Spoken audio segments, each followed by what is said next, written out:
Aloha kakahiaka. Good morning, Hōkūleʻa to all of you. Happy Sunday. Look at this iconic shot. Two amazing things. The Hōkūleʻa, of course, is why we are here, celebrating and welcoming her into San Francisco Bay. The Golden Gate Bridge, another iconic landmark in the background there. I am Rocky Cannon, honored to be called upon to bring you this live broadcast of the arrival of Hōkūleʻa into San Francisco. I'm along with Isaiah Walker as well. Good morning, Isaiah. Good morning, Rocky. Yeah, these beautiful images that we're seeing here of Hōkūleʻa coming into San Francisco.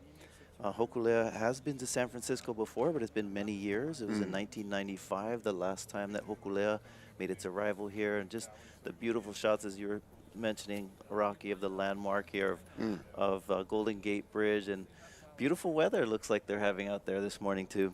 Yeah, the nice calm waters, you know, just enough breeze to get her sailing in the right direction. And yeah, 1995, man, almost 30 years ago was the appearance that Hōkūleʻa last made in San Francisco. And Captain Nainoa Thompson, I mean, you know all about him. If you guys are watching online, please go check out the Hōkūleʻa.com website. Very helpful tool to get the latest updates of what's been happening with this latest voyage that you've got some connection to, Isaiah. Right, yeah, so Moana Nui Akea is the name of this voyage that started, as you saw in our opening here in May of this year. Yeah, so I have a son who was a part of the leg number 2 in Juneau and Yakutat in Alaska. He wasn't even born yet the last time Hōkūleʻa was in San Francisco. That is correct. Beautiful shots here, but this is leg number 7. So the way that Hōkūleʻa voyages work, so you have this this Moana Nui Akea voyage that's expected to take about 4 years, but it started in Alaska and it's made its way down to Vancouver, into Tacoma, Washington, and now they're into California. So the previous, you know, big, large voyage or long-lasting voyage Hōkūleʻa did was the Malama Honua. Correct. And took a little hiatus, you know, to train more crew members, things like that, out on Oahu, here on Oahu at Sand Island, where the main headquarters is for the PVS, the Polynesian Voyaging Society. And now beginning this Moana Nui Akea, navigating the Pacific, connecting, you know, this large ocean, starting in Alaska and coming down, as you said, that western seaboard of the United States or North America, and now arriving in San Francisco. Yeah, it's really cool because you know, it's awesome to see. Hōkūleʻa was first, you know, its maiden voyage. Actually, it was first, you know, launched at Hakipu'u over by Kualoa Ranch in 1975. 1976 was its maiden voyage from Oahu to Tahiti. And ever since then, Hōkūleʻa has been on 15 major voyages. And so this is the 15th of those major voyages, which is a really cool landmark expeditions. Now, originally, the voyages' mission were of exploration, right? Of exploring not only land, but also exploring the sense of identity, sense of culture, of reclaiming. And so Hōkūleʻa has a lot of mana to it in so many regards. But what I love about these, the Malama Honua, and of course this mission as well, is that it isn't just empowering for Hawaii and Hawaiian culture, but the new mission is taking on a much larger scope, which is saving island Earth. Yeah, and that reconnection that you're speaking of is, and a lot of what Nainoa Thompson mentions and talks about, and one of the esteemed crew members of that maiden voyage, or at least the I believe it was the second voyage that he was a part of. Eddie Aikau was a very important member. Right, and Rocky, you and I have had the privilege of commentating for the Eddie Aikau's surfing competition at Waimea Bay this year, and Eddie Aikau really has a really important part to this story of Hōkūleʻa. As you said, the second voyage to Tahiti in 1978. Hōkūleʻa had a rough go, and when it was off of Lanai, the hull took on water, and eventually the canoe capsized. Eddie was a waterman, a lifeguard on the north shore of Oahu, on Waimea Bay. Tried to rescue the crew by taking his surfboard and paddling to the nearest island of Lanai, about 15 to 20 miles away, and unfortunately was never found again. You know, it makes you wonder, just with that, looking at that shot, you know, I look at that vessel and think of it as virtually unstoppable, almost like the ill-fated Titanic, unsinkable, or, you know, just invincible in a way. But it makes you wonder how many, possibly in those ancient times, how many hōkūleʻas or other big canoes, big va'a like this one, you know, the hull takes on water one side and it ends up capsizing. Right. Seems impossible when you look at it as it sits on the ocean so effortlessly and so sturdy and stable. Right. But the fact that we do have record of this vessel capsizing way back in 1978 makes you wonder how many other hōkūleʻas are out there that have been out there, or, you know, how many voyages were attempted by these ancient navigators, these brave Polynesians that just went out into the open ocean. Yeah, and Hōkūleʻa is, I mean, that was part of its mission, right, in 1976, was to reestablish this history and to remind the world that the Pacific Island peoples have been the astronauts of the ancient world. You know, oftentimes people celebrate explorers like Christopher Columbus.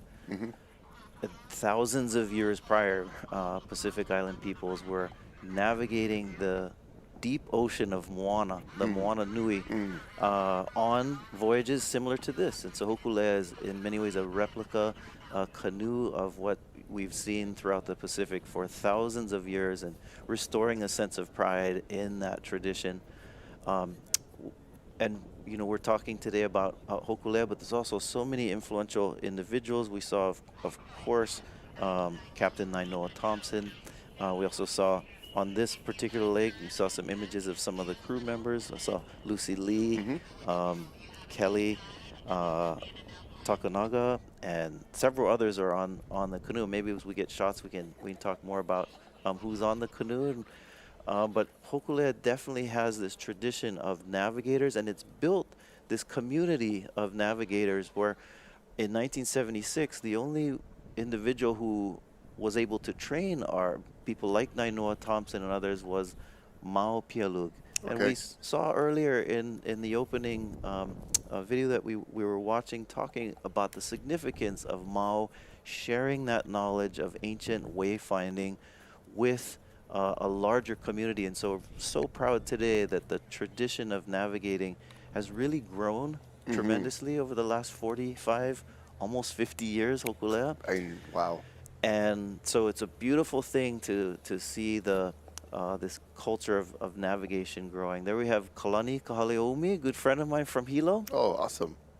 Also a surfer, used to be a professional bodyboarder in Hawaii, but we'll let that count. So Kalani has been on this leg. He's been on several legs actually of Hōkūleʻa so far of this particular voyage.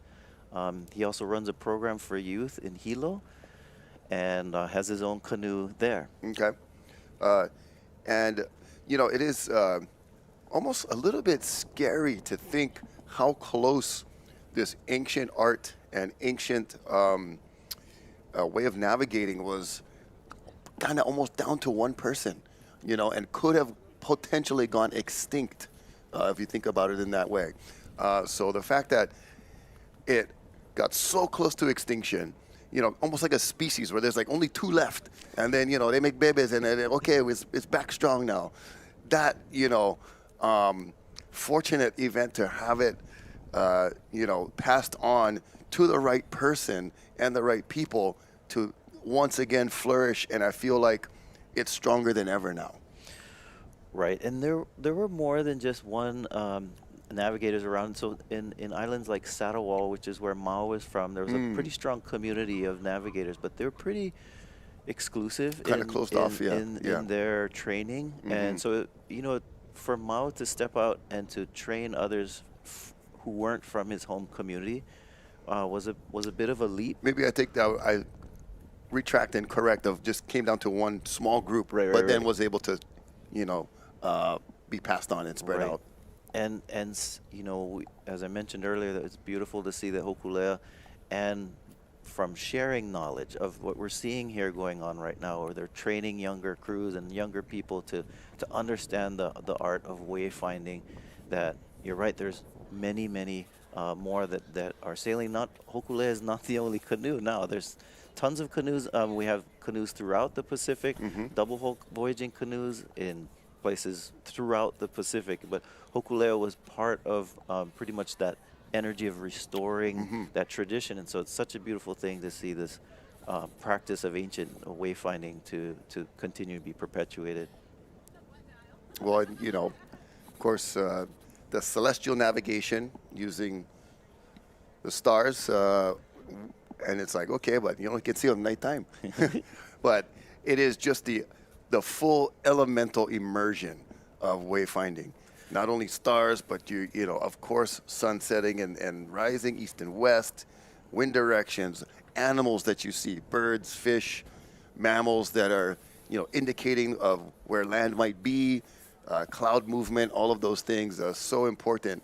And just like I said, just total immersion in the elements and the environment around you.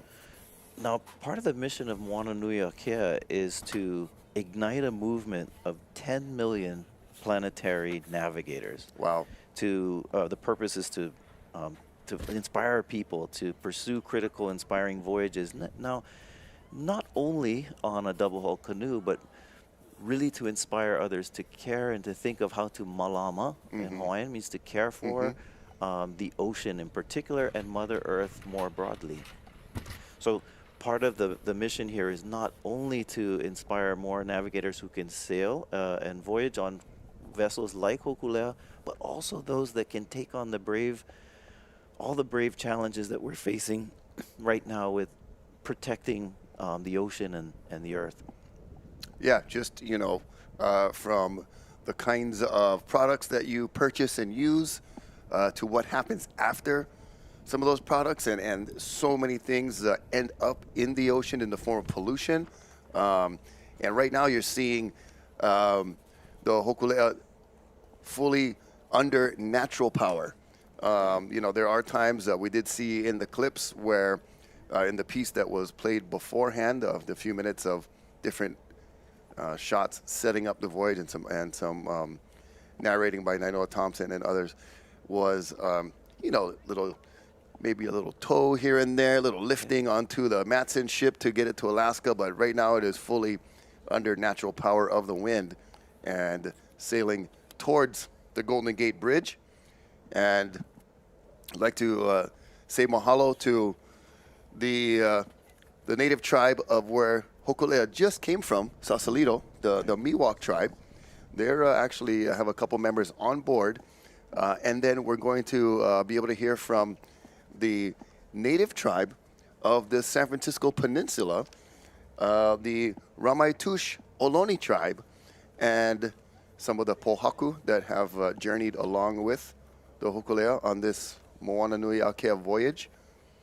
Yeah, the significance of stones on this voyage is, and in many of the voyages, I remember a few years back when Hōkūleʻa was going on one of its Malama Honua voyages, there was a kind of a ceremony where different voyagers brought with them stones, pohaku, from their home island.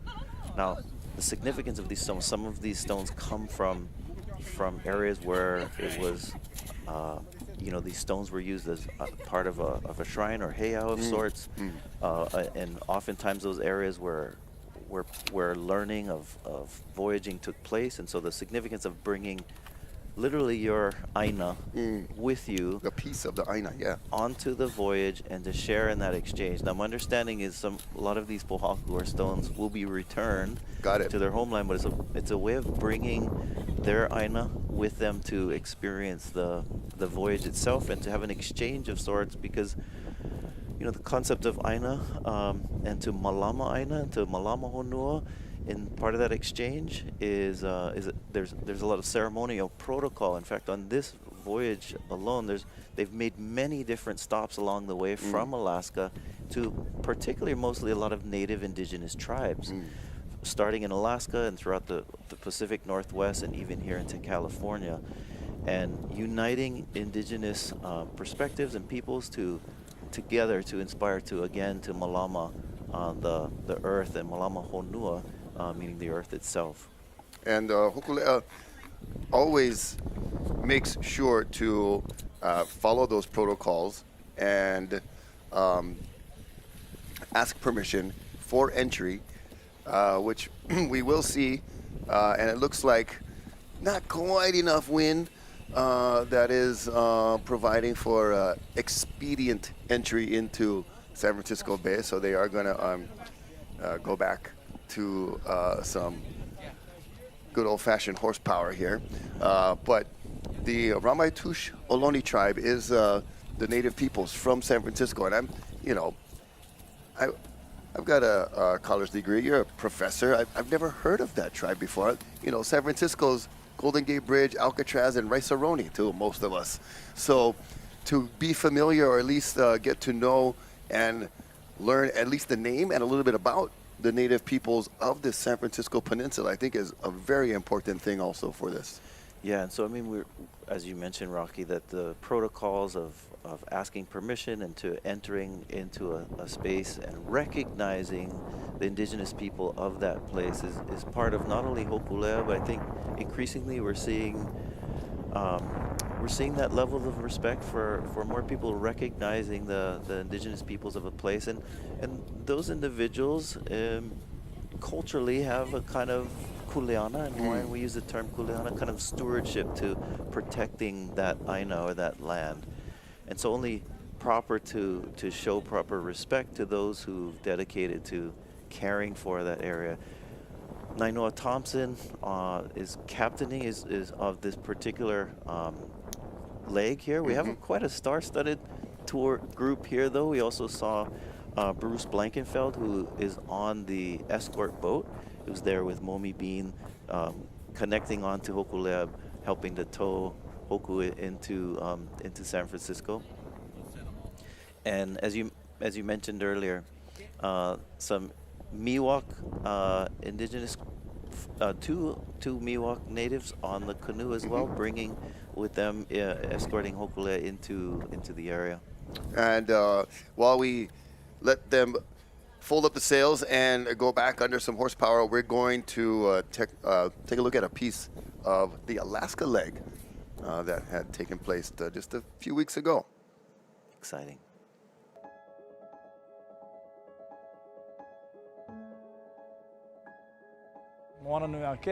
I see it as the ocean of the great expanse, and there's no boundaries.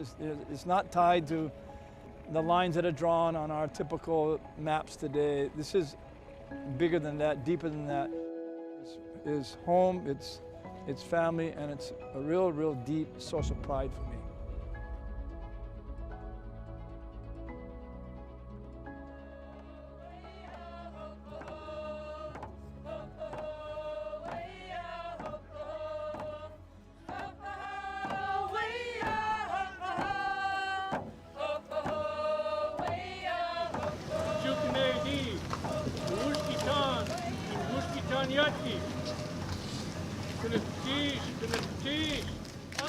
You carry your home, you carry your ancestors with you when you travel, because they're always with us regardless of where we're going. So to introduce myself, my land, and my ancestors to this new land that I'm coming to, it's very important, but it's also the right thing to do, and it's the right way to start off the conversation. You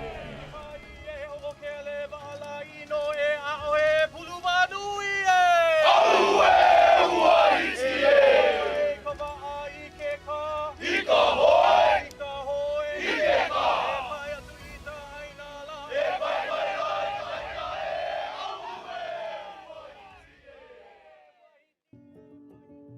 1990 was the beginning. Judson, Ernie, Byron set the first pieces of cement of the foundation of not a relationship with Alaskan natives here, but as family, the word family. And so 5 days from now, we're going to launch Moana Nui Akea. It's a Hawaiian term for the ocean is the great expanse. It'll be 47 months, 42,000 miles, 36 countries. It's a dangerous thing to do. The question is the reason why you're doing it outweigh the risk? Thursday, when we're here, we're not launching this canoe's voyage. She's done many. She's done enough. We need to launch a larger canoe. So beautiful, it's beyond your imagination. So complex, no one will ever understand it. And it's our canoe. It's called the Earth. Wa'ahonua. It's the Earth.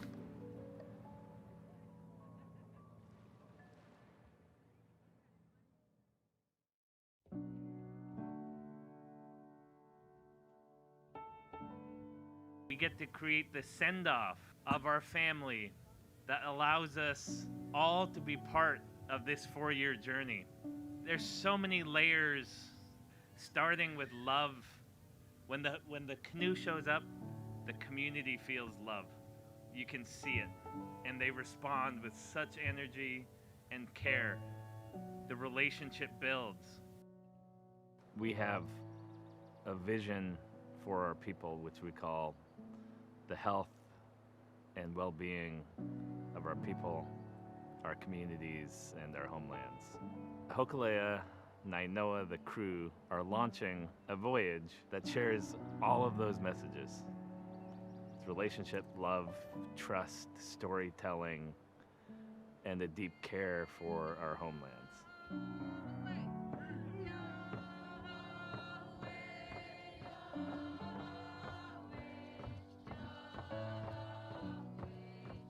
The Hawaiian voice is just one voice of thousands of voices, but it must take responsibility for that voice because the Earth is going to need it. The western direction we're going right now on this sail plan of extraction against the depletion of natural resources, it is not going to work. But in my mind, who suffers the most? Those that don't have access, those who don't have voice. Because our world actually needs our worldview.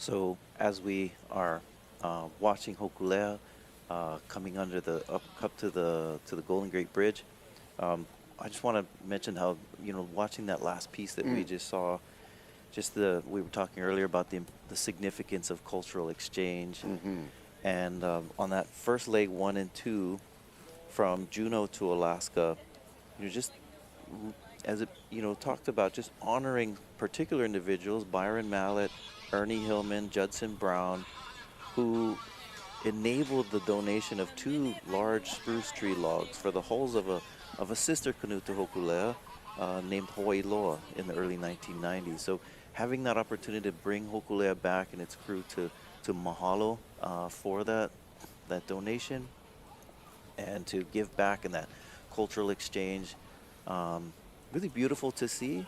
And also so many stories that I've heard from those legs of the significance of those exchanges culturally and bridging communities together. And it's all about making those connections. And that's what I love about this particular voyage.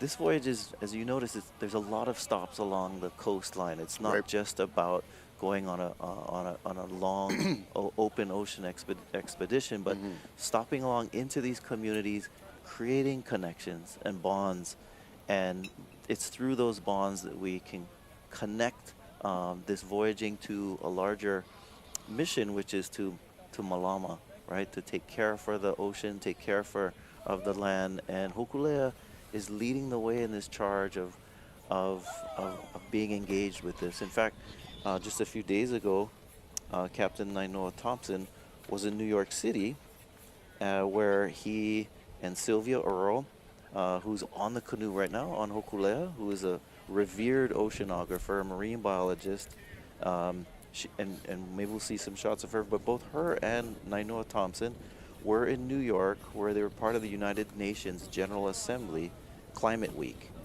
And really trying to raise awareness and to put protections in place to care for the ocean, because it's a very important resource to us as all human beings. It is the basis of a lot of life on Earth, and it covers more than 3/4 of the globe as well. So we mahalo all of those involved, particularly like we just saw Nainoa Thompson, and the hard work that goes into this extremely large endeavor of caring for Moana Nui Akea, which is essentially the entire Pacific Ocean, and bringing awareness and passing legislation to make sure that our oceans are cared for. Yeah, there's so much protection and conservation that is vital to this mission and the mission of protecting our Earth. And I think just bringing awareness, the consciousness of our, daily activities and effect that we could have, negative or positive or neutral, is very important for the sustainability of the planet and for, our human population that continues to grow. And with that growth, we need a lot of awareness and education to be brought about as well. And Sylvia Earle, just amazing accolades, with Mission Blue, National Geographic, a resident explorer there, logged more than 7,000 hours underwater. I really like the nickname of her royal status in that field, her deepness in relation to her hours under the ocean. Right. And so Hōkūleʻa, and through the Polynesian Voyaging Society, has been very successful at making these partnerships. The Dalai Lama to world-renowned marine biologist. There's Sylvia. Yeah, with Nainoa, and kind of co-steering the Hōkūleʻa into San Francisco Bay. Now they are smiling because it's a beautiful day, but also they were successful in their trip to New York, where several dozens of actual countries signed the UN High Seas Treaty, which is a legally binding treaty to protect marine biodiversity on the high seas. It also provides for the common governance of about 95% of the ocean's volume, so half of the Earth's surface. So, I applaud them for their work that they're doing, and pretty exciting news to hear of their success recently with this treaty. Now, Hōkūleʻa is also, of course, honoring Maui on this, and Hōkūleʻa flies 2 pink lei hulu, or feather lei. And pink is the color that represents Maui. One was made by a woman of Maui, and another one was by an individual who was actually affected by the tragic wildfire in Lahaina recently. So we've had many Hōkūleʻa captains and voyagers who are from this. Archie Kalepa comes to mind. Yeah.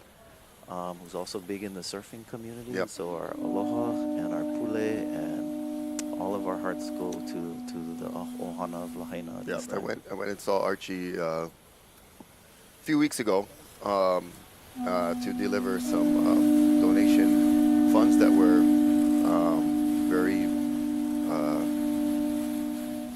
considerate client of mine that came surfing over the summer and was immediately touched by how everything went down and how tragic it is and was at the time, when we all first heard the news, and sent over some funds immediately that I wanted to personally hand over. So going there to see it with my own eyes was, you know, a lot of teary moments driving by, and you know, obviously being very respectful, you know, just kind of taking it in just with my eyes. I didn't pull over to take pictures or anything like that. I just, you know, got to Archie's house, and then literally his backyard, neighbor's house burned.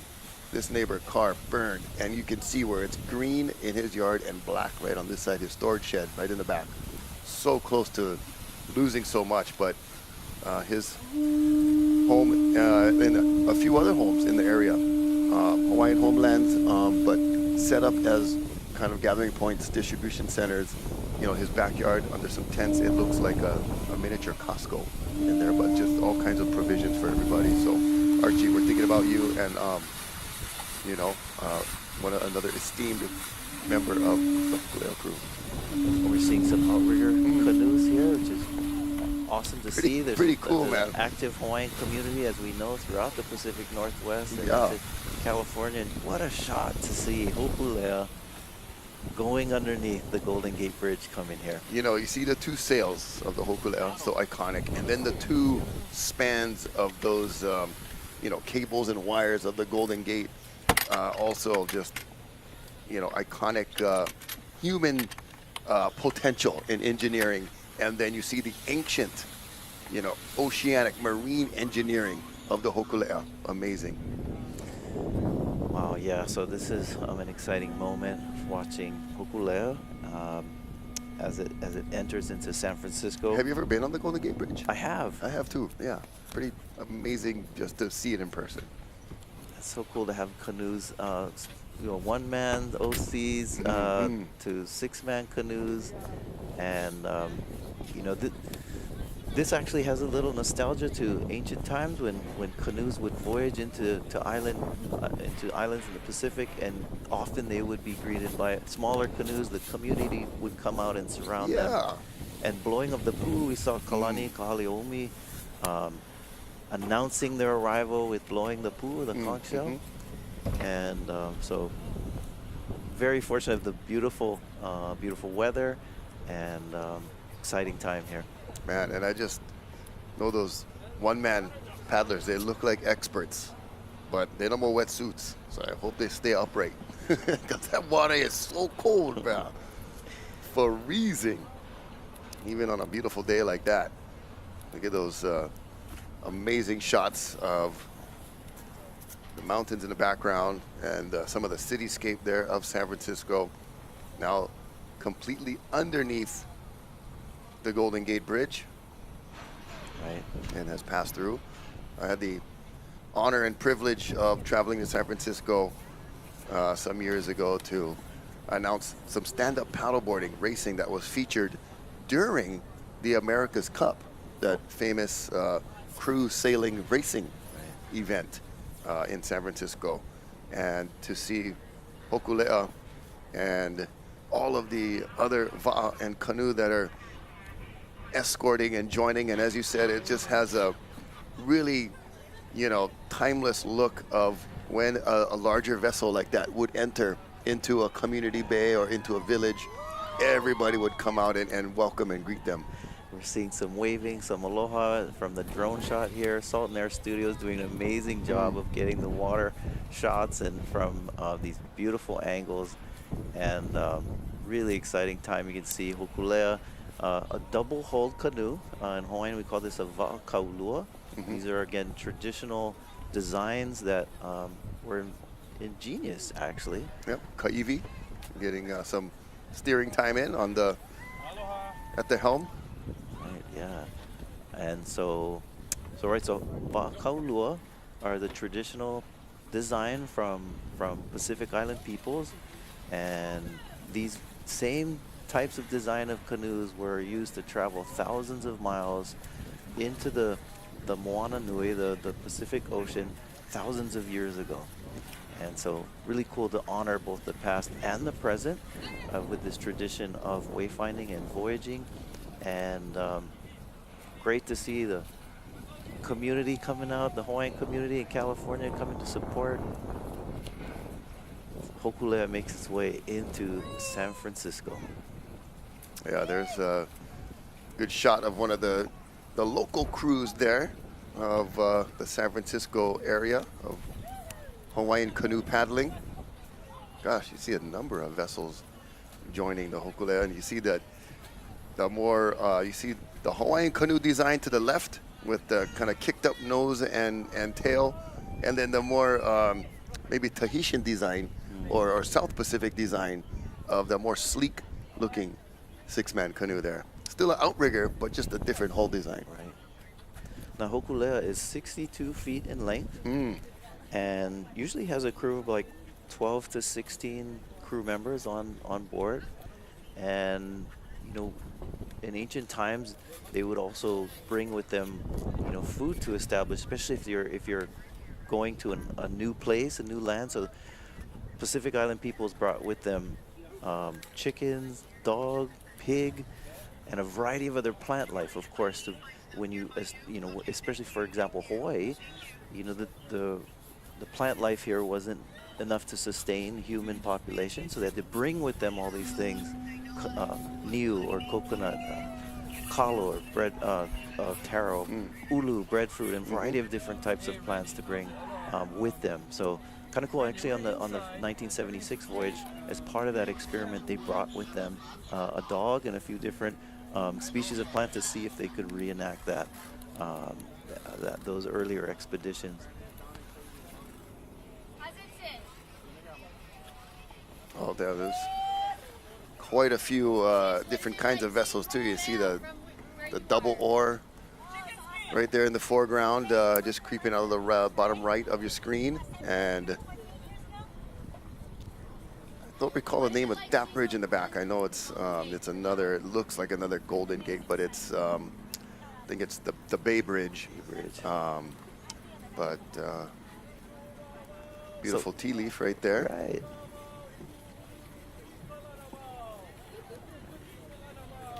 And so, yep, just confirming the Bay Bridge that was in that previous shot, and there's some shots on board. I'd like to thank, once again, Salt and Air Studios and our location here at KHON, providing studio space for these kinds of special events. Mike Prickett, Ikaika, David, Ryan is on board the Hōkūleʻa, bringing those shots that are on board. Mike is on the escort boat, and Josh Quick on the drone and other production items. So thank you guys very much.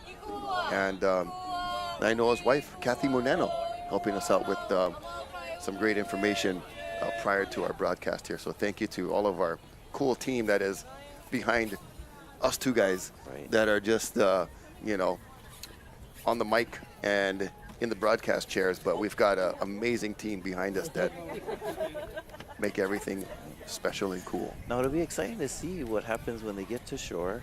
We saw earlier footage of I think it was in Yakutat and in Juneau and elsewhere, where you had people traveling there to be a part of the ceremonies. I saw Kamehameha Schools had some students there. Yeah.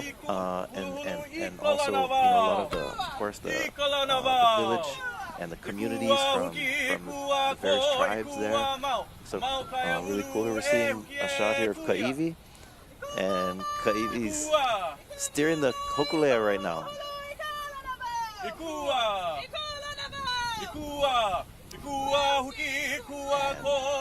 We have quite a few crew members out there today. From Ka'ivi we're seeing here. We saw Kalani also. We saw Lucy Lee, Lehua Kamalu, and Nikki Kamalu, Terry He, Shoko Ogata, Aina Paikai, Kelly Takenaga, and Matt Tong, and of course Nainoa Thompson. So those are the individuals that are part of Leg 7. And you know, my understanding in talking to Kathy this morning was that, you know, this part of the ocean can be pretty volatile, a little unpredictable as well. Right. And so they were fortunate to get really good weather, but being out there in Pacific Northwest can get rough. Some of those storms can hit. The tides are much more extreme when you get to the Pacific Northwest in this region, where in Hawaii we're used to like 1 foot tides. They have like 13 feet tides. Right. So I know that it can be it can get pretty precarious in some of these ocean conditions in this region of the world, but they were fortunate to have really good weather, and in fact they made it a little ahead of schedule. Yeah.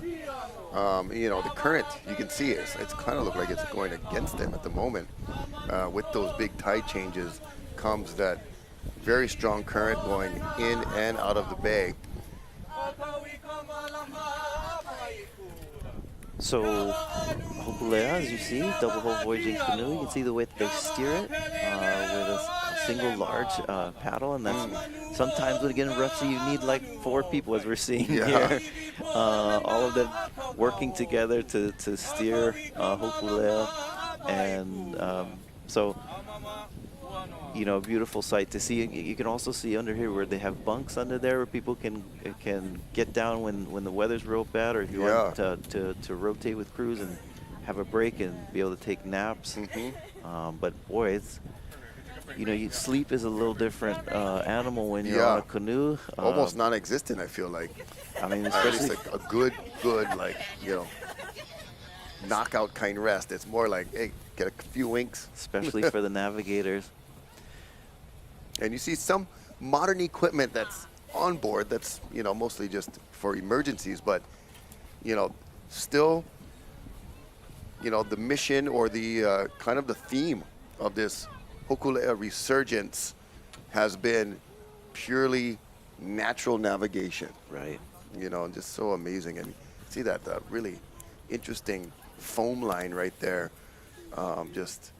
In the bay, there's so many different indicators of the water movement, of what kind of content, salinity, all of that is just a amazing place to visit and see nature at work. There's another interesting connection here as we're looking in this area. There's an island called Alcatraz. Correct. And Alcatraz was a prison for a while, but in 1975-76, Native Americans from the region occupied the island of Alcatraz as a statement. 1970s, as you know, historically, it was a rise of what's called AIM, or the kind of Native American movements. We saw there is a shot of Alcatraz, actually. But interestingly, this kind of connection with Hōkūleʻa, for example, Hōkūleʻa in 1975-76 was in that same time period when this occupation of Alcatraz took place by Native Americans in the area. A similar thing happened, which was also inspired by this Alcatraz island, was when you had the Protect Kaho'olawe Ohana, who went and did a similar thing with the island of Kaho'olawe, which was being used as a military target. And you had the Hawaiian community who did a similar type of occupation when they went out and claimed the island. Hōkūleʻa is a part of that story, interestingly, because they were sailing from Honolulu Bay and Maui on their voyage to Tahiti.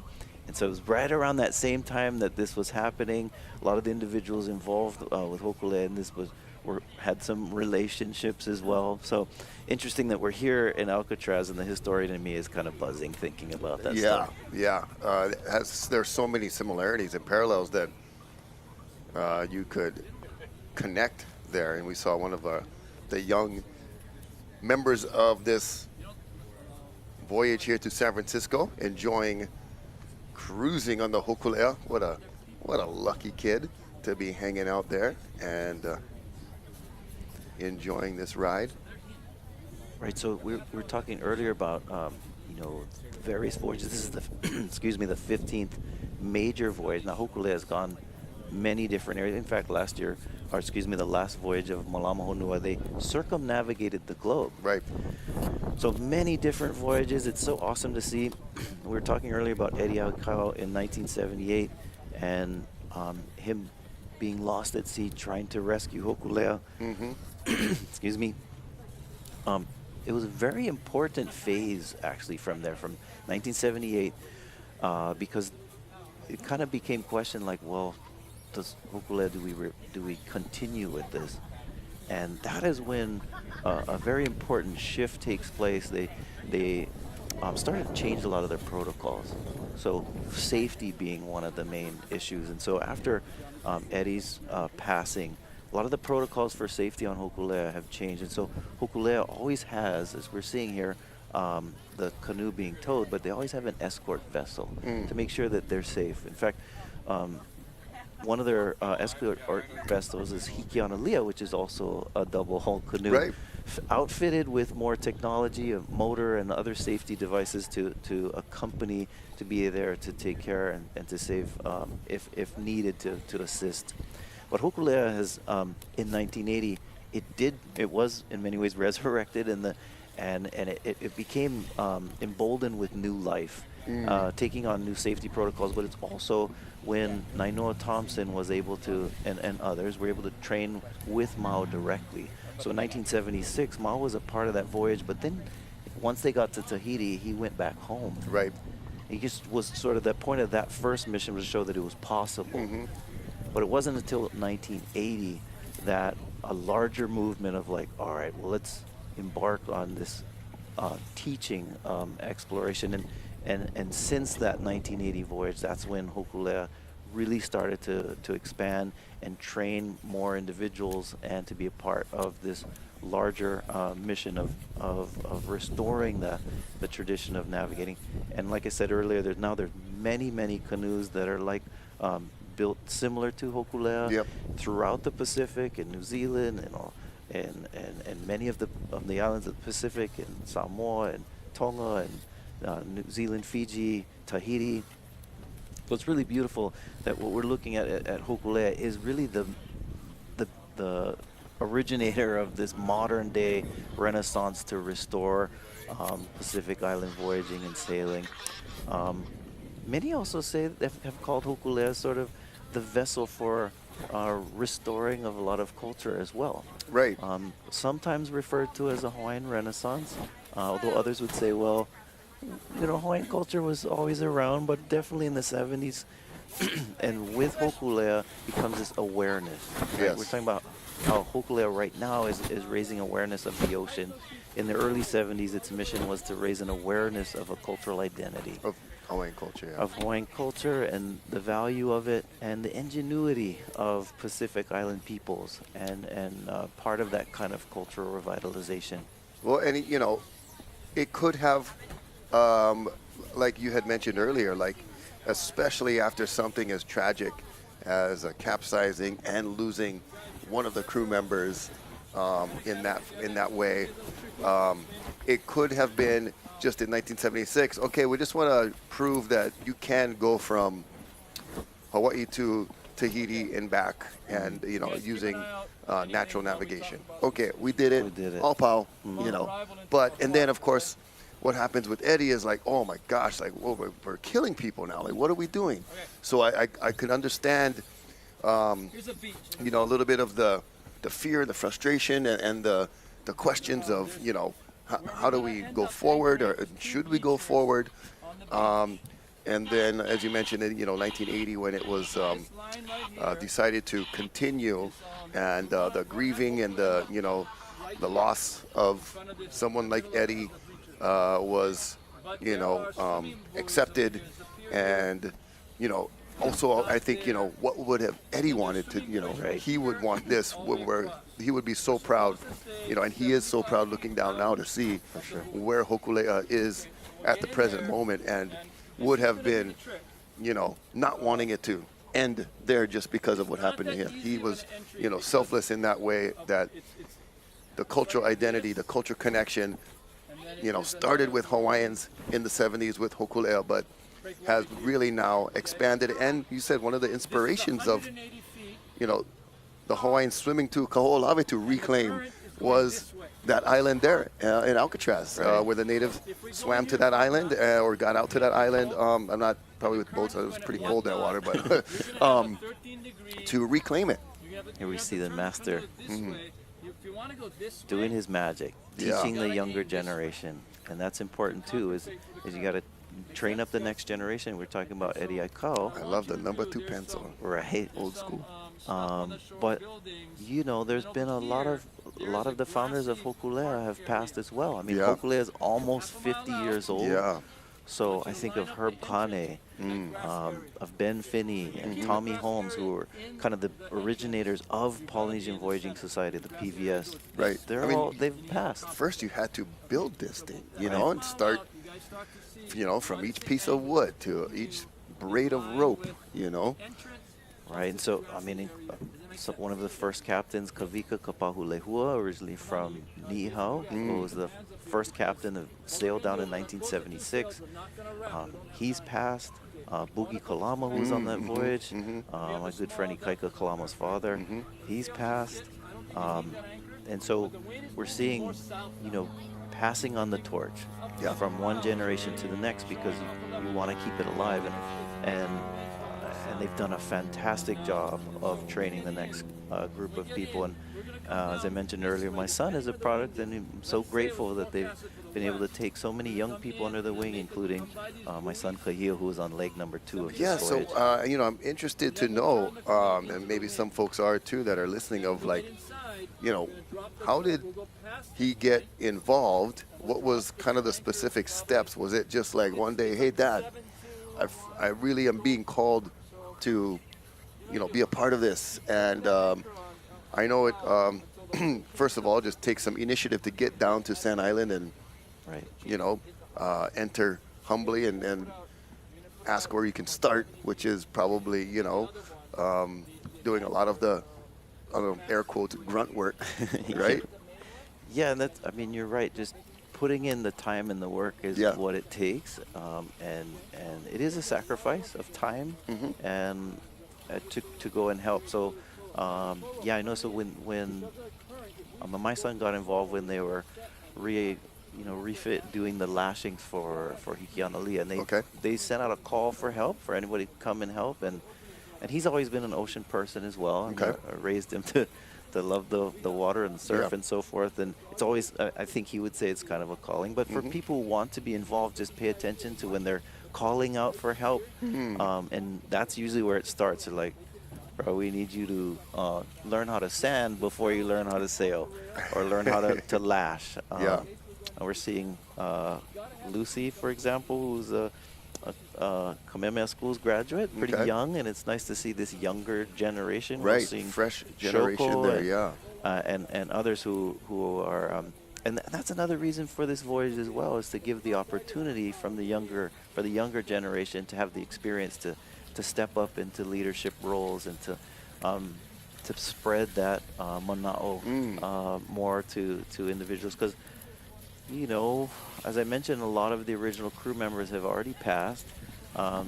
We're fortunate, of course, to have individuals like Bruce Blankenfield and Mark Ellis and so many others who've been experienced, of course, with voyaging. But you have to, in order for it to stay alive, you have to keep that tradition going. And so spreading that, the knowledge and sharing it is an important part of this voyage. That's a beautiful drone shot of the different colors on the bay with the clouds and sun mixing in on a beautiful Sunday morning. It's almost about 12 noon there, actually, so right into that midday hour. But no fog, very clear, and that drone is, you know, about at its range, I'm sure, in height and distance from the launch point there. So getting that expanded view, and without that sometimes typical San Francisco fog, kind of making it a very clear day, perfect day for this Hōkūleʻa to arrive in San Francisco, and for us to bring it to you live from all these different camera angles and amazing shots. And I think, you know, we talked about the many stops on this particular voyage, and maybe some of the difference of the previous voyage, the Malama Honua, circumnavigating the globe, was more of, you know, I know there was a emphasis, as always, on connecting cultures, but there were long legs between, I feel like, you know. This, just in the Pacific, I think, you know, the Hōkūleʻa has a lot to teach while it's at sea, but it's only for those people on board. When you really, to spread the knowledge and the mana'o, as you said, the connection happens in port. Right. So the many stops on this particular voyage enable it to connect with that many more cultures. Right, and you know, Hōkūleʻa has that mana, right? That kind of energy, That and presence, man. spiritual Yeah. presence, and when you have an interaction with Hōkūleʻa, it leaves a mark on you. My wife, for example, who when she was younger, she lived in American Samoa, Okay. and she was about 10 years old, and just from seeing Hōkūleʻa in Pago Pago Harbor in Samoa, and it left a mark on her to the point where she's always wanted our son, and now he's involved to be a part of something like that. And so when you're engaged in an interaction with people on shore, Hōkūleʻa has that power to leave a mark with you. Where is your son now today speaking? Like, is he Yeah, is he home with you guys? Or he's been sailing actually with Wanana Paua, which is a Yep. double hull canoe in Yep. Haleiwa. Yep. And so grateful With for Kamaki them. and the crew? Yeah. Correct. And so he's been doing some training there. He's also been in the Polynesian Cultural Center, where there's they have a couple of canoes. Can we call him to come right now and step in still for a little bit? That'll be awesome. But So anyways, yeah. he's 25. They're about as busy. So right, so he's probably maybe in church right now. Yeah. But we certainly are grateful to the voyaging community, right? So Hōkūleʻa is one canoe, but there are multiple. It's turned into a community, Yeah. and this ohana-wa'a, right? Yeah. So this family of canoe that work together, that celebrate together, that train together, and it's it's beautiful to see that culture of voyaging going. And again, as Hōkūleʻa interacts with more people in more ports, it has that ability to inspire. And as I mentioned earlier, the goal of this particular voyage is to inspire, and they have a goal of 10 million planetary navigators to inspire young people to want to take care of the ocean, to think of the earth and the land and the way that we interact with it, and to be committed to taking care of this island earth that we call home. So 43 nautical miles is 43,000 nautical miles is the plan for this journey of Moana Nui Akea, which is even longer than the Malama Honua voyage. So, which is interesting because you'd think, well, circumnavigating the globe would take up more, but because the Moana Nui, or the Pacific Ocean, is the largest geographical feature on Earth, larger than any continent. Correct. That it, by just circling that expanse, is longer than going around the world. The entire globe. Right. That's an amazing statistic. Right. So this is just the initial phases to go along the western Pacific Northwest, and then down through California, then down through Mexico and South America, and then eventually from South America, that's when they make the big voyage into the ocean, where the Moana Nui, from getting away from the continental land trips, but and they'll go to Rapa Nui. Rapa Nui, otherwise known as Easter Island, made famous by the moiai, or the large statues. And Hōkūleʻa has been there before, but anyway, so that's when they start to go into the open ocean. Yeah, after departing from South America. Right. Yeah, they'll cross a vast portion. And then make their way into, Tahiti, and out to the other islands of South Pacific, to Aotearoa, New Zealand, and over to toward Indonesia and Micronesia, and out into Asia and Japan. And so it's a big circle, and then from Japan come straight across back over to California, and then make their way home to Hawaii. So 43,000 nautical miles. It's a 47-month-long circumnavigation of the Pacific tour, 36 countries and archipelagos, nearly 100 indigenous territories, more than 300 ports, and it'll require 400 crew members from over 18 countries. Wow. So it's a lot of people involved, and they're looking to bring in people like not just from Hawaii to be part Yeah. of the crew. So if you are interested in being a part of this, I'd say it's a good time because they're going to need lots of people. So get engaged, and so it's exciting times. Yeah, the Hōkūleʻa.com website is a great resource to be up to the minute of the happenings of Hōkūleʻa. Swimmers today, riding over any swimmers, we're not doing that. It is like Magic Island in our swim lane. And we're going to come back after short, brief messages. We'll be taking a break, so we'll see you on the other side. Stay with us. Aloha. Kamehameha Schools champions every Hawaiian learner to explore their potential to lead our lahui and inspire the world. Hanai ike keiki ola ka lahui. Nurture the child and the lahui thrives.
From a distance, you don't really notice, but once you really start sorting the sand, you realize, wow, there is actually a lot of plastic in here.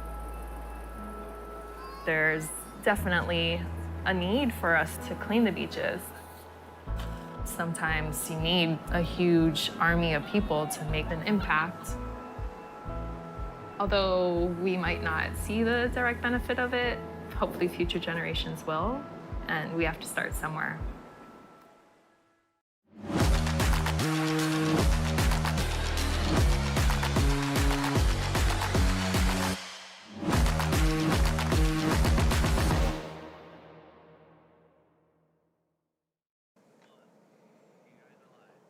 Welcome back. There is the Hōkūleʻa sailing into San Francisco Bay. Has already passed through and under the Golden Gate Bridge.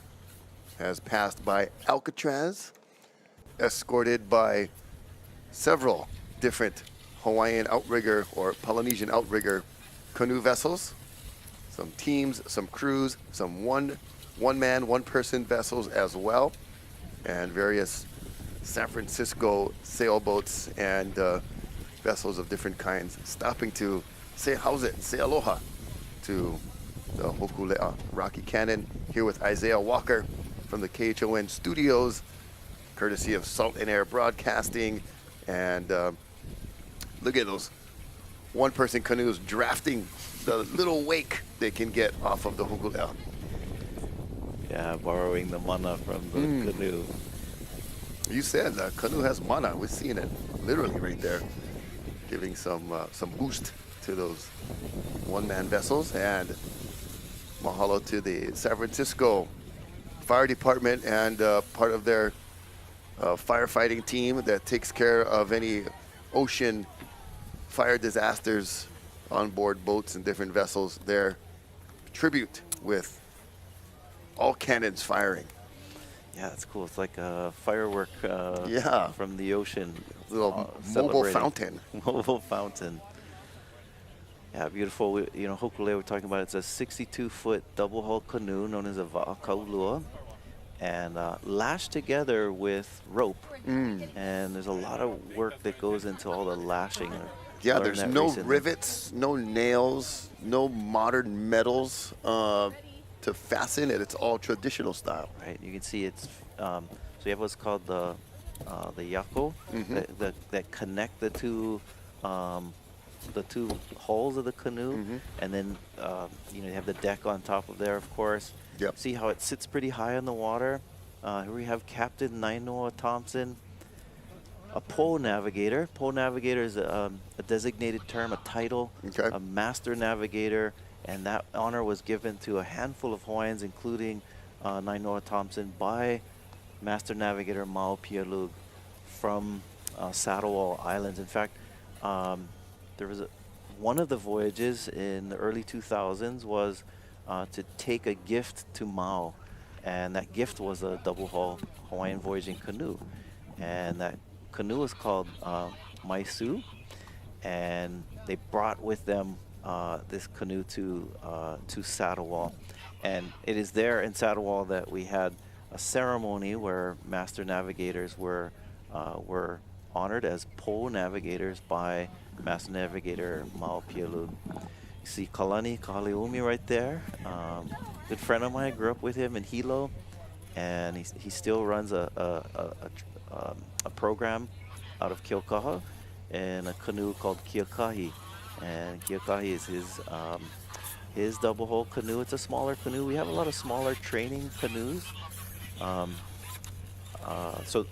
So oftentimes the smaller canoes would be something that you teach how to sail on it. They're maybe a little too small to do deep sea voyages, Right. but nonetheless we have a few of them as well. Kind of working prototypes to practice. Yeah. On my side, the island Kanehunamoku has one of these smaller canoes. I was mentioning earlier, my son just was working with a smaller canoe that they just built in Laie to help train with the double hull canoe in Laie called Iosepa, which is a wooden canoe similar to Hawaii Loa. So although Hōkūleʻa is built and designed in traditional style, the hulls themselves on Hōkūleʻa, as with most of the canoes, are made out of fiberglass, and which makes it, you know, lighter and able to sit on the water. But there are some canoes that are used today that are made of wood. Iosepa is one of them, and also, of course, Hawaii Loa. As you can imagine, the wooden canoes are a little more challenging to maintain. For sure. Because wood is alive and rots, and you Yeah. got to make sure that you're taking good care of it and malamoing it. But again, the first and second leg of this tour was to honor, to mahalo the Alaskan tribes for donating the first logs to Hawaii Loa, for the Polynesian Voyaging Society that built that wooden canoe. And so, but Hōkūleʻa is the hulls themselves are made from fiberglass, and but nonetheless, the design and its features and the navigation is made with, is from all tradition. Yeah.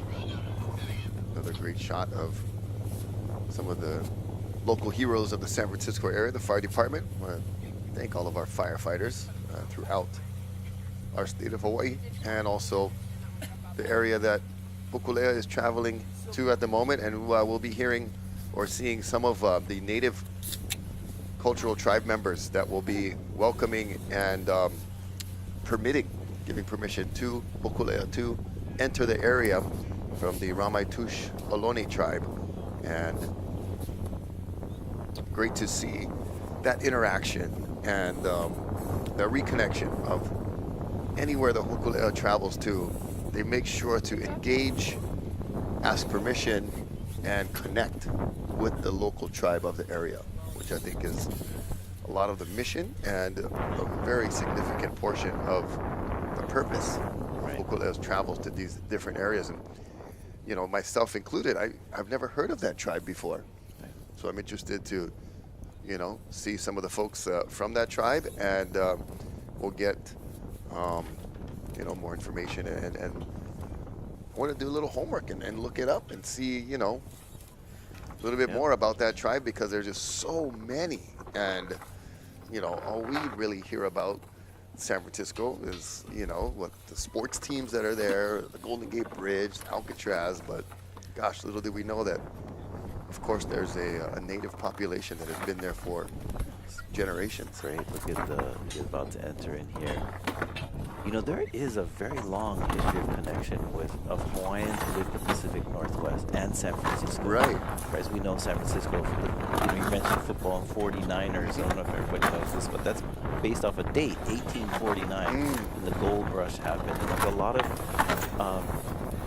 there was a rush to this area, this region of the world. If you because came of during that time, right? you were a 49er. But a lot of people, a lot of native Hawaiians were part of this as well. In fact, the dish lomi salmon, which is a staple item on the Hawaiian luau plate. If you think about it, none of the ingredients in that dish come from Hawaii. It's salmon, onion, tomato. Right. But that comes from Hawaiians who moved up here into the Pacific Northwest, from Northern California up even through Alaska. Through Vancouver and Alaska. Yeah. Right. So after Captain Cook and his, came to Hawaii, and then, well, he didn't leave. But Vancouver, George Vancouver, was was the guy who took over after Captain Cook, and so Vancouver is named after this captain, and there were a lot of Hawaiians that jumped on board and were hired and worked for these voyagers. And so Vancouver, the place was established by the voyager that was in Hawaii and brought native Hawaiians with him on this journey. And so this connection between the Northwest, the Pacific Northwest, and even Northern California and Hawaii is very historic. Yeah. And so, Hawaiians love fish. And the most prevalent local fish in the Pacific Northwest is salmon. Right. So there you have it, lomi salmon. Yeah. And so earlier they were in Tacoma and Seattle area. A lot of Hawaiians up there in that region, and that goes way back to times when they were establishing Hawaiian communities in the Pacific Northwest during that time. And on one of the outrigger canoes, the 6-man cruise, you saw Santa Cruz. So that is a area kind of near, and the history of surfing goes back to the 3 princes that were in the Santa Cruz, San Francisco area going to school, and put on a surfing display. Yeah, the princes you're referring to, of course, Jonah Kuhio, well known, but his brothers Edward and David Kuananakoa were at school in this area here, in this region. And you're right, they went for surfing in the region near Santa Cruz and introduced he'enalu, or surfing, to California. So sometimes people think that Duke Kahanamoku brought surfing to California, but actually it predates him. His uncles from Waikiki, Prince Kuhio, and his brothers were the ones that actually brought it years before that. Oh, look at this arrival here into the aquatic park of San Francisco Bay. Awesome shot here. You can see all the welcomers there on the shoreline. Beautiful day in San Francisco. Lots of great Hawaiian communities in San Francisco and throughout the coast here in California. Just saw recently a statistics on the news, in fact, saying that there are now more native Hawaiians that live outside of Hawaii than in Hawaii. Yeah, pretty amazing how such a small island community is when you look on the globe of our islands are just specks and dots, and the way whether it's voluntary or priced out of paradise, air quotes again, somehow Hawaiians have really expanded and been able to flourish in many parts of the globe, but especially here in the Pacific Northwest. Right. Of course, there's a long history of connection, not only with the gold rush and with voyaging in the early era of the late 1700s and early 1800s, but there's some chocolate signs there. Ghirardelli, I'm getting hungry. I didn't eat breakfast yet, Rocky.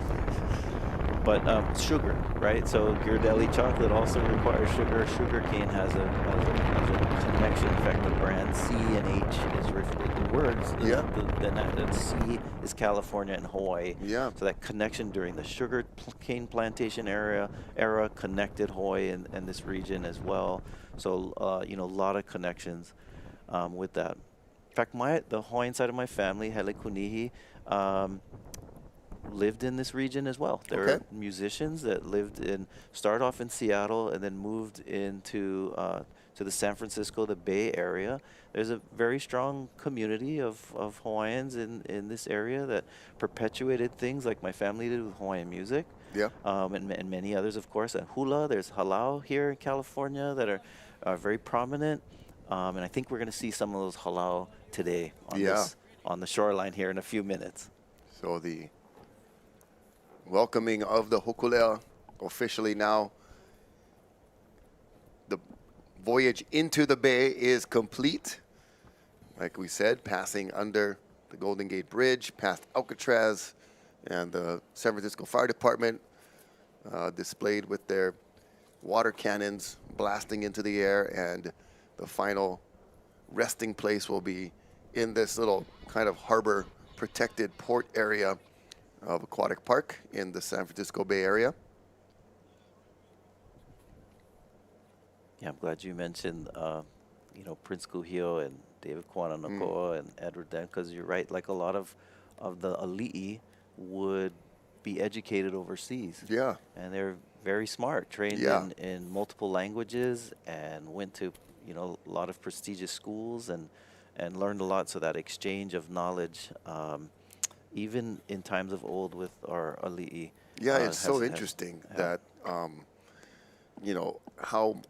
how many Hawaiians traveled outside of Hawaii, even during those, ancient times or pre-modern times. I mean, sadly, this story also brings us to the loss of David Kalakaua. King David Kalakaua, after the Bayonet Constitution, 1887, became very ill.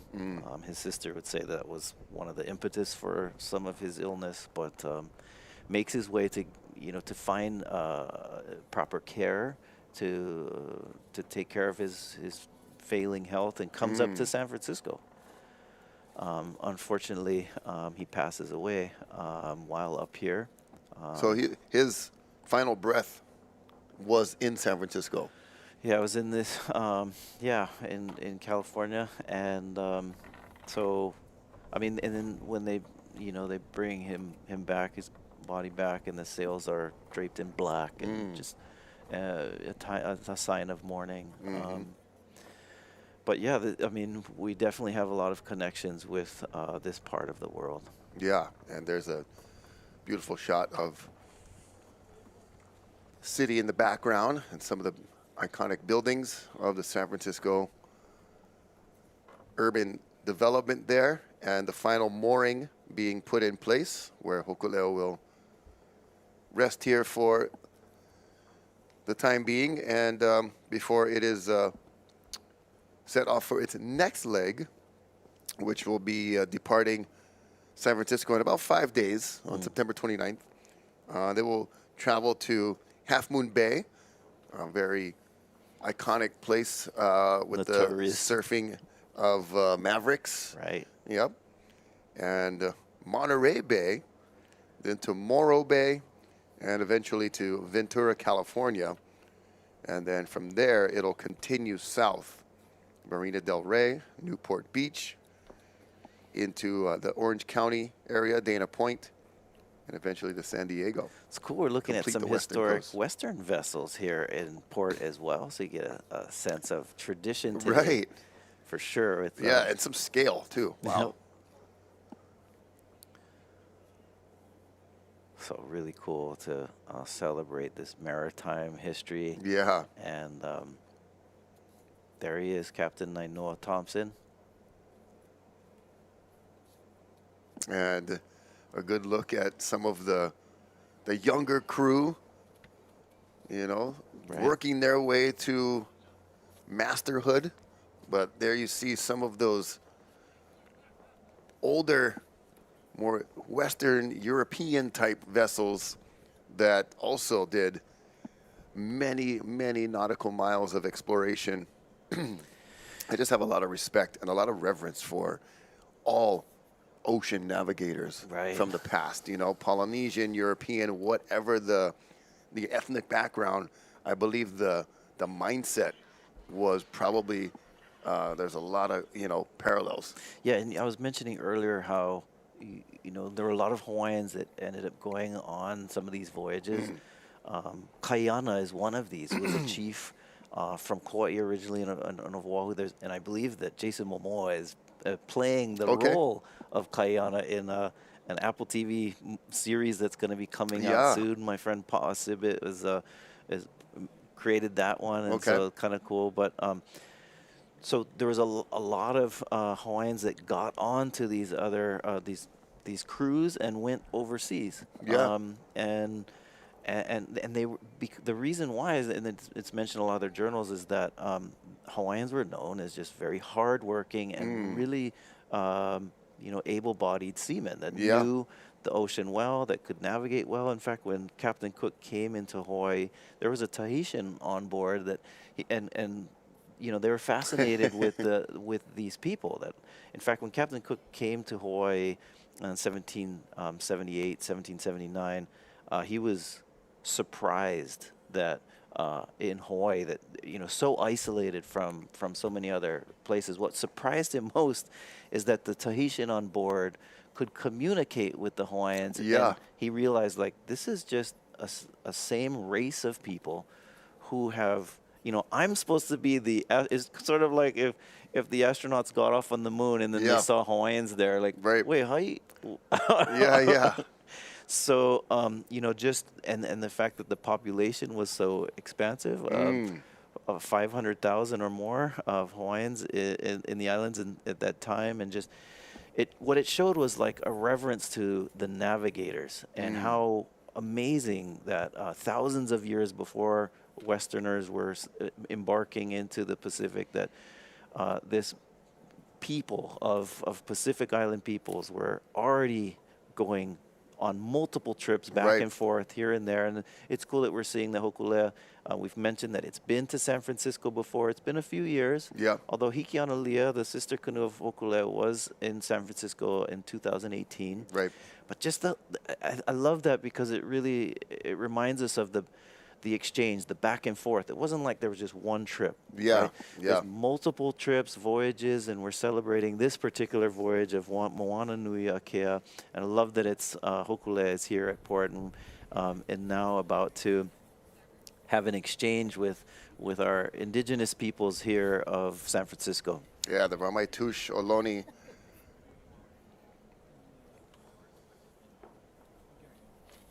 And we're going to take a short break to show you a little piece of the native folks that were on the previous leg up in Sausalito, I believe the Miwok tribe. So we're going to take a look at that right now.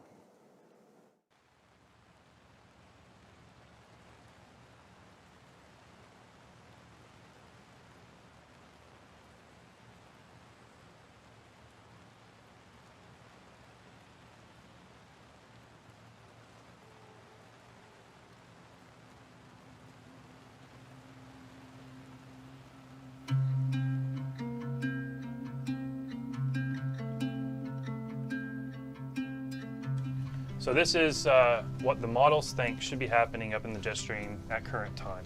We're here. This is Juneau right here, just for point of reference.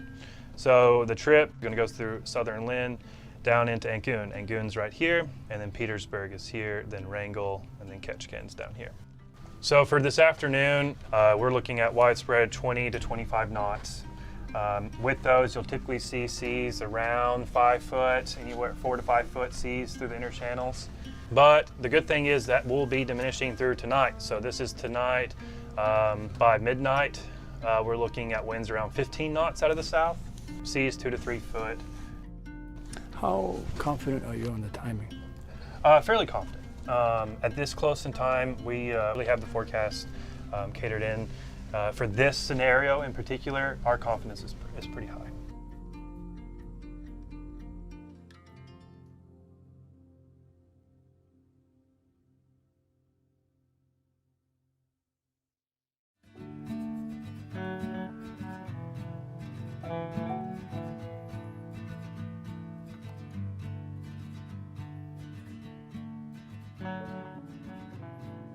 We're honored to be here this evening to see you all We know we all come from different lands.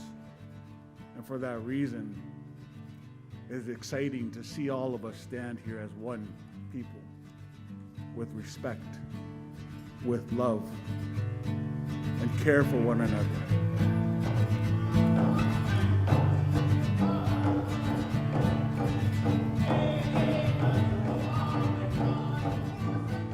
One of the elders said, "I'm so grateful that you came. I'm so grateful that Hōkūleʻa came, because you're bringing our culture back to life. You're making our youngsters want to know more about their culture. You're making our families come back together. If we continue to do that and learn and grow and continue to shed light on indigenous knowledge and on culture, I think that's the positive things, because we're going to start seeing these positive effects that start happening." Moana Nui Akea is an incredibly powerful reminder and manifestation of our ancestors' vision of being good relatives, being good to each other, taking care of each other, making progress for the next 10,000 years and the 10,000 years after that.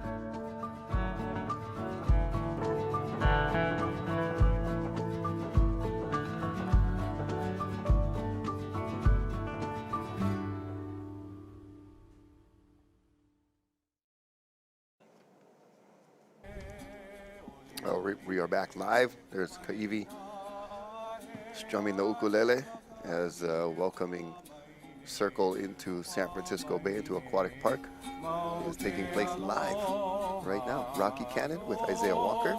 And there is the current crew that brought the Hōkūleʻa into San Francisco Bay under the Golden Gate Bridge, passing Alcatraz into Aquatic Park.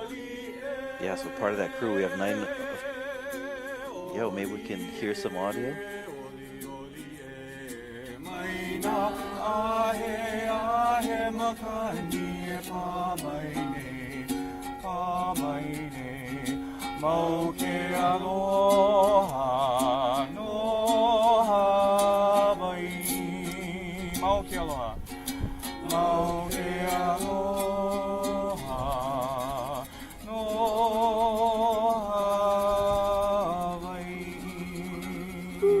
Maui.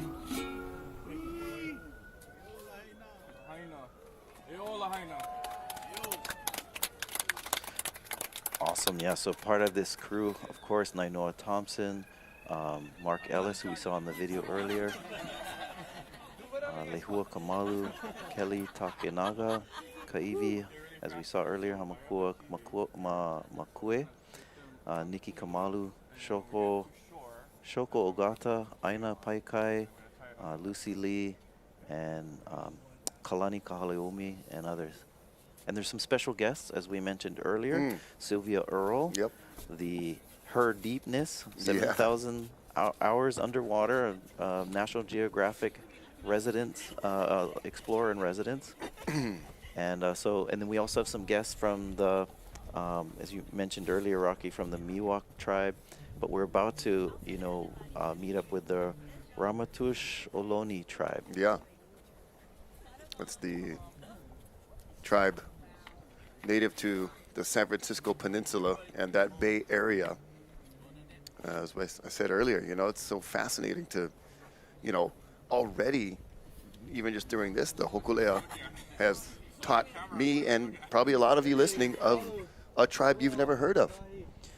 Of course, there's others. We have Kelly Takenaga, Lehua Kamalu, and Nikki Kamalu. Matt Tong, I believe, is also on there. Bruce Brankenfield and Momi Bean were on the escort boat. So, there's a lot of help and a lot of work that goes into each of these legs. This is leg number 7 of the Moana Nui Akea voyage. And it started with leg 1 and 2 in Juneau and Yakutat in Alaska. They made their way down through Alaska and then over to Vancouver, and then to Seattle, Tacoma, Portland, and then down into California. Yeah, there's a smaller more racing paddling version of a Hōkūleʻa, double hull canoe there. 1, 2, 3, 4. Oh yeah, so 2 6-person canoes connected, or 2 hulls connected. And getting some shots of the pier right there, the barrier that keeps that part of the bay nice and calm. And some more modern sailors cruising by. And the bird crowd here. Yeah, the pelicans have even come to welcome the Hōkūleʻa. Now, birds are important to wayfinding. Absolutely. Because the birds, depending on the type of bird, there's birds that are shore birds that are closer to shore, and then there's birds that take certain routes on pattern. Then there you have like the Hōkūleʻa, for example, that goes from Alaska to Hawaii and also down into the South Pacific. Yeah. So navigators, master navigators, would use birds and waves and currents and, of course, the sun, stars, and there's so much that goes into the art of navigating. We're so blessed that that knowledge has been shared and passed on from Maupialug and others to, of course, our master navigators who we're honoring that are here today in San Francisco on this beautiful Sunday. Yeah, I mean, I don't think San Francisco gets much prettier and more clear than this. I mean, we always hear about the different types of fog that make it in there, and some of the, you know, cloud cover that can make it a little dreary looking at times. It is just bright and sunny. I mean, almost looks like a day in Hawaii right now. Somebody's swimming right there. That's gotta be cold. Yeah. No so wetsuit, nothing. Just getting in to refresh, and like I said, man, that this looks. I mean, Hōkūleʻa brought the Hawaiian weather to San Francisco. Beautiful. You know, the double hull, the Wa'akaulua, something that speaks to Hawaiian ingenuity and Pacific Island ingenuity is, you know, this double hull concept is one that it's one of the superior designs in boat design. Right. Even today, in some of the fastest vessels, they, you know, catamaran style is basically borrowed from the Pacific Island vessel of double hull canoes. Yeah, the twin V design, the catamaran design, really, you know, has a way of cutting through some of that open ocean for a bit of a smoother, maybe more efficient ride. So that design and concept has now, you know, worked its way into everyday modern boat design. Right. We were talking earlier about, you know, history with Captain Cook, 1979, when he was in Kealakekua Bay in Kona. One of the things that started the scuffle was one of the dinghies from his boat, from the larger ship, was stolen. And something that speaks to the way that Hawaiians saw their design compared to the skiff that they took. When they brought it to shore, they smashed it into pieces, and it wasn't like they're, you know, do you know any idea why they would do that, Rocky? To use the wood? Close. It wasn't to use the wood. They had wood. It was something else that they didn't have that boat was holding. The nails. The nails, and these were large nails, not the small kind you get at Ace Hardware today. Right. But the metal, because the metal was valuable, and so, but for a Hawaiian person, the canoe was way more efficient. Right. They didn't steal the boat to have a new boat. Yeah. They're like, this boat is slow and it's clunky, and our canoes are much faster and easier to steer. So anyway, so it's cool that we're still, I mean, we're, you know, in 2023, and yet the design of the Hawaiian and Pacific canoe is still something that is highly prized and utilized today in races, for leisure, and for voyaging. So speaks to the ingenuity of this tradition of seafaring vessels from the Pacific. That early design still holding true. Right. You know, even in, you know, the modern racing canoes, you know, the ones that you see here on Oahu with all the clubs and different crews that have their canoe. It is still, and I have a 4-man canoe myself out on the North Shore, and are able to take folks that are staying at Turtle Bay or coming out there to do some tours in Cavella Bay and teach, what I know about in the ocean and the canoe. But one of my go-to references while we are learning, I do a little bit of a pre-introduction to Hawaiian culture before we get on the canoe. We have a cool little gallery in the lower lobby that we use at Turtle Bay to teach with, the old, that classic painting of the ahupua'a.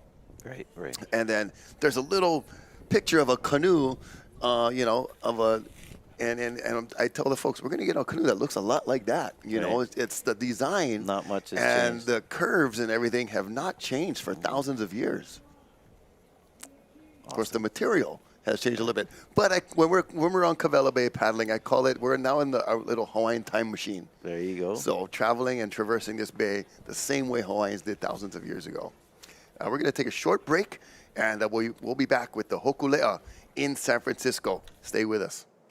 Kamehameha Schools champions every Hawaiian learner to explore their potential to lead our lahui and inspire the world.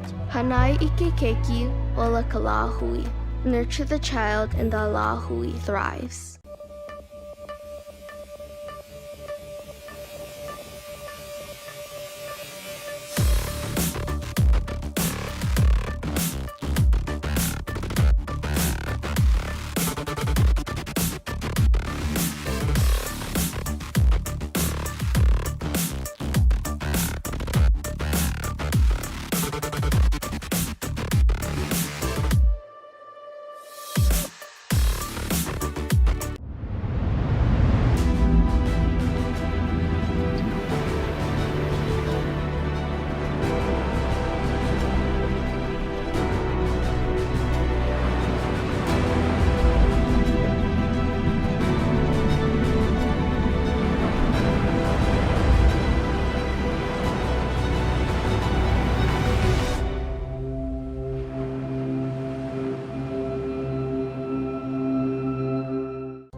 Being out in nature, whether it's on the beaches or on the trails, is just a key part of what we do in Hawaii.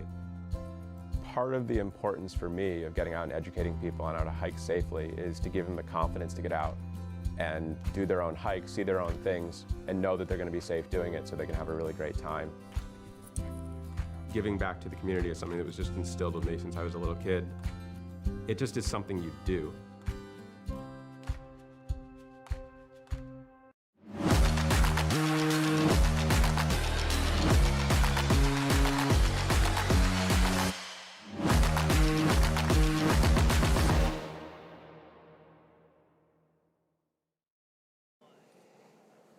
Welcome back to our live coverage of the Hōkūleʻa arrival into San Francisco Bay. That is Aquatic Park there with a beautiful scene of the city in the background. The Bay Bridge way back there. The Hōkūleʻa has already passed under and through the Golden Gate Bridge. Rocky Cannon along with Isaiah Walker bringing you this special event live coverage. Salt and Air Studios in the KHON studios here in Honolulu, bringing you live coverage from the drone. Isaiah, pretty iconic, cool scene we got going on. Oh, and you mentioned earlier, Rocky, that it looked like Hōkūleʻa brought Hawaii's weather with them to San Francisco. And I agree. Look how beautiful the colors. You get the blue, Right. the water, the green on the grass. Even the sand looks like a pretty nice white sand beach for us. Yeah. Blue skies, mountains in the background. On a white sandy beach of San Francisco. Get a combination of historic vessels here, from Hawaiian canoes to some older Western vessels, to people on stand-up paddles, and swimmers and double hull canoes and one-mans and six-mans. So it's a pretty exciting morning there over in San Francisco. Yeah, and to see the Polynesian presence, in a place like San Francisco. We've mentioned the history of how this part of the world connects with Hawaii, going back to the Jonah Kuhio and David and Edward and their visit to San Francisco and Santa Cruz area way back when, and King Kalakaua and his visit there and eventual passing there. There's so much cultural connection, but to see it on display here in 2023 is pretty amazing. And you don't, I mean, you hear, oh yeah, my friend live over there, my friend goes there, but then you see this is, you know, almost a lot of the Hawaiians from the area converging in at one point. Right.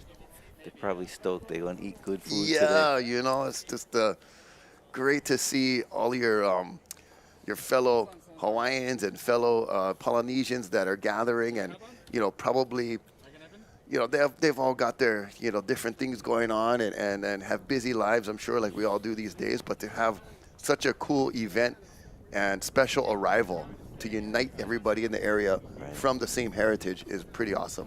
Now, it looks like we have a canoe landing on shore here. I'm not sure if that's our crew folks from Hōkūleʻa, but we'll get that to you shortly. But yeah, another cool Va'akaulua double hull canoe with that beautiful teal color that has made its way to the beach now. Oh. Could be the crew that has landed.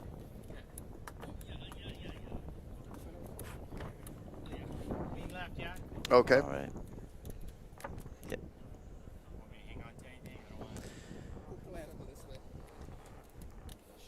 So prior to its arrival here in San Francisco, the Hōkūleʻa made its journey down that Pacific Northwest coast, and in particular to Seattle. We have a piece to show you right now of that particular stop.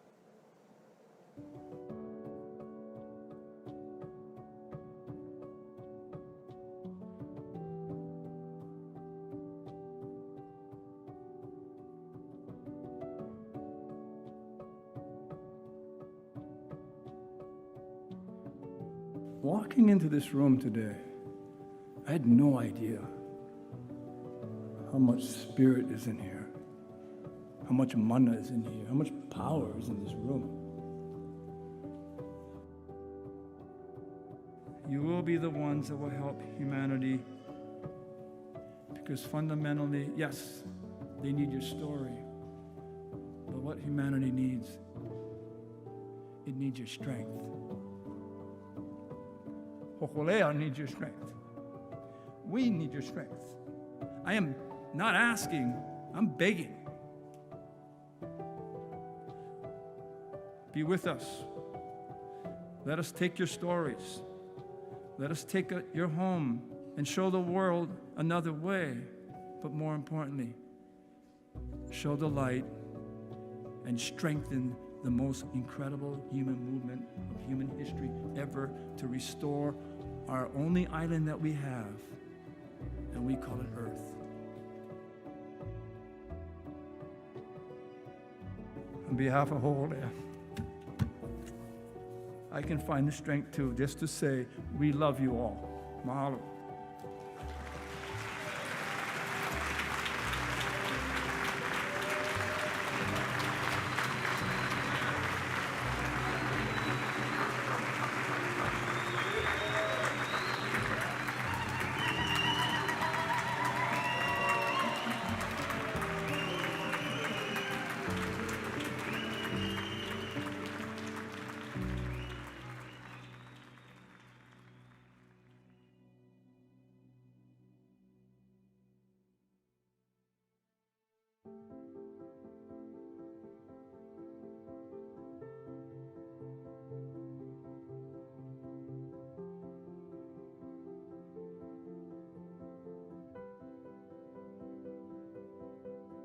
Our job is to connect on the assumption that we are from one family and we share the same values and the same responsibility for the future security of our children. And so I think it's all about timing, and I think the timing's right.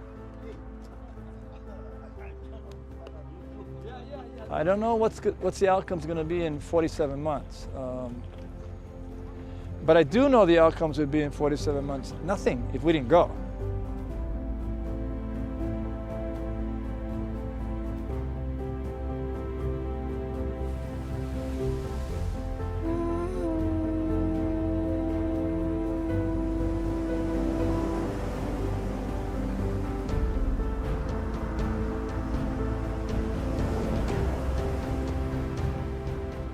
I think this is more of an introspective and deeper kind of fabric of the Pacific, knowing that we are all very closely related in not only cultural practice, but in the way that we take care of our resources and survive off of them, and how we come from these resources. Like, these places are our ancestors, the canoes are our ancestors, this is our genealogy.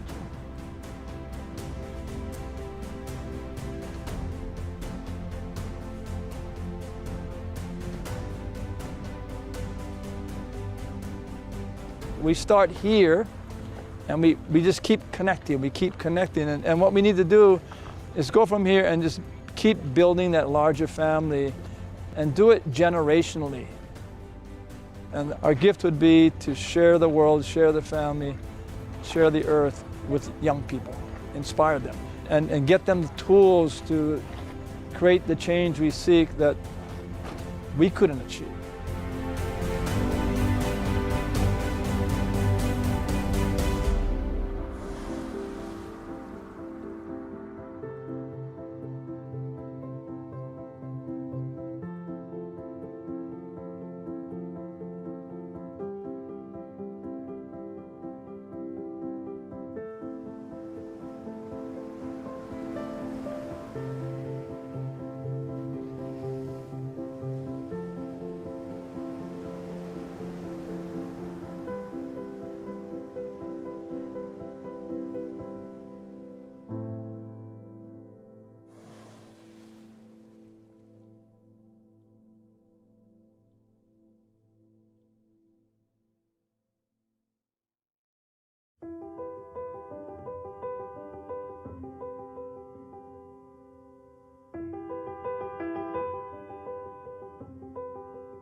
We are back live in San Francisco, watching the Hōkūleʻa arrive to the San Francisco Bay. That's aquatic park where the official welcoming and greeting is taking place. The Ramaytush Ohlone tribe of that San Francisco Peninsula. I know some of you may have never heard of that tribe before, including myself, before being invited to bring you this broadcast.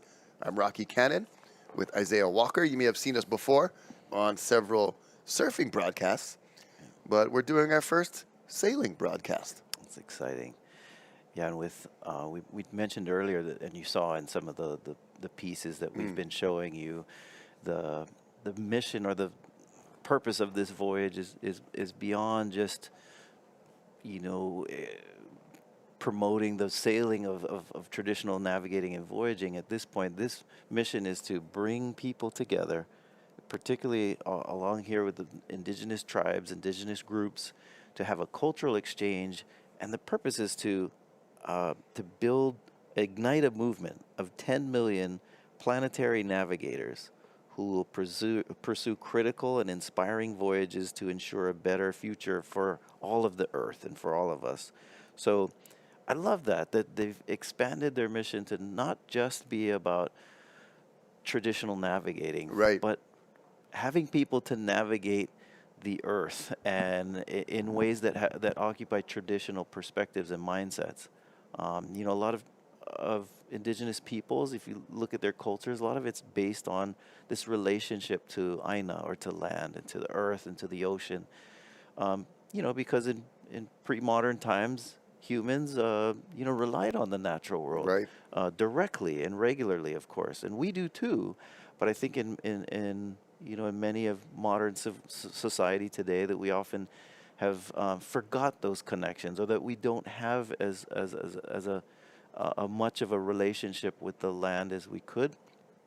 And so here we have, these exchanges, these cultural exchanges where we're reminding each other and the entire world the importance of malama, to care for, to take care of the ocean, the land, and the earth as a resource, not just as a resource, but as a, as a part of our experience, our human experience, as as a family member itself to us, and to care for it.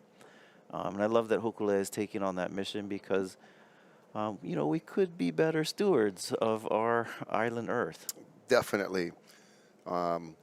We all came from, a human ancestry that had that very special and deep connection with our resources.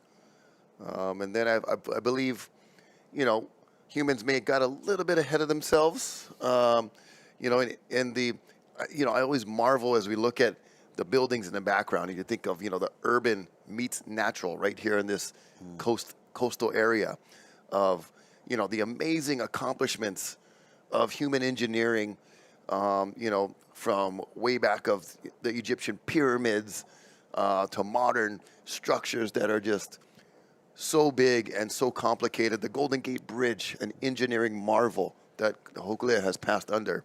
But with all of that marvel and all of that, amazing accomplishment, there's a byproduct, or there's two sides of that, and then, all the waste, all of the stuff that is generated, to make some of the materials. We're, just now learning or realizing that, hey, there's a lot of that has negatively affected the natural environment around these things. So we need to do a lot better in the awareness and the consciousness of what we're doing and making and building and producing in the way that is going to affect the things around us. So just becoming like a reconnection back to our original human ancestors who were very in tune with the natural resources. I'm marveling at the lap swimmers in this cold water. Like, man, they are dedicated swimmers. I gotta, give much respect to them. So we're looking at here now is we're unloading or offloading the crew of Hōkūleʻa, and I think they've taken a few different trips to get everyone to shore, and then we'll have a exchange of cultural protocols, and in a lot of indigenous communities, the initial exchange of protocol is very important to the human interaction. In Hawaii, for example, you'd start with what's called an oli kahea. It's basically a chant of introducing oneself and why you're there and the purpose of your trip.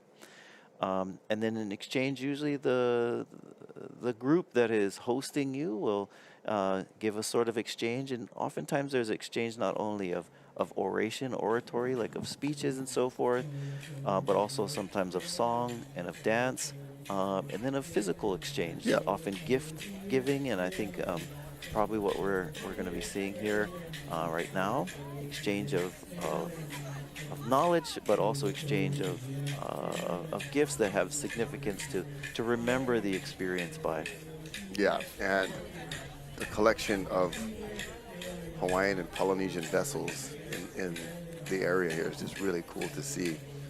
And you see a Hawaiian flag there on the steps where the seating area and bleachers are there, and this is really uniting all of the Polynesians that live in the area or that happen to be passing through or visiting the area.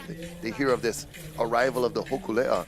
What a special thing to have everybody of Polynesian culture and heritage be able to come together and to also share and interact with folks that are not Polynesian but would like to either learn or experience more about it, and can come on a day like this here in San Francisco and see Hawaiian and Polynesian culture on full display. That's what I love about Hōkūleʻa, as it's evolved over the years. It's in 2 more years it'll make its 50th birthday of the canoe Hōkūleʻa. But it's also evolved in its mission. I think it was important. It first established itself and its roots in Hawaii, and for Hōkūleʻa being kind of a vessel for empowering Hawaiian identity. But then as time went on, it expanded into the Pacific, where it shared a kind of a pan-Pacific identity, inspiring other communities in the Pacific to also embrace their cultural heritage. But now it's gone even beyond that, right? So it's no longer just focused in Polynesia or in the Moana Nui Akea in the Pacific, but with these worldwide tours and voyages, that it's inclusive of everyone. Yeah, look at that crowd now that is starting to assemble and all together welcome the Hōkūleʻa and the crew into San Francisco. And prior to this, they were in Sausalito, so just kind of making their way down that western seaboard. Now, you see a lot of individuals standing, even those in the bleachers standing. It doesn't just mean that they can't see, but in Hawaiian protocol, when you do oli, there is a proper way of doing it, and you stand with your hands to your side, sign of respect. And so that's, I believe, what we're seeing here right now is we're having the oli kahea, this exchange of protocol here on the sand. Yeah, that's the Hōkūleʻa crew nearest the shoreline, standing in a line there, parallel to the shoreline, facing out to the welcoming host. Right. And the Hōkūleʻa moored there to the right side of your screen, and it will remain there for the next 5 days as the crew interacts with all of the folks that are there to welcome them. And I believe one of the events that will be occurring tomorrow night is an evening with Nainoa Thompson there in San Francisco. So if you are going to be in the area, or if you're watching from the surrounding area, you could get onto the Hōkūleʻa.com website and see the schedule, what it's going to look like the next few days while the crew is in San Francisco, and before they depart in and around the 29th. We always kind of, the sailing dates and arrival times are with the little parentheses ish in behind, because contingent upon weather. So always related to travel time, the weather, ocean conditions, but they'll be there until about the 29th before they set sail down to Half Moon Bay, then continuing down to Monterey and Morro Bay to Ventura, California. That'll complete the next leg. I believe this is the last part of leg 7 here in San Francisco. So before they could move on to leg 8, they'll be remaining in San Francisco for the next 4 or 5 days. So again, this is the 15th major voyage, and last was Malama Honua, where they circumnavigated the globe. And this one is Moana Nui Akea is centered in the Pacific. So they'll be circling the Pacific, and they started in Alaska, made their way down now, as we see here, in San Francisco. It's a total of 43,000 nautical miles when they're done with this. It'll take them about 4 years, 47 months. Yeah, so they're going about 10,000 nautical miles per year. And 36 countries and archipelagos, nearly 100 indigenous territories visited. So that's a lot of exchange. And it's interesting, I mentioned earlier, in a lot of these exchanges, you get an exchange of gift giving. I mentioned earlier my oldest son was part of leg number 2. Yeah. He brought home so many cool things from the exchange. Items of clothing, salted salmon, furs, and carvings, and a variety of things. And it's really cool to see the similarities, and I think that's another blessing of these kind of cultural exchanges, that you get to learn there's a lot of similarities between different cultures, and you get to share in those similarities. Yeah, and I think the uniting factor, obviously, of between here in Alaska and the portion of the leg that Kahia was involved with is, you know, we're all connected to the Pacific Ocean. Right. And so you see that coastal community, you know, maybe some different animals, you know, they've got, you know, wolves and moose and things like that. We'd have like pigs and chickens, but, you know, the way, you know, interacting with not only the natural, you know, earth and ocean resources, but the animals as well. Right. You know, another exciting thing about these voyages is that it opens up the traditional Pacific mindset of the ocean as a highway, not as a barrier. Right. There's a Tongan scholar named Epele Hauofa, passed away a couple of years ago, but he really, you know, theorized and made an important distinction between the concept of the ocean as a highway, and that is a very Pacific perspective. Whereas for some who see the land as their area, they may explain like they have feelings of island fever. Right. And that concept of island fever comes from the notion that the ocean is sort of a void. Yeah, it's a barrier. A divide, a barrier, it's a something wall that you're afraid of, right?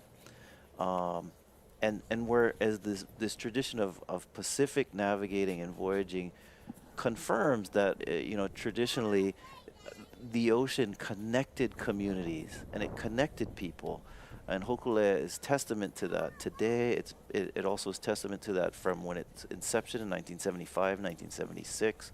So I love that we're restoring not only, you know, communities, but also perspective. We're restoring an ancient perspective of the ocean as being a place that connects people rather than isolates people.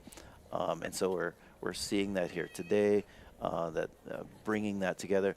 Of course, we're talking about navigating, but you and I, Rocky, are also surfers. Yeah. And it's really cool how that story connects people today. We're seeing surfboards on the beach today, a Hawaiian invention. When my son was in Alaska, him and his uncle Kalani got a chance to go surfing there. Oh, wow. Very cold. I don't know how they handled that, but just the reminder that the ocean is a place where exchange and cultural exchange can be accelerated, can be connected.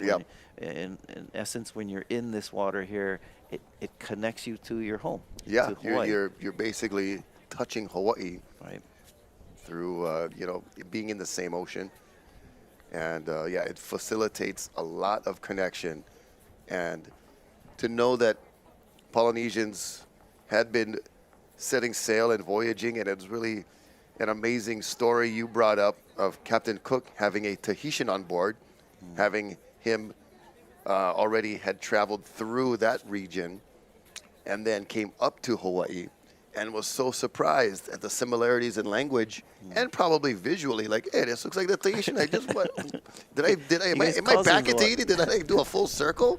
He's probably tripping out. But with the Hōkūleʻa crew now being continued to be welcomed to San Francisco, we're going to take a short commercial break, and we'll be back with more coverage of the arrival of Hōkūleʻa to San Francisco. We'll be right back.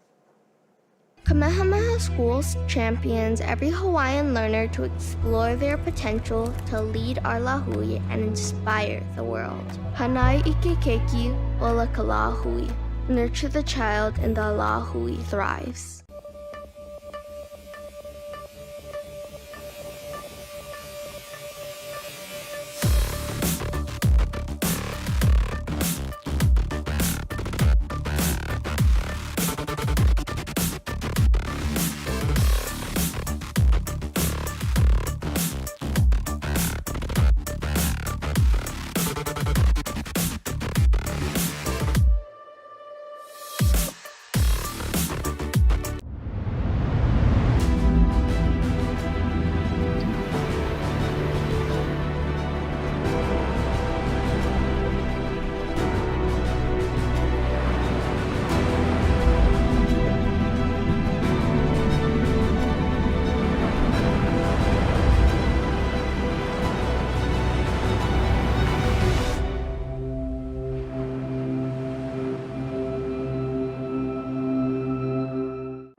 We love where we live. Knowing that there's an endangered species literally in your backyard that you get to see is pretty fantastic. They need their space. What can we do to protect it so that you can someday show your son or daughter a Hawaiian monk seal on the same very beach? That's what I want to be able to do.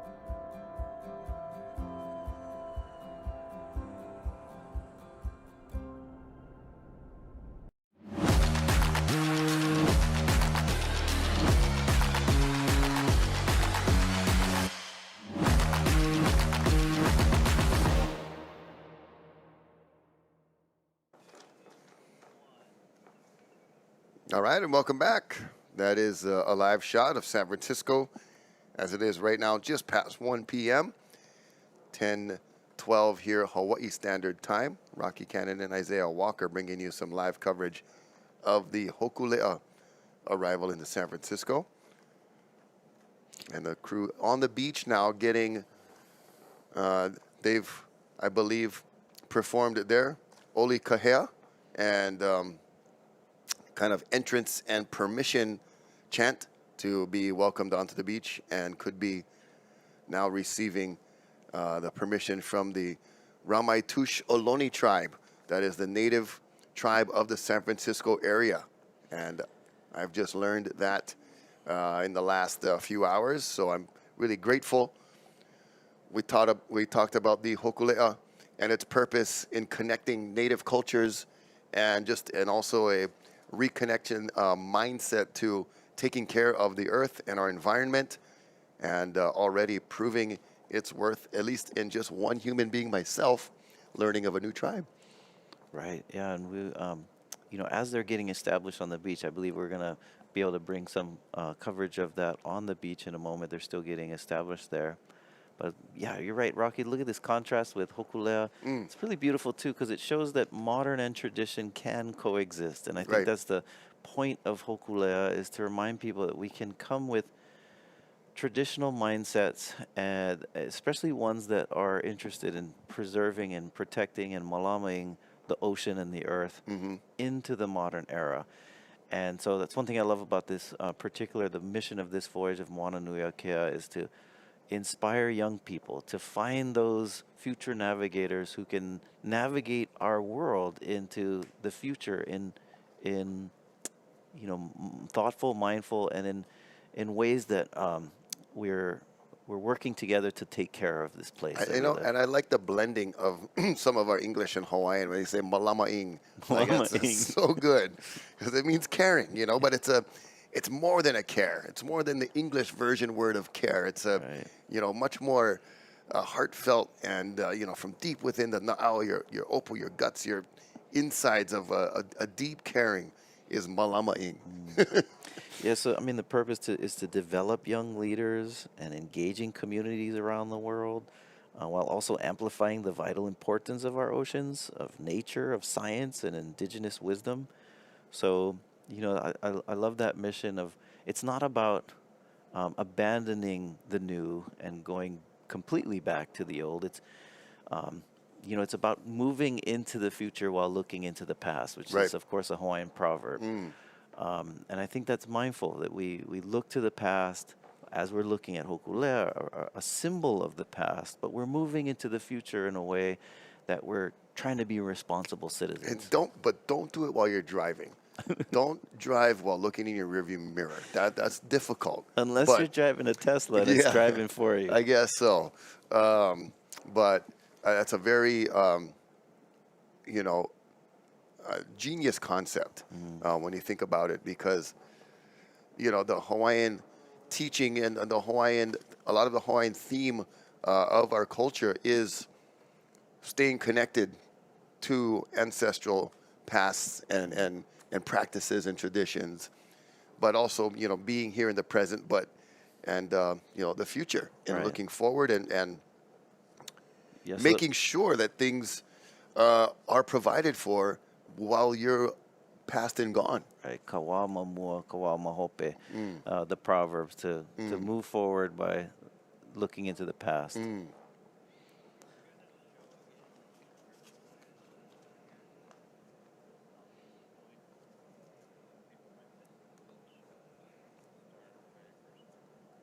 We're going to revisit some of the items here that we've shown right at the beginning of the broadcast, just in case for those of you joining us in the last few minutes here or just previously, in case you missed the very beginning of our broadcast, we're going to show you here what we've got.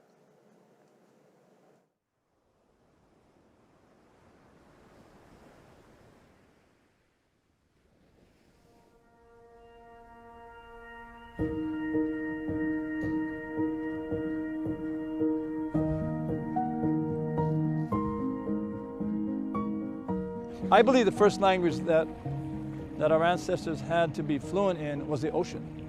Had to. Otherwise, you couldn't sail these canoes.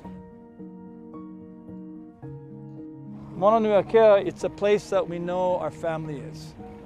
The deep ancestral family, it's theirs. So with that, Mauna Nui Akea ultimately is our larger home. One that we need to understand, one that we need to protect.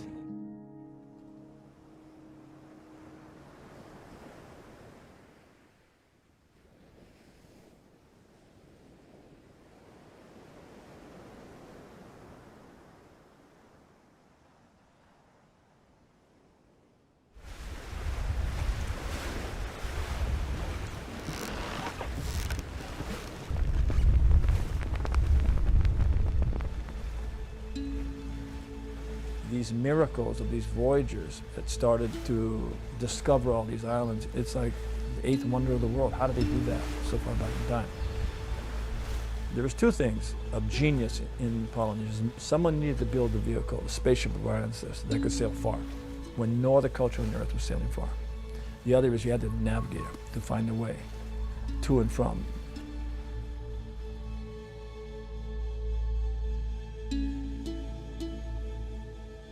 The navigator needed to be able to see, needed to be able to hear, it needed to be able to feel. Every day that navigator would maybe making 5,000 observations of a wave or a bird or a star. It would make 500 choices about trim, course, steering, and then it would make 2 decisions. At sunrise and sunset, in the color of light of dawn and dusk, it would make decisions about where are you on the earth. I think we are where we are on the planet today, where human beings are changing the earth. It is now turning around and changing us, and we don't know what to do because we disconnected. The greatest thing we need to do is become family of the earth again, family of nature. The greatest naturalist I ever met was my teacher, Maupaialeg, who transcends the observation of nature to what he calls the magic. It is about when the human existence becomes part of the family of nature, that you are nature. The thing about Mao, the day he was leaving, packing his bag, he sat me down and said, okay, Nainoa, I give you everything. And the ocean showed you everything, but it'll be 28 years before you'll see. If you want someone to know everything, send your son, because you're too old. That's a crucial piece of cracking the code. And it's when we teach our children. When do you learn the connection? When do we learn verbal language? When do we learn the language of nature? And that's the language we need to immerse ourselves. We need to bring it back. We need schools of nature immersion globally. And that's why we're voyaging.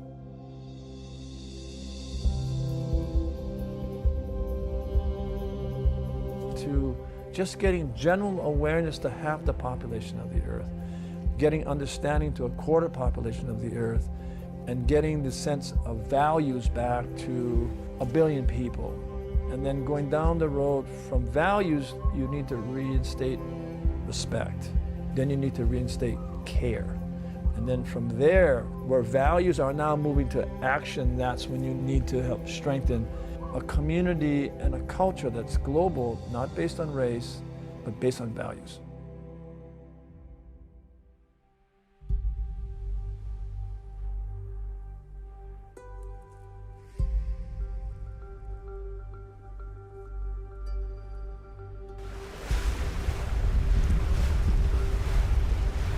Hōkūleʻa takes us into the wild.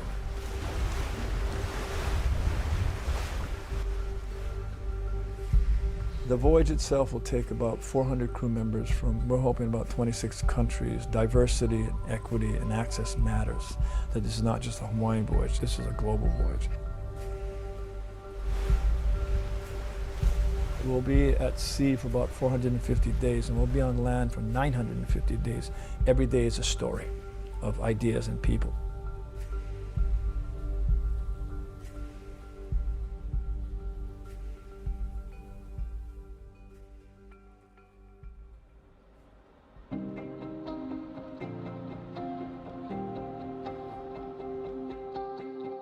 Philosophically, the Moana Nui Akea is, we could say it's a circumnavigation of the Pacific. So in many ways, it doesn't have a start or an end. That this is really about a beginning of coming together and reclaiming our home, you know, our world. It's fighting for what's right.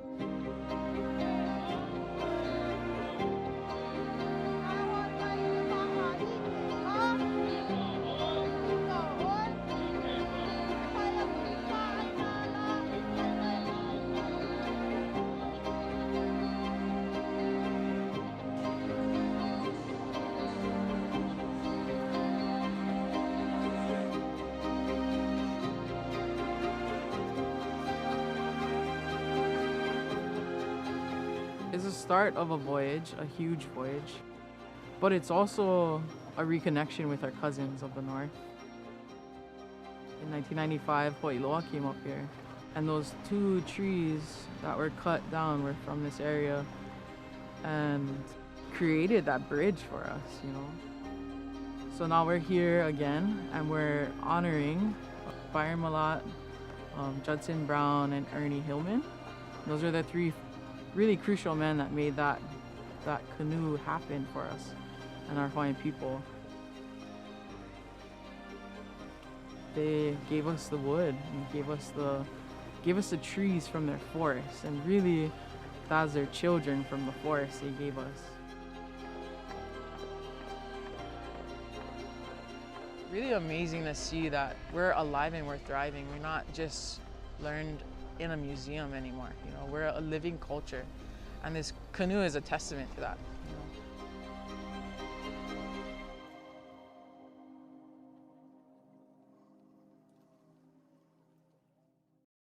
You know? Welcome back. We hope you enjoyed that initial piece of the Hōkūleʻa voyaging, beginning its Moana Nui Akea voyage in Alaska. Right. On board a Matson ship, getting craned up onto that container ship and kind of starting it there in Alaska. The first 2 legs covered much of the Alaska voyage. Right. They were looking at Alcatraz, the island there. It used to be a prison, and anyway. I've been there. Really? Did the tour. It's pretty fascinating. Yeah. Just to get, you know, onto the island. They have a little audio set that you walk through, and it's pretty engaging, I have to say. If you're in the area, I recommend being able to get out there and see it. And then we talked about the native reclaiming of Alcatraz. Right, during the same time that Hōkūleʻa had its maiden voyages, and in the mid-70s, 1975, 76, and Alcatraz was a spot where the Native Americans went to make a statement, and by occupying the island and bringing awareness to the importance of indigenous rights and things, and had an impact on Hawaii. Yeah. A similar thing took place in 1976 with the Protect Kaho'olawe Ohana, who occupied the island of Kaho'olawe. And that time, 1976, big time of cultural renaissance in Hawaii, where the Hōkūleʻa canoe made its maiden voyage to Tahiti, and a lot of other things in the surfing world, the establishment of the Hui o He'enalu. And so it was a very vibrant year, 1976 in Hawaii, and it's interesting these connections that even the island of Alcatraz has somehow a link to our story here of Hawaii. And Hōkūleʻa itself, Hōkūleʻa, a double hull voyaging canoe, 62 feet in length. It is the name Hōkūleʻa is named after a star called Star of Gladness, or Arcturus, and it's a zenith star. A zenith star is what navigators use to show the where the like if a star goes straight above that island, then it marks that island. So Hawaii's zenith star is Hōkūleʻa. Okay. And so a lot of significance with that name, in as a utilitarian name that reminds you of where the canoe is, where Hawaii is. Yeah, and some of you might be thinking of the Carl's Jr. logo. It's a star with a smiley face, but it's not that Hōkūleʻa, not that happy star. It is the Star of Gladness that has many songs written about it. Right. Not only the star, but the canoe itself, and Uncle Boogie Kalama with one of my favorite renditions of a song tributing Hōkūleʻa. And Hōkūleʻa is celebrating, coming up in a couple of years. Part of this voyage, it'll make its 50th birthday. Wow! And so we, honor all those that were part of the voyage. Even just for this voyage alone, it's going to take 400 people. Yeah. They have rotating crews, so this is the 7th leg. We had mentioned that legs 1 and 2 were in Alaska. I'd mentioned my son, Kahia, was part of leg number 2, and just how many people it takes to make this operation go. And we're in that generation where they're passing the torch from one generation to the next. We've mentioned several of the original voyagers from Hōkūleʻa. Many of them have passed. Fortunately, many of them are still with us, including, of course, Nainoa Thompson, who was a part of the original voyage. He sailed on the canoe that went from Tahiti back to Hawaii. And then, we have a lot of folks, though, that Buffalo Keaulana is still alive. It was cool. We saw his grandson, Nolan Keaulana, who's a part of this crew. So you can see the traditions, the family, that these connections of Hōkūleʻa and the family, the Ohana. Yeah, and it's been 28 years since Hōkūleʻa was last in San Francisco, 1995. We did have its sister ship, Hīkiʻānaliʻa, travel to San Francisco back in about exactly 5 years ago, September 2018. And that crew was Archie Kalepa, who we're thinking about on Maui, and sending a lot of aloha and thoughts and prayers to everybody that has been a part of or affected by what happened last month there. And Hīkiʻānaliʻa has been actively engaged with those relief efforts to Ohana on Lahaina. I know they've gone and actually been there with Hīkiʻānaliʻa and using it to bring relief. Archie is an incredible contributor, not only to Hōkūleʻa but to his community in Lahaina. Yeah. Beautiful tradition of sailing in a port town. San Francisco has been an incredible port town from way back when, in ancient times, even through, the gold rush of the mid-1800s. Yeah. And a real interesting town. Also, the tradition of whaling that has a connection to Hawaii. A lot of whalers that were coming from this region, from San Francisco and elsewhere, coming into Hawaii, and even influencing classic literature like Moby Dick. Yeah, just amazing connection and historical reference. Right, and so San Francisco does have that port town vibe, as you see here, and very historic. We're seeing a lot of the old buildings. They say that Honolulu and San Francisco had a lot of similarities in its early days of Honolulu and its connections. Yeah, I've been to San Francisco now, a few times, and being on the ground there and just walking around the different piers and ports, a lot of those remind you of being in that kind of maritime zone of Honolulu. Right. Some good clam chowder. And oh, man, and the bread bowl. You cannot go wrong with that, bro. That is awesome, right on the ocean. And the crew now has been welcomed from the vessel to the beach, and now from the beach to a little podium area where they will be sharing with the local community. We mentioned the local tribe there, the Ramaitush Ohlone tribe, And then, of course, a lot of Hawaiians and different Polynesians that have migrated and now live in the San Francisco area, I'm sure, are thrilled to have the arrival of the Hōkūleʻa and a lot of fellow Hawaiians. Right. Looks like the wind's kicking up a little bit, which is good for the sailors. Yeah. Yeah, that's a amazing boating community there. And of course, connecting all these different parts of the bay, these amazing engineering marvels of the Golden Gate Bridge, the Bay Bridge, and then all of the interesting architecture and, you know, the old mixed with modern and new. Right. Just a really cool kind of time lapse that you see in the architecture and the surrounding area of San Francisco. Yeah, and we've talked about that, Rocky. I mean, even just recently, before the video piece we just watched, the importance of that this mission is a reminder to all peoples around the world to be mindful of how we treat and how we are stewards of this place that we call home, this earth that we live on, and being able to move forward into the future by looking to our traditional knowledge as ways of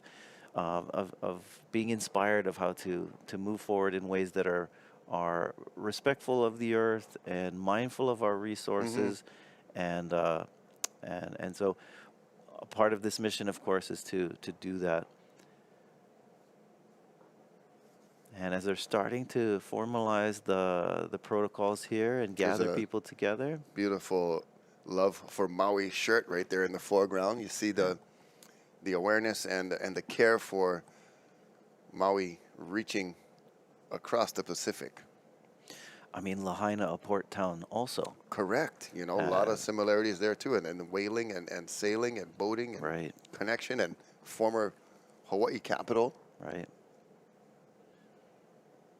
Beautiful day today. All the colors that oftentimes this place is usually monochromatic with gray as its primary color, but not today. Yeah, just a beautiful, picturesque arrival day for the Hōkūleʻa into San Francisco. Beautiful crowd, sight. Yep, they're gathering on the bleachers now to get up close and to hear what our crew, and I'm sure especially so many folks, deservedly so and rightfully so, enamored with Nainoa Thompson. And I feel like he's a guy that almost every word in just being in his physical presence, the few times that I have, and also hearing him speak, you know, on you know, any broadcast or any level of you know, media outlet, like every word has such deep meaning and connection to the next word, It is like there's not a wasted breath that comes out of his mouth. Right. I think what's incredible too is that you know, Hōkūleʻa has made many voyages, and as I've mentioned earlier, one of the missions and purposes is to make connections with not only indigenous communities but global leaders. And it's pretty impressive if you see the resume of people that Nainoa Thompson interacts with. We talked about how they were just successful in New York City and working with the United Nations. He's personal friends with very influential people, including Dalai Lama and a lot of other very influential world leaders. We talked about how Sylvia Earle, you know, revered marine biologist, was on Hōkūleʻa this morning and is a part of that experience.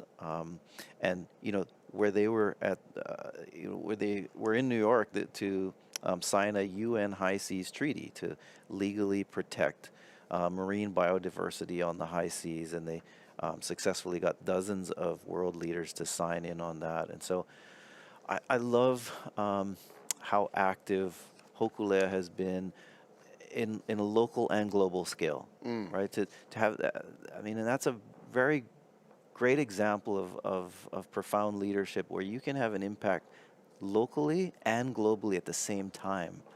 And it's really an honor, I think, for all people from Hawaii to be honored to know that, you know, that Hōkūleʻa is a vessel that represents them as Hawaiians, but also to the larger world, and the impact that Hōkūleʻa is having, especially at a very timely period where the earth really does need leaders to be advocates for it.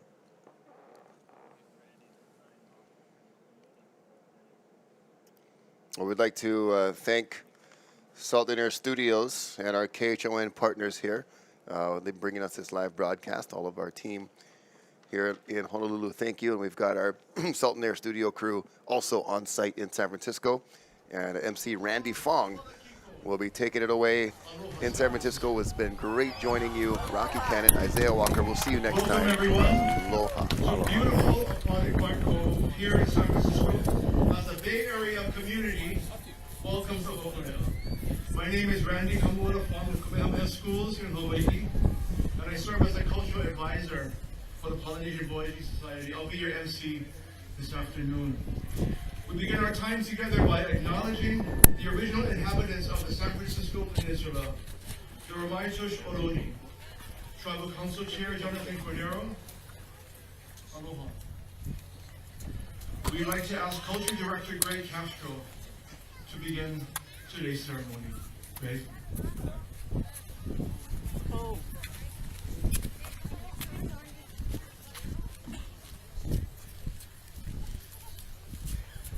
Ishaktohi, greetings relatives.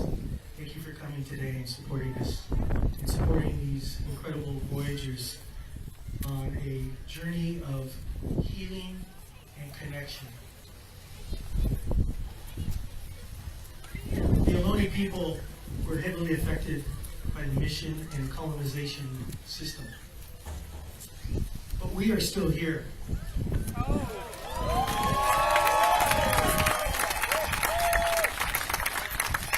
And I want to thank my Ohlone relatives and my other California relatives that are here to support us today and helping me greet the crew as they came in over half an hour. It was good practice for us. And thank you all for coming out and greeting these incredible indigenous culture bearers. What they say and the words they bring are what we believe, is that the earth gave birth to us and unites us all. Many have forgotten, some deny it, but there cannot be denying that truth, that we are all linked together through the earth, through the waters, and now we are called to heal that earth and waters. For many of us, that responsibility was taken away from us, or at least the attempt. But we understand our sacred obligations. We understand our sacred instructions. And that's why our ancestors sacrificed, so we can still be here to do this work that Creator gave to us at the beginning of time, to take care of the world, to take care of the land and the water, to take care of each other. And this gathering today is all about that. I'll pass this along with a song from my Rumsen cousins.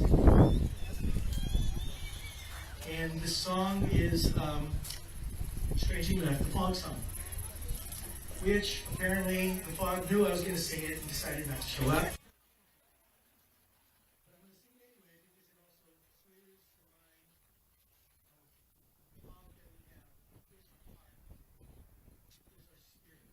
So we can hear each other, greet each other, bond with each other, and renew the traditions that have gone back in time immemorial.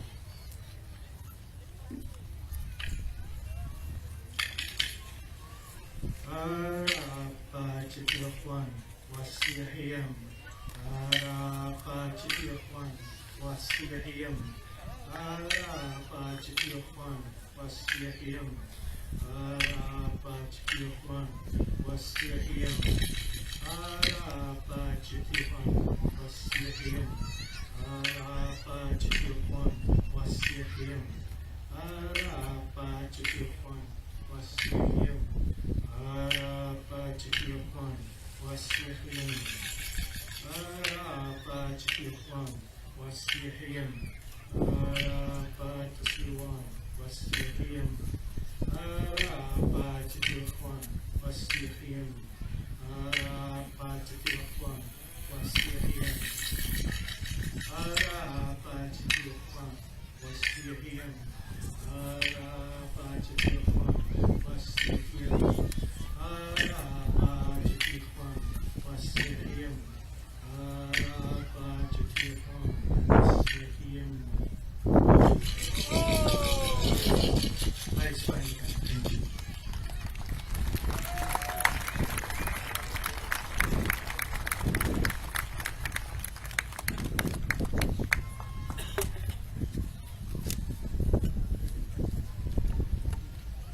To our Ramaitush Oloni Ohana.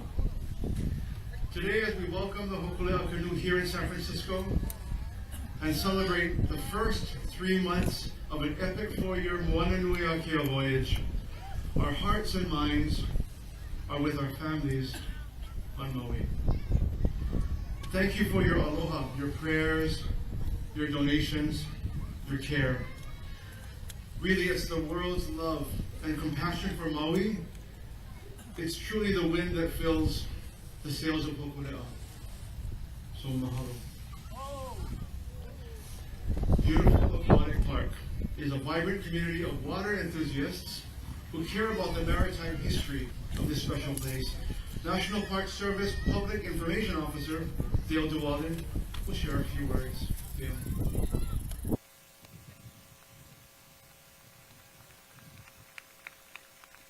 Mahalo, Randy, and thank you, Greg Castro, Ramaitush Ohlone family, for setting the right tone and planting ourselves here today in this gathering. To everyone visiting today, and to our distinguished guests, aloha and good afternoon. On behalf of San Francisco Maritime National Historical Park, it is my great honor to welcome each of you with us here today on the ancestral homelands of the Ramaitush Ohlone people, to join in extending our warmest welcome and aloha to the crew of the Hōkūleʻa.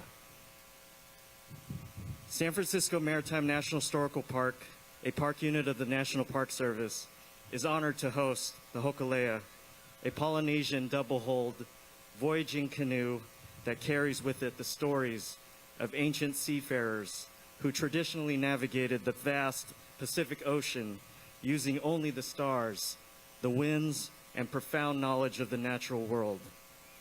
As we celebrate Hōkūleʻa's arrival here at our national park, we acknowledge and appreciate its value and connection to maritime history, reminding us all the importance of stewardship of our environment and preserving cultural traditions that stretch even far beyond the sea.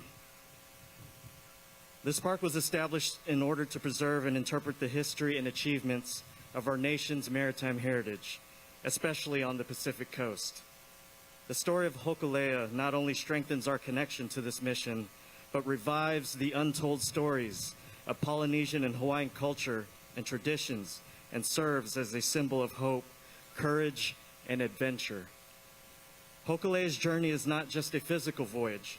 It is a voyage of the human spirit that is defying odds, transcending time and place, and is a testament to how the power of exploration and discovery can bring an individual to oneself and bring people together, as did Hōkūleʻa's sister canoe, Hīkanalia, here at Aquatic Park back in 2018. Thank you to the Polynesian Voyaging Society, all the event organizers, and to all here joining us in celebrating this momentous occasion and experience, to learn from one another and be inspired. May Hōkūleʻa inspire us all to continue exploring and preserving the rich tapestry of our shared maritime heritage. We hope you enjoyed your afternoon. Mahalo. Thank you.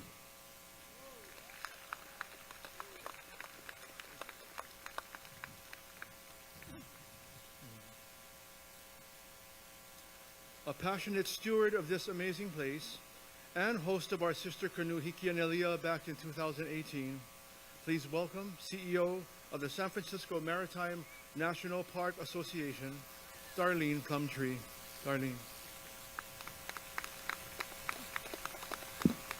Thank you, Randy. Well, aloha and welcome to everyone here this afternoon at the Aquatic Park. On behalf of the San Francisco Maritime National Park Association trustees and staff, I want to welcome the Hōkūleʻa and the Polynesian Voyaging Society. It has been my honor and my pleasure to work with the Polynesian Voyaging Society for the second time.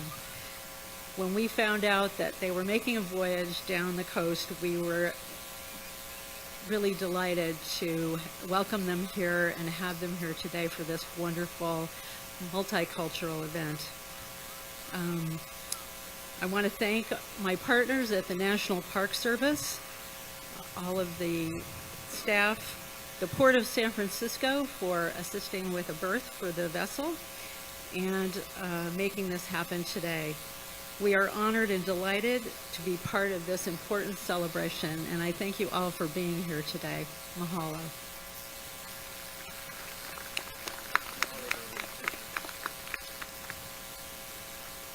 Mahalo, Darlene. This next gentleman is a highly regarded leader and servant of this community.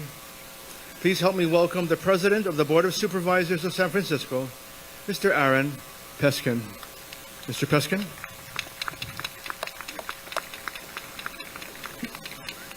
Thank you, Randy. Nainoa Thompson, Captain Blankenfeld, to the crew, to Dr. Earl, to the First Peoples on both sides of the Pacific. It is this body of water that unites us. The bay that stands behind me is a third smaller than it was when the missions were first established in what is now Northern California. Many of the people here from the South End Rowing Club and the Dolphin Club swim, as do I, every morning in the bay's not so cold waters anymore. That breakwater used to be covered in starfish. Today, there's not a single starfish left on that breakwater. The Hōkūleʻa inspires us. It inspires us to know that there is a different way that we can all come together from Hawaii all along the Pacific, the 43,000 nautical miles that the Hōkūleʻa will be traversing, all of those countries, all of those First Peoples, all of those countries can come together to meet the imperative that we are now facing. And it is in that spirit that on behalf of the City and County of San Francisco that we welcome you and thank you for spreading that message all around the world. On behalf of the City and County of San Francisco, welcome.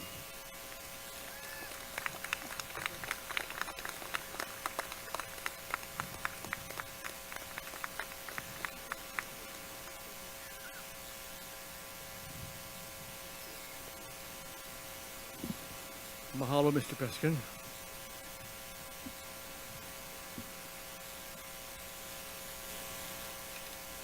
With us today in spirit is California State Governor Gavin Newsom. Allow me at this time to read a special proclamation on his behalf. The Moana Nui Akea, a journey to ignite a movement of 10 million planetary navigators who will pursue critical and inspiring voyages to ensure a better future for the Earth, arrives today at Aquatic Park in San Francisco. As we welcome the Polynesian canoe Hōkūleʻa to the California coast, we join with the first Californians to call the bay their home in recognizing the crew members in their successful voyage across the ocean. In recent times, Polynesian people have embarked on ocean voyages using ancient forms of vessel and navigation to raise awareness of both their traditions and environmental threats to the ocean and islands they call home. The Polynesian Voyaging Society, Hōkūleʻa, the organizer, of Moana Nui Akea has been a leader in this effort since 1976. In 2011, the Pacific Voyagers fleet of 7 replica waka arrived in San Francisco from New Zealand, Aotearoa, completing a journey designed to put a human face on those most impacted by growing problems like overfishing, pollution, and ocean acidification, and confront some 3 billion people in the Pacific Rim nations and Pan-Pacific Islands who depend on the ocean, as National Geographic reported. In 2018, the state now welcomes the Hōkūleʻa. In 2018, the Hikianalia, sister to the Hōkūleʻa, arrived here in that same spirit. The Golden State now welcomes the Hōkūleʻa, her courageous crew, and the opportunity to reflect on their important message. Located near the traditional village of Petalanook, the area of Aquatic Park has benefited from the stewardship of the Ohlone since time immemorial. From the beginning, the Ohlone supported a rich economy through sustainable management of the ocean, its bounty, and the land's diverse ecosystem. The Ohlone peoples and other First Californians continue to this day to rely on traditional knowledge gathered over thousands of years of observing, experiencing, and shaping the natural cycles of this land to manage their resources. As we face the threat of climate change and the reality of year-round wildfires, these knowledges are guiding California's development of mitigating environmental policies and practices. All who experience the California coast recognize it is a natural treasure whose breathtaking scenery has inspired generations of artists, authors, dreamers, and sightseers. Californians' love of the coast has played an important role in making our state a world leader in the movement to protect oceans and other natural resources from pollution. With the arrival of the Hōkūleʻa, we recognize the value of our natural ecosystems, the oceans, and traditional knowledge, and affirm our commitment to inspiring successive generations of youth to build a better, brighter future for all. Now, therefore, I, Gavin Newsom, Governor of the State of California, do hereby proclaim September 24, 2023 as Moana Nui Akea Welcome Day in the state of California. How about a round of applause? Governor Gavin Newsom. Mahalo a nui loa.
Ika hoi, ika hoi, ikeka. E pai atu I ta aina la, e pai mai la I ta aina e aue uahiti e. Aue uahiti e, uahiti e o molele e. Aue uahiti e. E kawa ike kai e hokele wala ino e, au e buluvadu I e. Aue uahiti e. E lau hoi mai ka waa ikeka. Ika hoi, ika hoi, ikeka. E pai atu I ta aina la, e pai mai la I ka aina e aue uahiti e.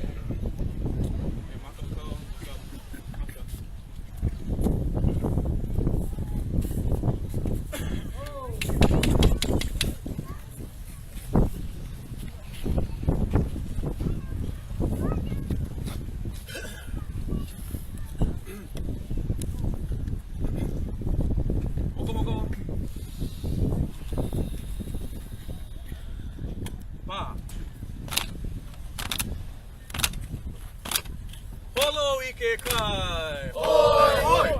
Hoi hoi. Holo ika I a. Hoi hoi. Hoi hoi. Hoi ike kai. Kue kue. Kue kue. Yama a Hōkūleʻa. Ia kawa a ia Hōkūleʻa ku.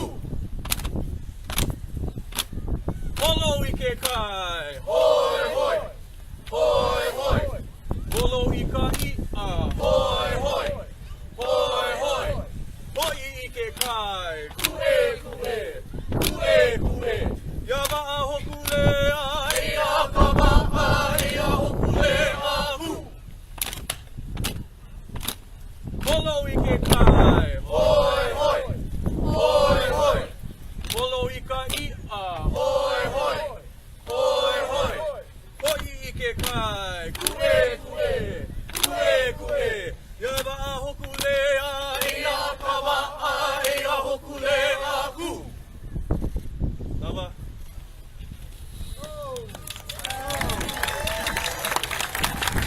Hallelujah. We'll ask the crew to stay in place at this time.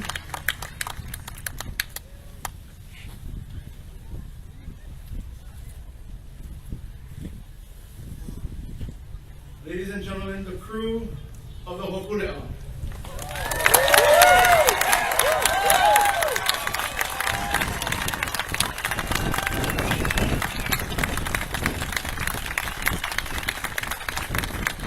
At this time, we invite Polynesian Voyaging Society leader, boat navigator, and one of Hawaii's extraordinary watermen, Captain Bruce Blankenfeld, to introduce the members of the Hōkūleʻa crew. Captain Bruce.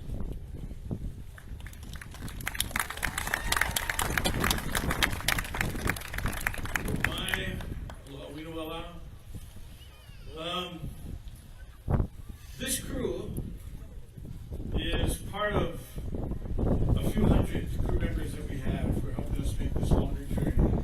And we're so, they're amazing people. Starting in the front right over here is Aina Paikai.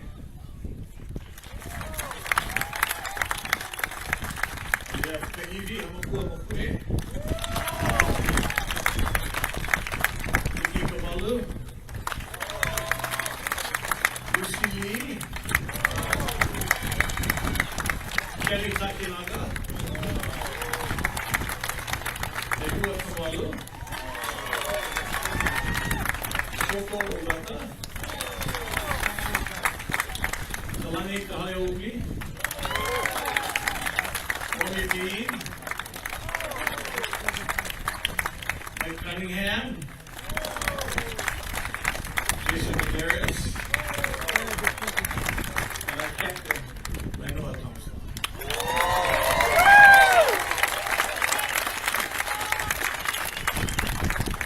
Hallelujah.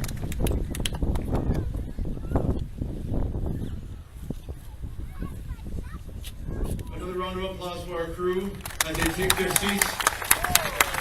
On their behalf, we just say hallelujah to this amazing community.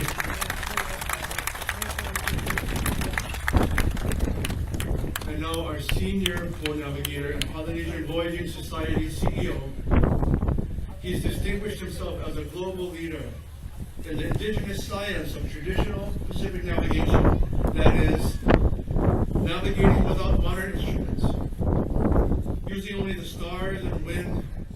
currents as did our ancestors. He has brought the canoe here today to San Francisco to uplift indigenous knowledge and to amplify the urgent call for action to restore our oceans and help heal the planet. Please welcome Mr. Nainoa Thompson.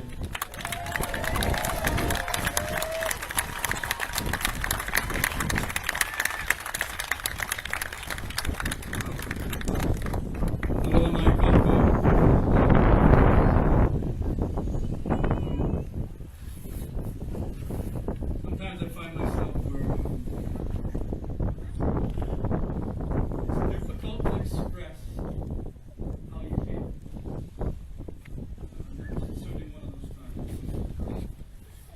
What I feel the most is a lot of aloha for all of you that took the time to be here on this day.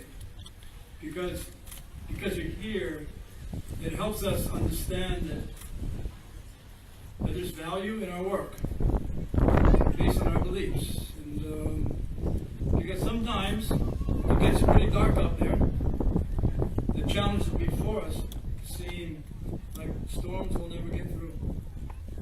But when you see people come together, you always have a chance. So the Bay Area people, Sausalito and San Francisco, mahalo on behalf of our whole crew.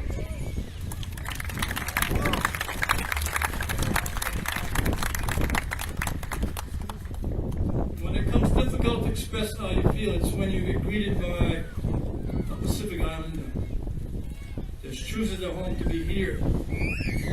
From our home.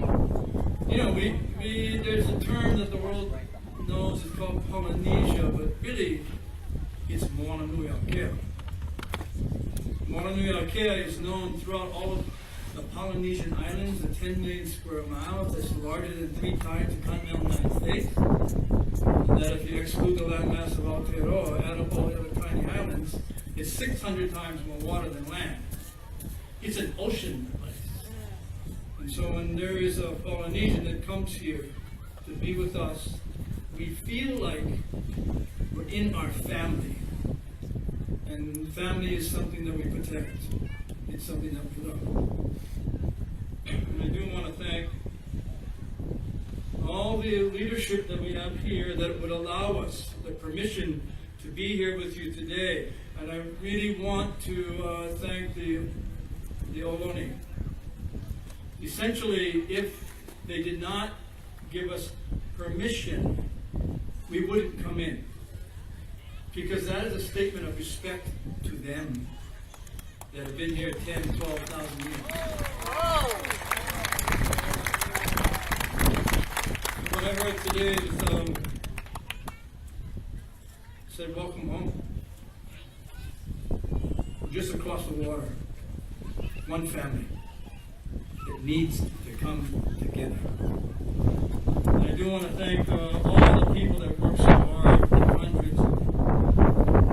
I kind of run away when I look at their emails and their texts and their telephones. It just took so much coordination to take an idea of a voyaging canoe to come into an aquatic park as if it means something. And I do want to pick out Michael. Where are you? Michael Oberon, he is like the genius and the coordinator of all this. I mean, he does Super Bowl events, but he was tireless, and we thank his family for giving him to us for months on end to make this day happen. Michael, thank you.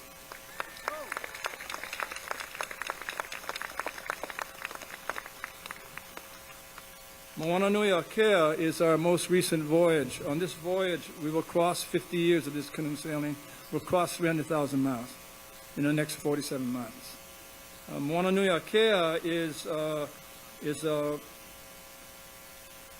time to help us understand, and I will say this, and you could disagree, but it's our belief that student navigators, and by the way, you know, I'm not a master navigator. I'm still in kindergarten. What's important to know and to say and to respect the fact that when this canoe was launched 48 years ago, us guys in Hawaii did not know anything. We didn't know the name of a star, a direction of the wind. We didn't know what a star compass was. We didn't know what a sheet line was.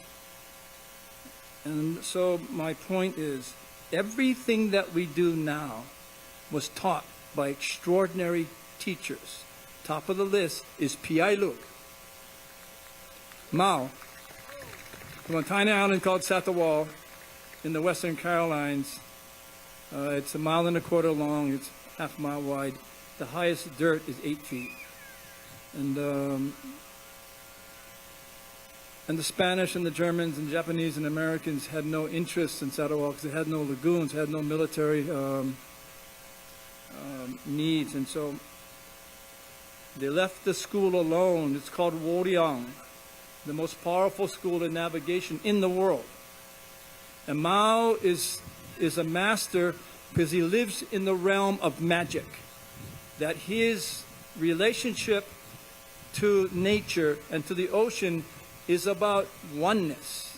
There is no difference about the lightning and Mao, or the bird and Mao, or the wave and Mao. It's the same thing. And that is what we sail for, that connection to nature, because you cannot protect what you don't understand. And you won't do it if you don't care. And Moana Nui Akea is the third equation. You can't do it by yourself. You got to connect. So when we set off on this voyage, maybe you want to know, why did we come to the Pacific Northwest first? Because of you, the native people. We want to learn what is the relationship and the balance that we knew in the past for thousands of years that allowed families to thrive and to strive and keep the environment in balance. And that was the same thing that Mao is. That the eagle and the raven and the killer whale, the family names are a clear attachment of who we are as human beings to the natural world. So for 12,000 years, 14,000 years, we came here because we wanted to be close to the people, to learn from the people that were closest to the ocean the longest. Thank you.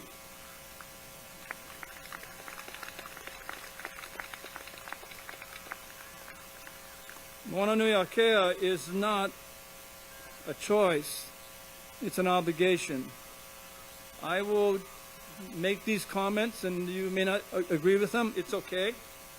But I don't believe there'll ever be any healthy living system on the earth if the oceans are not healthy.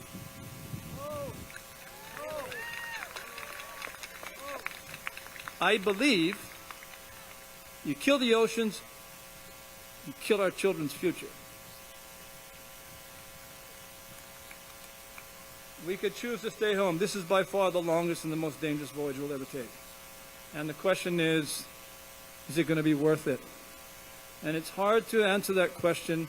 You got to go. The last 4 months, we traveled from Yakutat, Alaska, 60 degrees north, 2/3 of the way to the North Pole. Hubbard Glacier was there. Only 2 of the glaciers amongst the thousands in Alaska that is advancing. The rest are not. And we went there and came south through British Columbia and then into the United States. And this leg here was from Tacoma to San Francisco. And we knew that this would be statistically the most dangerous passage. Your coastline off here, this coast. Because our perception as students of navigation, you only know where you are by memorizing where you come from, but you got to memorize in nature. So we're constantly watching that horizon. Your ocean is alive all the time. Your ocean is changing all the time. And we were really concerned about this lake, even though it was only 800 miles, that we weren't prepared for it. That we could captain canoes, we can't pilot them. And so it was a dangerous trip that had to get us to here, But one thing that we learned deeply, in your fog for 40 hours is a little intimidating, by the way. Yeah. And we learn to become humble. That's when you have a chance of permission to talk to nature. And we pay respect to this ocean here. And we're grateful to the Miwok that when we snuck in, we didn't want to spend another night out at sea because the weather changes so much. So we snuck into underneath the Golden Gate Bridge around midnight, and the Miwok were there to greet us in Sausalito. And then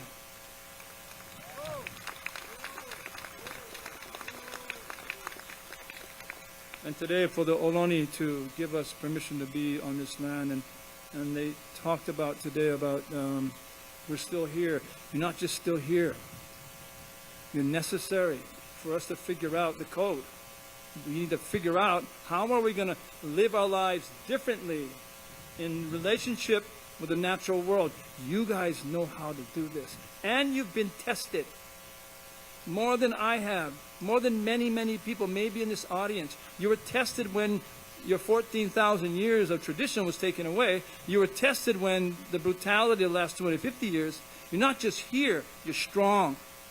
And that we came to the British Columbia, Alaska, and this part of Pacific Northwest to learn from you. And what we found was, the thing that I would just summarize is that in the end, it seems that the equation of 29 different communities we went to, the equation's the same. Love.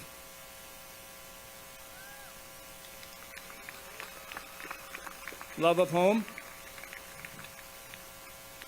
love of family, and the love of your children's future. Basic, simple. And that the choice is by every communities was that we are going to use our ancient traditions to help us find the way. So we're deeply grateful for all of those who allowed this voyage to take place. Moana Nui Akea, for me, I go into these bouts of, I guess, depression. When we look at every single media story, maybe not every. When we got TVs in Hawaii when I was a kid, it was black and white, 3 channels. They turned it off at 10 o'clock at night. The only thing that made me come home before sunset was 2 heroes. Carl Sagan, that took me to the cosmos, and Jacques Cousteau, that took me below the ocean. They made me fall in love with nature. The danger now is, what do our children see on their telephones and on their iPads? What do they see? And my concern is, and we're seeing it in Hawaii with the impact on children, primarily their mental and emotional and spiritual health, that the stories are always about reasons why you should be afraid of nature. Wrong. Yes, it feels like we're in the black of the storm, but I believe we can beat the crisis of climate. We can beat the crisis of biodiversity loss. We can win the challenge of sustainability if we do one primary thing: come together. And what we need is the navigator. What we need is the navigator to allow us to understand, a person that deeply understands nature, that spends a lifetime connecting with communities, donates everything of her life into wildlife, into nature, with the understanding we will not survive unless they do. And so that navigator, I asked her to come here. Kind of begged her to come. Because in the black of the storm, she has a flashlight to show humanity the way out. That flashlight is from her heart and her mind and her love for something so deeply that she'll fight for it for generations and generations. That great navigator that I believe I follow and I learn and I get in the wake of her work. And it's the premier, in my opinion, expert on the ocean and the atmosphere. Same thing as water. But it's her fierceness and dedication to something that is so inspiring. I will follow her forever. Dr. Sylvia Earle.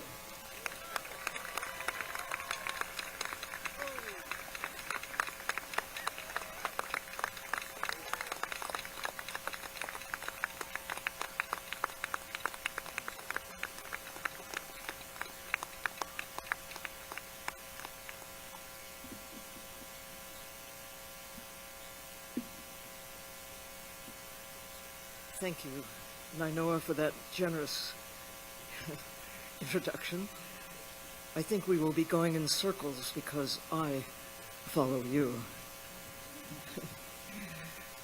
Talk about a navigator who is, if one person could be said to bringing all of us together here now, it's you, Nainoa. And you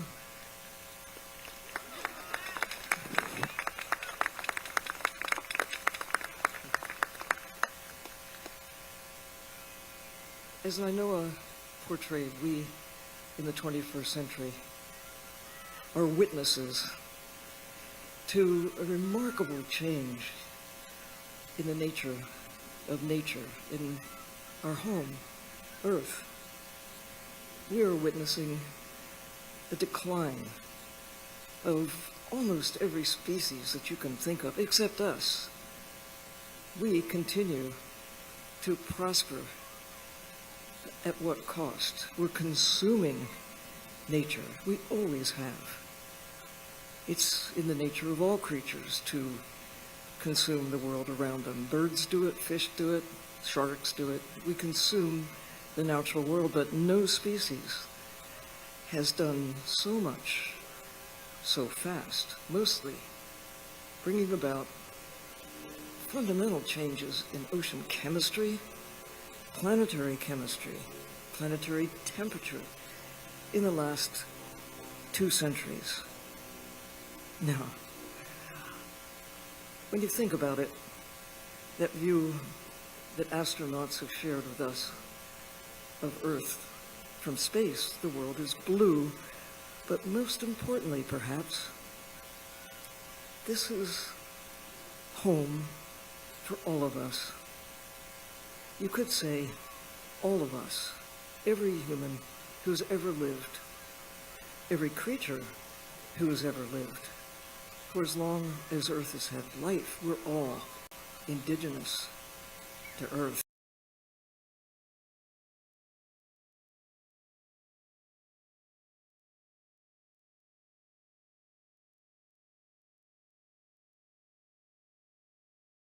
Kamehameha Schools champions every Hawaiian learner to explore their potential to lead our lahui and inspire the world. Hanai ike keiki ola ka lahui.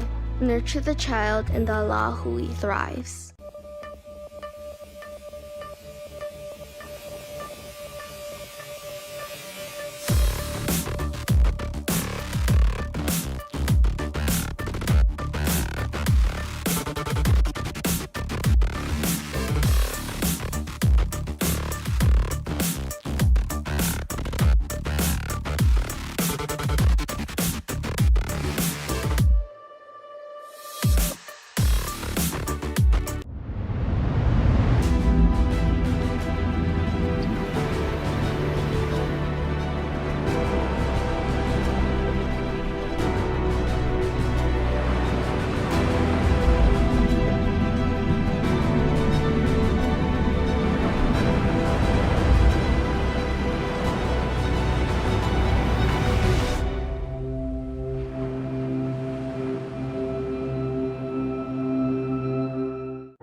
This is our Vahipana. This is the home of our spirituality. This is who we are. If we don't take care of places like Ulupo or other heiaus or other cultural sites for that matter, if we don't bring back and revitalize it, then we as a culture are going to lose it. To see the generations after myself continuing culture in some way, that's the most precious thing, because again, we are nobody if we don't keep our culture.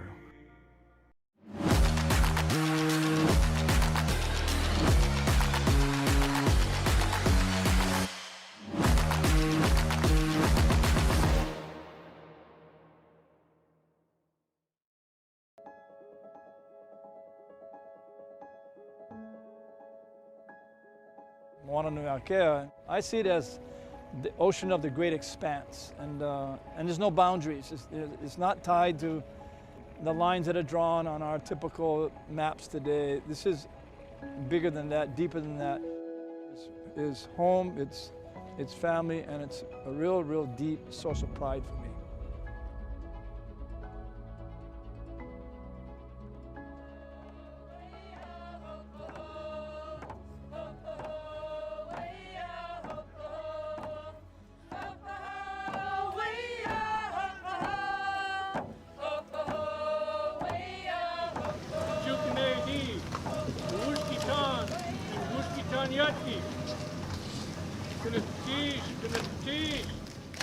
You carry your home, you carry your ancestors with you when you travel, because they're always with us regardless of where we're going.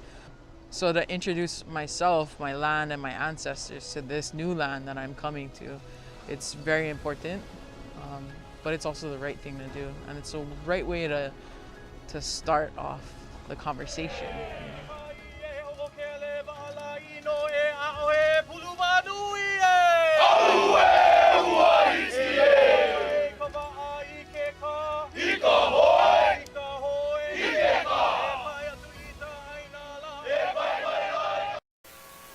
Populations, the cultures, the truly deep knowledge that comes from having relationship with a place for a long time. Bravo to all of you who have that gift of being in touch with history. We need to respect that knowledge, truly, the wisdom that comes by knowing your place, knowing the birds, knowing the fish, knowing the cycles of life. And at the same time, we're armed with the 21st century technologies that enable us to go high in the sky. And I have been privileged to go deep in the sea. I have the pleasure of having discussions with Nainoa about what's under the canoe. All those creatures that precede all of us by a very long time. What wisdom do they have that we can take and engulf and embrace to help us navigate from this point in time, which is dangerous for us? Climate change, it's real, it's happening, and we're the cause of this rapid change in ocean and planetary chemistry, temperature. We've witnessed, and we will witness, if we keep on the same trajectory without navigating with the wisdom that we have available to us, we're going to lose 1 million species by the end of this century, unless we take to heart this moment in time. We are witnesses of decline, tipping points in the wrong direction. We need to tip in the right direction. We need to have a turning point, and that's what this voyage celebrates. Just follow the leadership, the people around the Pacific, around the world, who have the wisdom, those elder cultures, if you will, that can share those newcomers about how do we get from where we are to a better place. We need to respect nature, treat the ocean as if our lives depend on it, because they do. I want to thank all of those of you here, because each of you can help with this journey. We must. No one, not even Nainoa, as powerful, as wise as he is, cannot do it alone. Everybody can do something. When you ask, what can I do? I say, look in the mirror. What can you do? I can't tell you who you are. I don't know what your superpower is, but you've got it. Every child comes with something that sets him or her apart. Every one of us, no matter every cat, every dog, every tuna, every shark, every bird, every tree, we're all different, but we all live on this planet. Our future can be an enduring future in harmony with nature.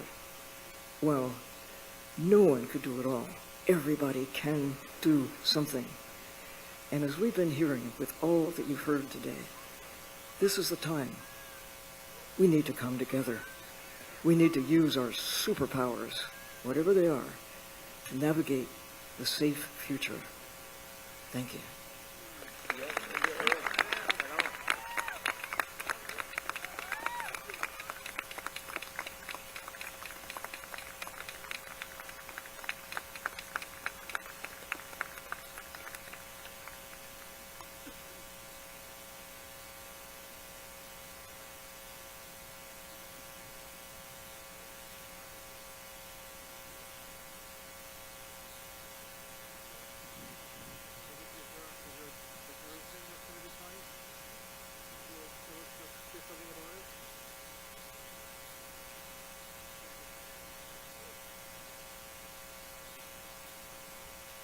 Hello, Mike Kako.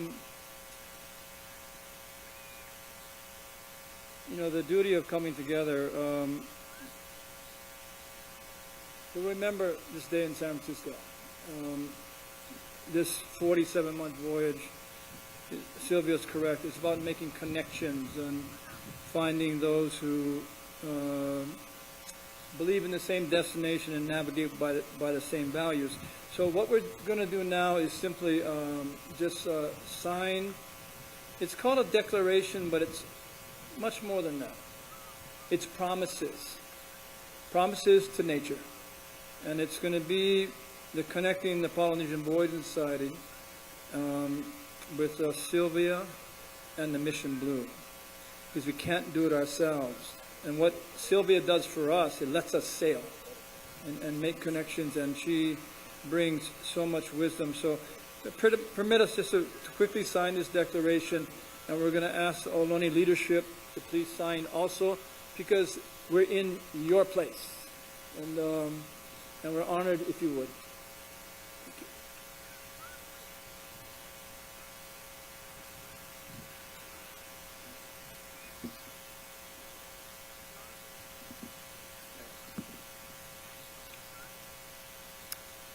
As chair of the Ramaytush Ohlone, the original peoples of the San Francisco Peninsula, including the Yelamu, what we now call San Francisco, it is my honor, our honor, to be the first Native tribe to sign this proclamation that reaffirms our commitment to preserving, protecting, and restoring the blue heart of our Earth Mother, a commitment, by the way, that Native peoples have been practicing for millennia.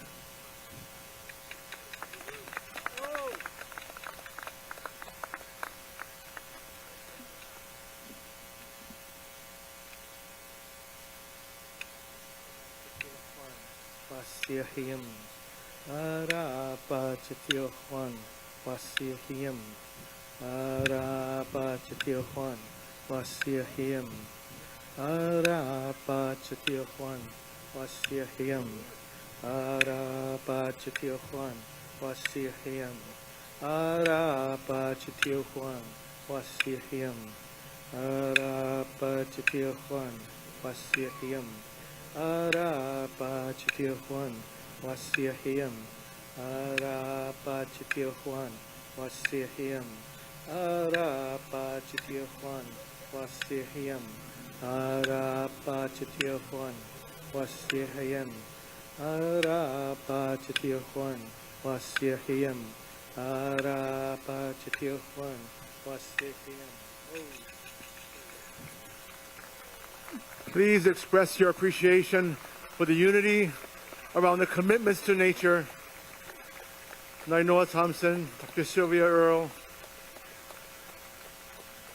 Jonathan Cordero, Avara Maichush, Oloni, Greg Castro, Cultural Director. Thank you all. Okay, well, now at this time we're going to transition again into some of our performances. To do that, we're going to take advantage of this moment when we have these wonderful people on stage, and we're going to actually take a photo. And this is your chance to go ahead and catch this group. I'm going to have you stand and just go ahead and get yourselves in order so we can remember this moment. I would even ask if you could come up further. Maybe even, yeah, that's perfect, like that. We have crew who can stand in the back.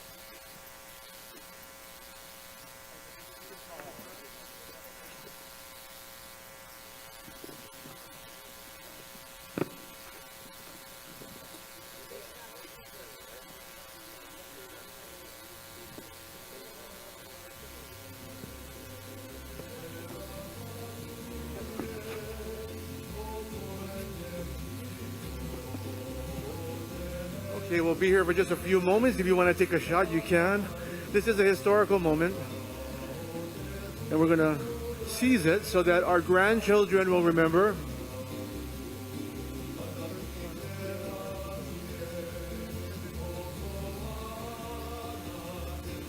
And shortly, we'll be clearing the stage and getting ready for our first performance.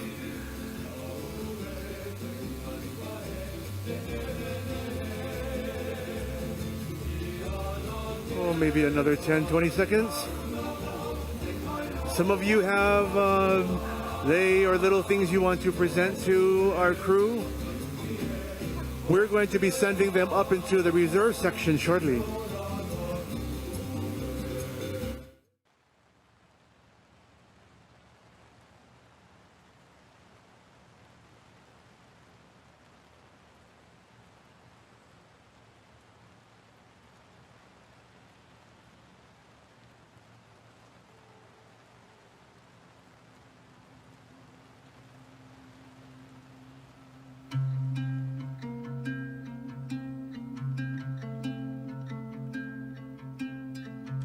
So this is what the models think should be happening up in the jet stream at current time. We're here. This is Juneau right here, just for point of reference. So the trip is going to go through Southern Lynn, down into Ancun. Ancun's right here, and then Petersburg is here, then Wrangell, and then Ketchikan's down here.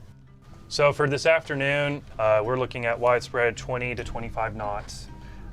With those, you'll typically see seas around 5 foot, anywhere 4 to 5 foot seas through the inner channels. But the good thing is that will be diminishing through tonight. So this is tonight. By midnight, we're looking at winds around 15 knots out of the south, seas 2 to 3 foot. How confident are you on the timing?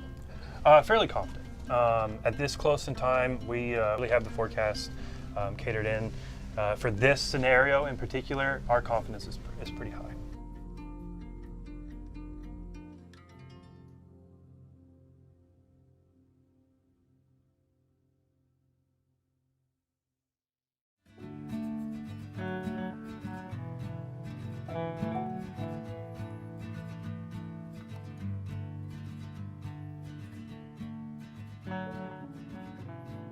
We're honored to be here this evening to see you all.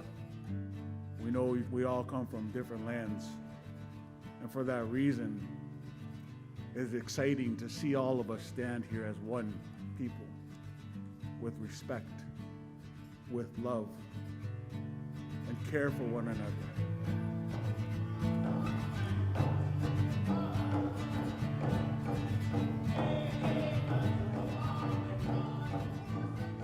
One of the elders said, "I'm so grateful that you came. I'm so grateful that Hōkūleʻa came, because you're bringing our culture back to life. You're making our youngsters want to know more about their culture. You're making our families come back together. If we continue to do that and learn and grow and continue to shed light on indigenous knowledge and on culture, I think that's the positive things, because we're going to start seeing these positive effects that start happening. Moana Nui Akea is an incredibly powerful reminder and manifestation of our ancestors' vision of being good relatives, being good to each other, taking care of each other, making progress for the next 10,000 years and the 10,000 years after that.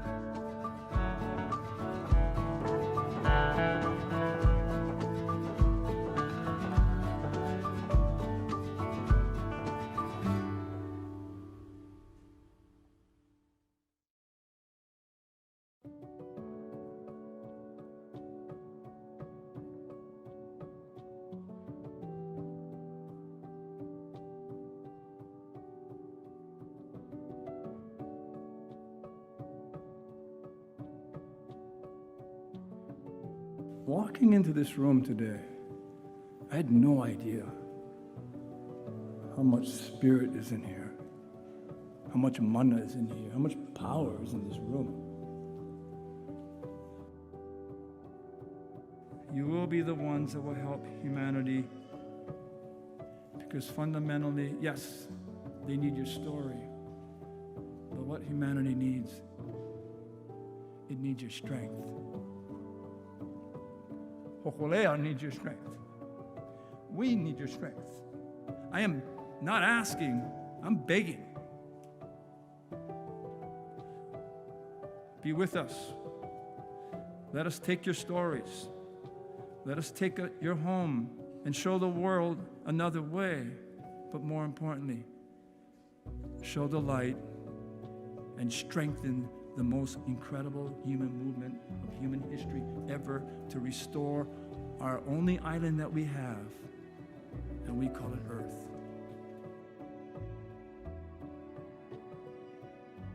On behalf of Hōkūleʻa, I can find the strength too, just to say, we love you all. Mahalo.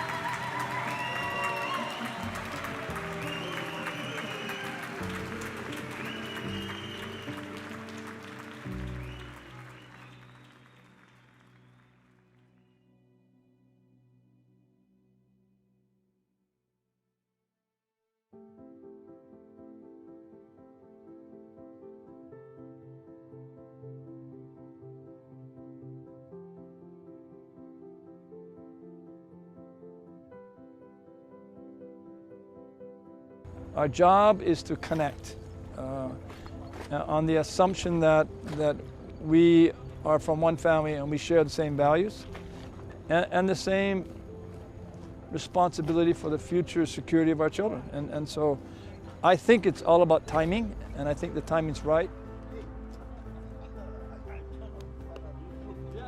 I don't know what's the outcome's going to be in 47 months. But I do know the outcomes would be in 47 months. Nothing if we didn't go.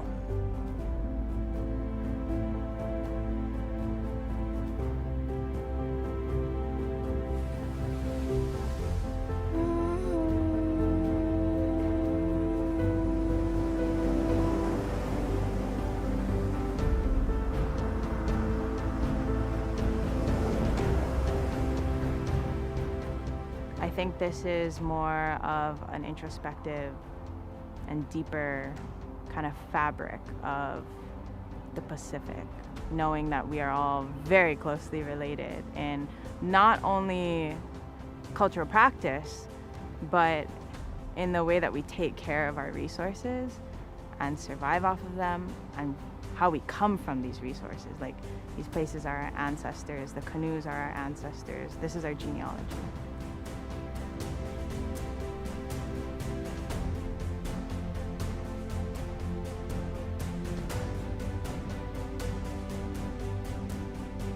We start here, and we just keep connecting, and what we need to do is go from here and just keep building that larger family and do it generationally. And our gift would be to share the world, share the family, share the earth with young people, inspire them, and get them the tools to create the change we seek that we couldn't achieve.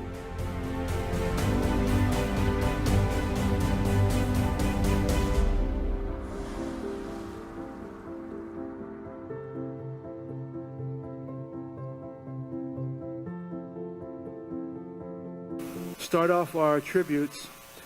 We had the great honor of having them receive us in 2018 when Hikianalia arrived. And you know, the spirit that we feel in Hawaii when we intone the chants of our people, we felt that here. And that's because there's so much in our language about who we are and what we believe, and those ancestral messages are sort of, they're kept beautifully and they're protected within words. And then to hear those words intoned, no matter where you are on the earth, it seems like our people, our ancestors manifest whenever those words are spoken, or they're sung, or they're chanted, whether there's 1,000 people or whether you're by yourself, missing home. And you chant, and you sing, and those things become real. Under the direction of Kumuhula Shauna Alapa'i, please welcome to the stage Hōkūleʻa Napua o Kala'akea.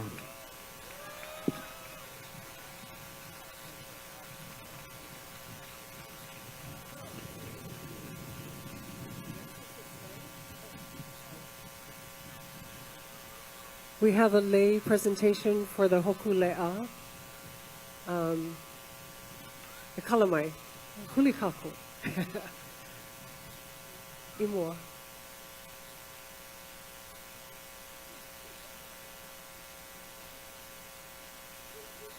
This is one lei meant to adorn the Hōkūleʻa when you go back on board.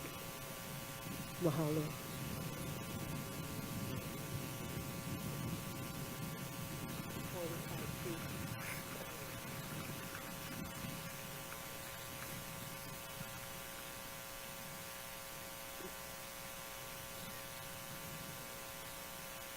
O nauna I ka me kalehua e halele wano ia nakano o kauno ia e anoi nei e li anei o yo kaiki mai a hiki mai no e hiki kuno me ki aloha aloha e hie aloha e hie aloha e hie aloha no aloha kākou. We are halau hula napua o Kala'akea. And we had an auntie that came from Maui and brought tea leaves and made these tea leaf leis from Maui. So it's so special, and I will give this to the Hōkūleʻa at the end of our performance. Mahalo.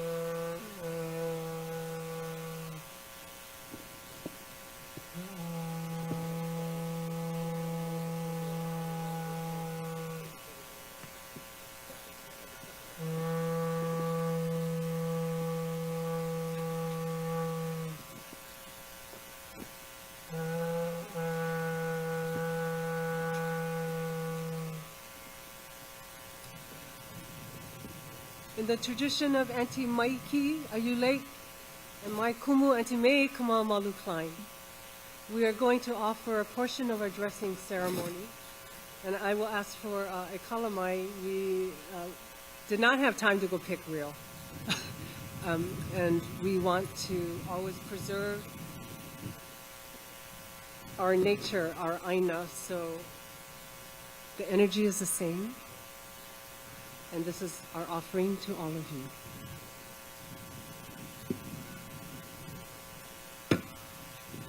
Kelei maila o ka ulahi ke kai e. Ke malama lama o ni iau wa mali e. A mali e pa ka inu waila. Ke inu maila na hala o na we I ke kai. No na we ka hala, no puna ka wahine, no ka lua, no I kila we.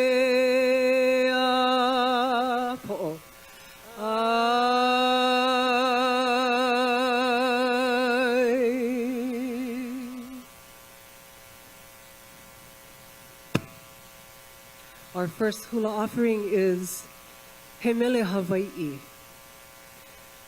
This is a hula that has been passed down from Lokalia Montgomery, and in that Moku Auhau of Auntie Mikey and Auntie May. And this mele speaks about the first sighting of the islands of Hawaii upon the migration. And these words, it is said, were uttered as the eyes looked upon the Hawaiian Islands. The skies were lit red from the volcano, lava flowing down upon the land and into the kai, the ocean. Such a beautiful sight. And luckily we got to see that not long ago. So, Hemele Hawaii. Ma Koko. Ai, Hemele Hawaii. Eia Hawaii. A he moku. A he kanaka. A he kama. A he kama na kahiki. He puali mai kapaahu. He kanaka Hawaii ea. Mai moa ula nui. Moa ula nui. A kea o kanaloa. He kanaka Hawaii ea. A he mo'o puna. A he mo'o puna na kahiko. Laua o kapulana ke he hau. He kanaka Hawaii ea e. E ala, e ala, e a. A e a e.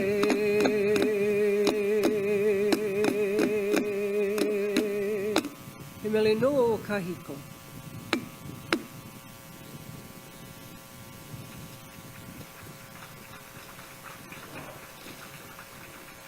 Mahalo.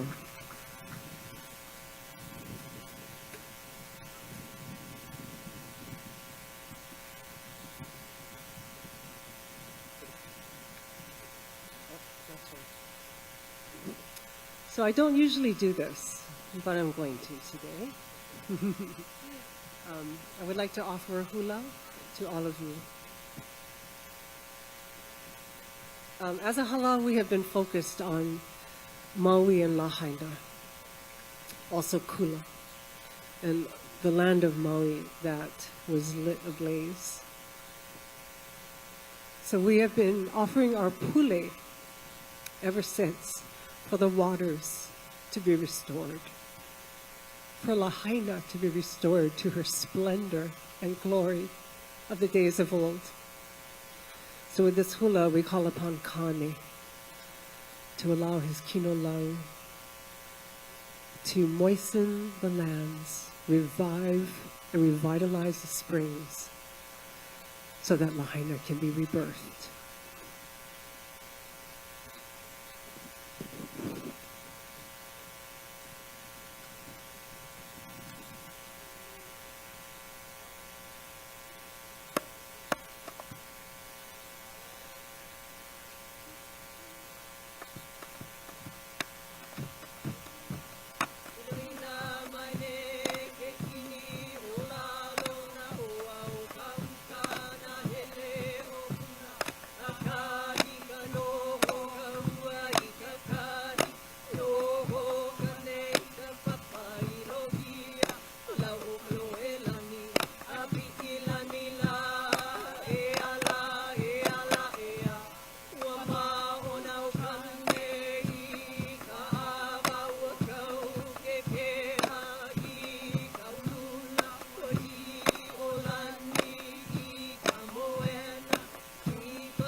With this hula called Au'aia, we encourage all indigenous people, especially the residents of Lahaina, to hold fast. Dig in deep and hold fast to your land, to what is yours rightfully, to the waters, and all things Hawaiian.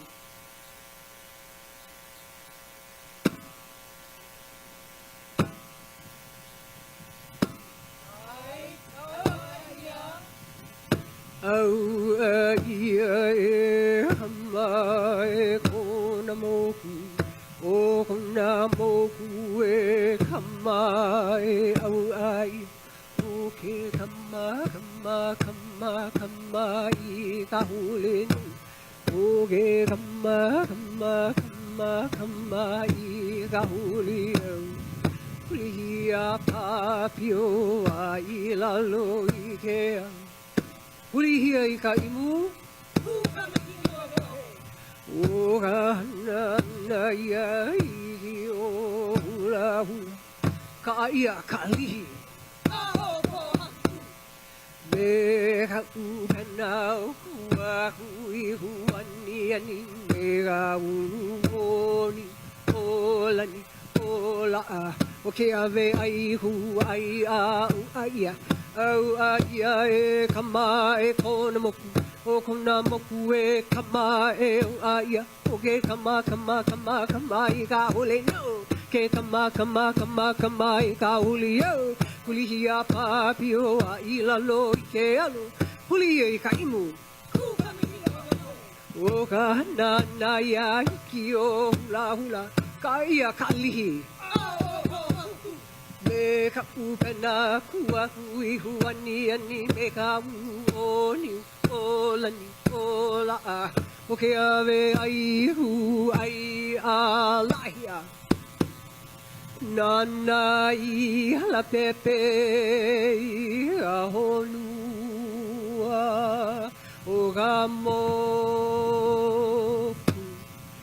I hale ia e ke kiu velo ka puko velo lohea kanaloa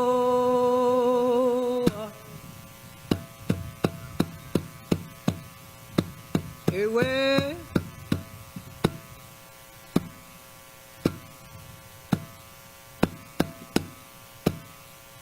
hei noa no kanaloa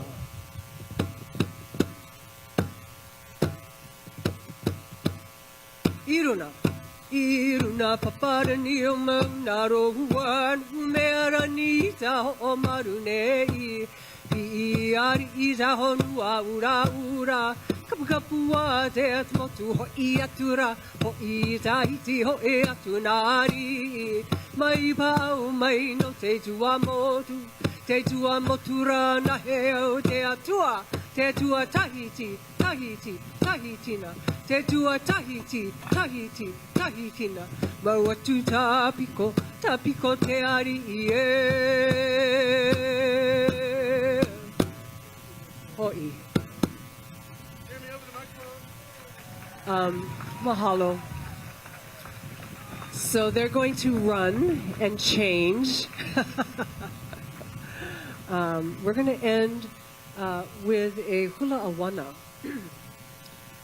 for Maui. And just like to share a little bit about Maui and what my connection is to the island of Maui. So I was born and raised on Oahu, Kailua girl, all the way. I danced with the Brothers Casimiro and at the Royal Hawaiian Hotel. Yeah, that was me, one of the two girls. And for 3 summers in a row, we went to Maui, and we lived in the Sheraton in Ka'anapali, and we performed there at the Black Rock. So I got to know Maui really well. I made some really beautiful connections, and just love her. And so I loved Maui so much that I decided to move there. Thank you, Peggy. Yeah, maybe you can gather. Yeah. So I moved to Maui in 1984. I'm going to date myself. And I really don't tell people this a lot. I was Miss Maui in 1985. And but it was such an honor to represent that island for that year that I was Miss Maui. And in 1989 is when I moved up to San Francisco. But I still feel so pili with Maui, and of course my friends who are my ohana. I lost a dear friend in the fire, and it was so hard. It's so hard to imagine the horror that these people felt. So we try to focus now on Mahalo Kumukau'i. We focus now on the ao, the light that we as a world is shining upon Maui and her people to be restored once again. So my motto, if you know me on Facebook, you know I'm all about restoration, our culture, and the animals. So I call for restoration for Maui, for Lahaina to be restored to her splendor, for the waters to be released back to her, to create the ahupua'a that once was there, and that fed all the people and cared for the people, and for Malama Aina, they cared for the Aina as well. So it can be done. I believe this. This is my calling for everyone. And so, imua. So we're going to finish with a hula awana. Can you pull these back, please, so they can dance? Thank you. This is puamana. I'm using the lovely recording from Our Lady of Mele, Faith Ako. Many of you know her. And so happy to be associated with her. So I would like to offer this oli first. Calling upon the waters of life, into life to be restored.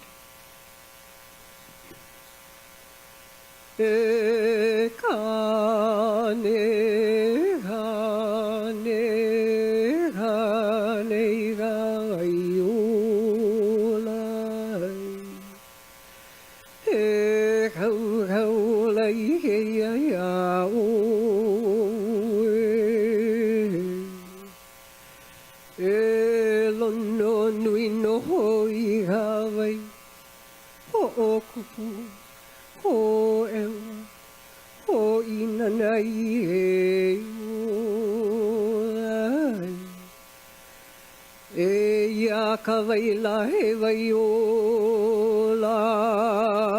yola hoi e ho mai he au ola yola hoi eli kapu eli noa.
Ladies and gentlemen, kumuhula shana alapai, halauhula napua Hōkūleʻa.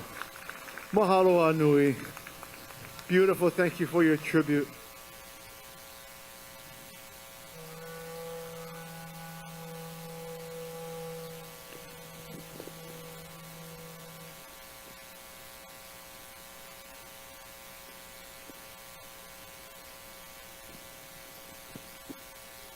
Mahalo. How about another round of applause? Mahalo anui.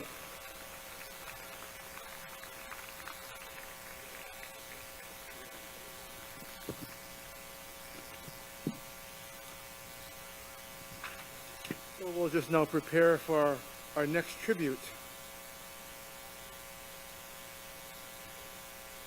which is extra special. It's something we don't see all of the time. But we will see it here today because of the love of the people of Samoa. The vibrant people of Samoa. They are the elder cousins of Kanaka Maoli, of Native Hawaiians. Hōkūleʻa has traveled throughout Manua, Tutuila, Upolu, and has great respect for our Samoa elders. Today we are deeply honored to have High Chief Muangutu Tia Le'apai, Ryan T. Anoa'i, and the National Samoan Chiefs Council, Samoan Tatau Association, and the Atamai Dance Academy to pay tribute to Hōkūleʻa.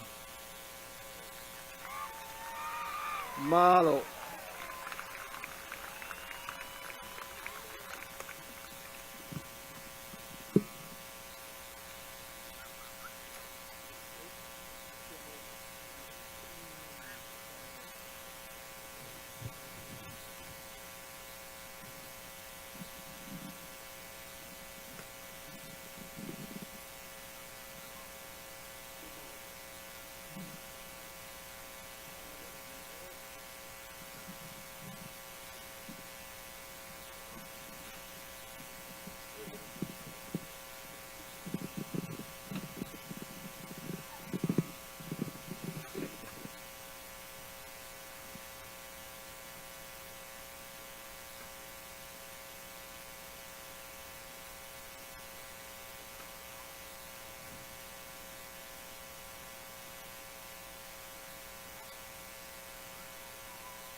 A few respectful words in our native tongue.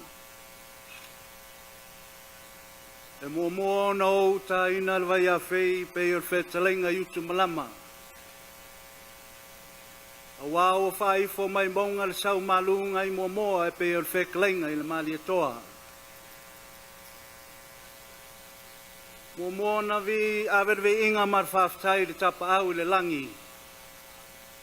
A wāwa li tia le menei lo na lofa ma lo na anga le lei.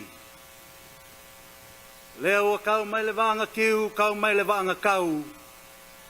Ao lo la lango pea, ao lo la lango pea vaa le ngā whaafo lau. Greetings, ladies and gentlemen. On behalf of the National Samoan Chiefs Council of San Francisco, and Samoan ancestry that have made this city our home away from home, we'd like to welcome our Polynesian cousins from Hawaii, the Hōkūleʻa, under the Honorable Ali'i Va'a Nanai Thompson. It is an honor for us to be here amongst you. We are proud that you are protecting and preserving our Polynesian voyage culture, customs and traditions, and also honoring our ancestors as their contributions to the world in the Polynesian voyage, in such things as the concept of the catamaran and the following of the stars and the currents, to be able to travel the Pacific highways and the Pacific Ocean. We honor you and we thank you. It is customary for the Samoans to present a traditional gift on behalf of the Samoan chiefs. Our president, High Talking Chief, High Chief Tua Tangaloa Malepeai, was not able to be with us today.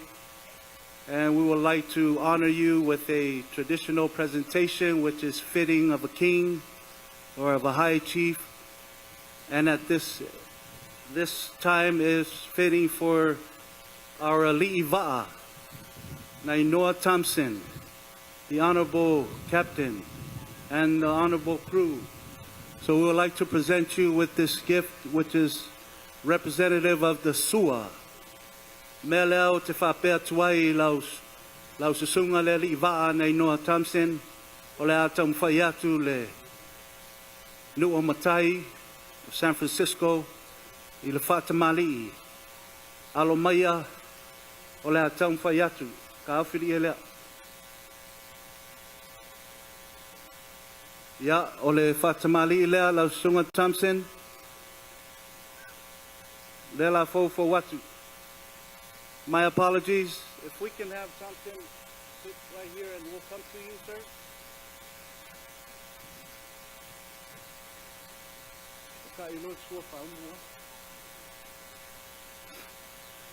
One thing that many of our Polynesian cousins and some of us that are misconstrued our culture is when we present a gift, we would like to alert the village by the chant, which is a faumu. It's a very sacred chant in the Polynesian culture. You don't just do it freely. And these are one of the times that we do the faumu, when we present a high chief or an honorable member of our community. Naino Thompson, o lo fatamali'i lea, o lea fōfō watu, o le suinga.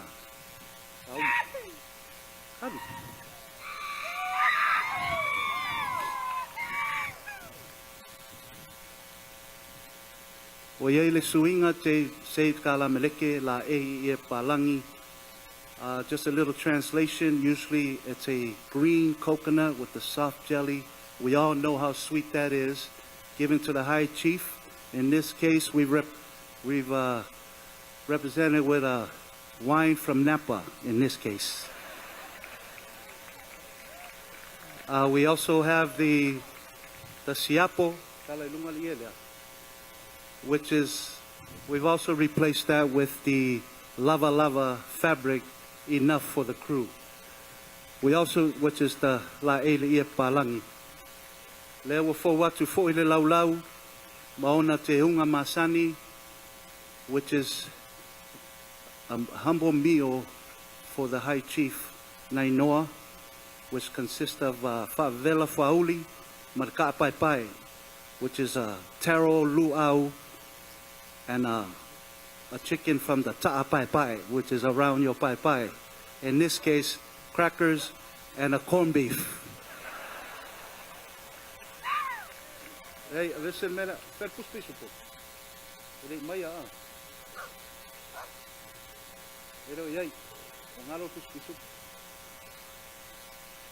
and then we'd also like to present Lesua Talisua, Ave Umaleongo Kelekas. Take it out of the bag. Sorry, these children are born here in San Francisco.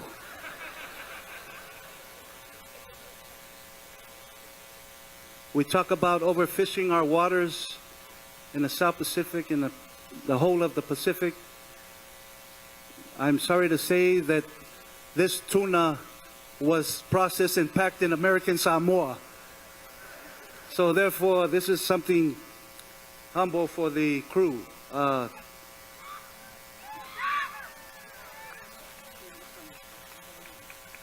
We also provide, I know it's a long journey, and you probably ran out of the kava, so we also have some kava for you. Take it out of...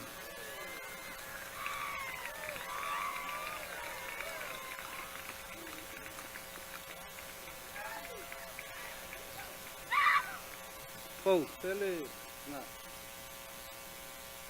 and now your new title amongst the Samoans of San Francisco, High Chief Nainoa Thompson, Olofa Sololea.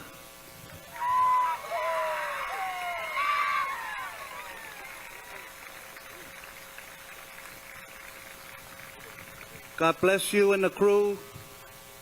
We also want to present this fine mat, which used to be our cryptocurrency.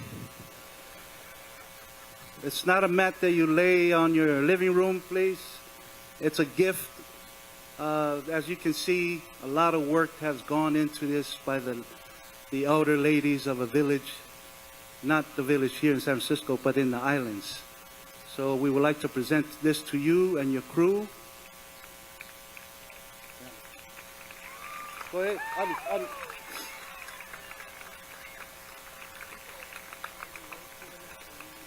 Ia, e whamarulu atu pa ia o Samoa pe ia se upu o sasi po te tala fo'i wale tau tonu i whingalo. Ia e maru ave i whale whingalo. Pa ia o Samoa o loo poto mai nei asu. Ia wa whātulou tau pa ia ma tau mamalu. Pa ia mai le vau e o e whaavau. Ia e whai ale leo whātau waa o lea pai. E whai ma whonga moli o tatua tunuu wa o maru mpapa au i nei. E nei whangaloa. Ia na alo se upu ia manuia le au waa manuia lau sunga ai no tamse malu le au waa o le asola upu a te maloa o le pai. May God bless you on your return and your journey. And if you have an available seat, Talking Chief Lepai will take that seat as long as I get my permit stamped by the lady behind me. I would also like to introduce a few members of the Samoan Tatau Association that would you like to step forward? Our goal is to provide awareness and cultural to our young. Let them know that we, through the Tatau, that the Samoan Tufunga has presented the malu for the ladies and the sungai miti for the young men, usually the sons of chiefs and the sons of high chiefs and the daughters of high chiefs. This is a way of passage for them, but they need to learn the culture and all, and this is all part of our Polynesian culture. I don't want to take away from today. We honor you, Naino Thompson, Samoan Tatau Association. We would like to have a photo opportunity with you if you can, sir. Thank you, everyone, for entertaining us today from the National Samoan Chiefs Council of San Francisco Bay Area. Whawhetai Maia Manuia.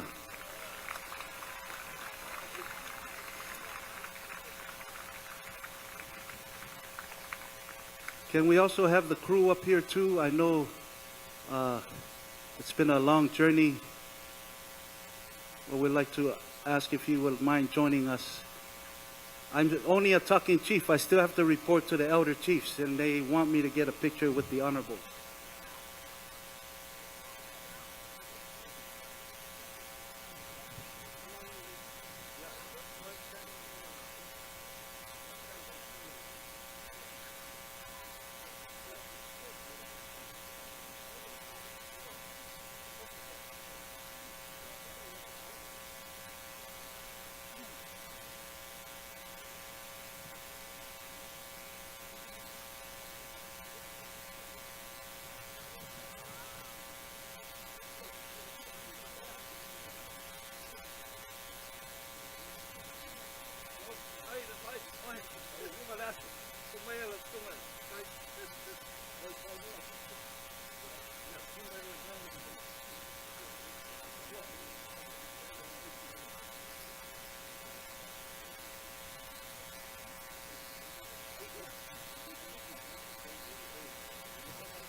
Yeah, o te whaatalofa atu I le paia mana mamalu le tatou awhiare nei aso. mai le tai sama-sama o tui manua. Se ipa ia re maota li tamai tai o na whanua. Too low na lava. My name is Reno Anawai. I'm the creative director, and we're proud to present Atamai Cultural Arts Academy, which was founded at the beginning of this year in order to join in the efforts to preserve our Polynesian cultural arts through the art of Siva. And at this time, I'm going to call a few of our representatives today. We're going to do a short medley for you sisters. Our sisters are going to do a short medley for the beautiful community here. Sisters, you guys can go ahead and place your popos. Traditionally, the island nations of Samoa have adopted Christianity into our homes. So on Sunday, we have adopted it as our Sabbath. We consider today sacred. So we would traditionally end with a tawalunga, but today we'll be performing 3 songs that will try to cultivate an idea of what that would look like. The first song is Pe'a Luluina. It's talking about how some of our Polynesian culture is being stripped and dying, but we are here today to preserve it, and this is a perfect example through the Hōkūleʻa. The second song, Tala Mai Lelangi, is talking about Tala I Lelangi, opening the heavens, and that's what we're going to hope to do with that second number. And the third last short number is Avi'i. Usually, traditionally, the Taupo and Manaya would perform to their village's Vi'i, but since we don't do Tawalungas on Sunday, we're going to perform to one of our Vi'is that our dance sisters come from. So without further ado, brother, you guys ready, sisters? Sorry, DJ, can we turn that up just a little bit, and then can we run it back, please? Thank you. Without further ado, ladies and gentlemen, Atamai Cultural Arts.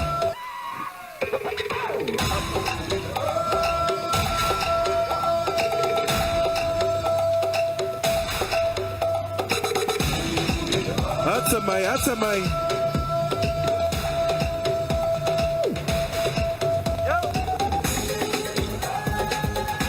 Yo, malo lava la sasa, malo lava la sasa. Yo.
See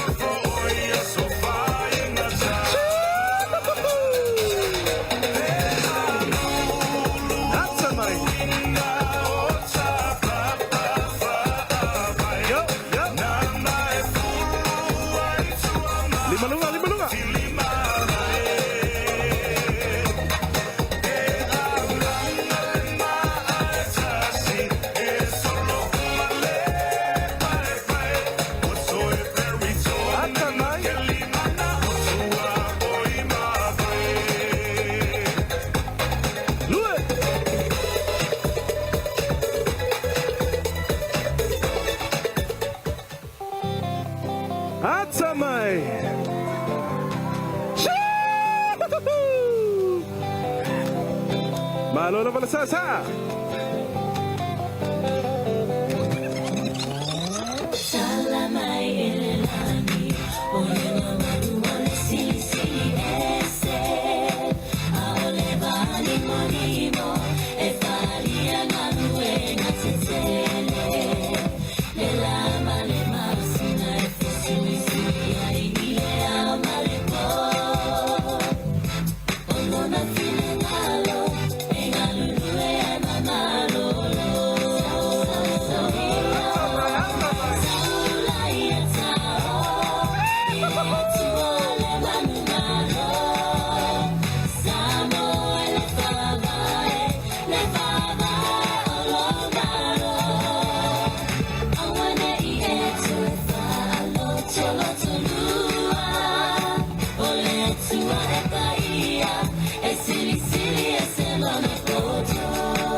Malolo Sasa.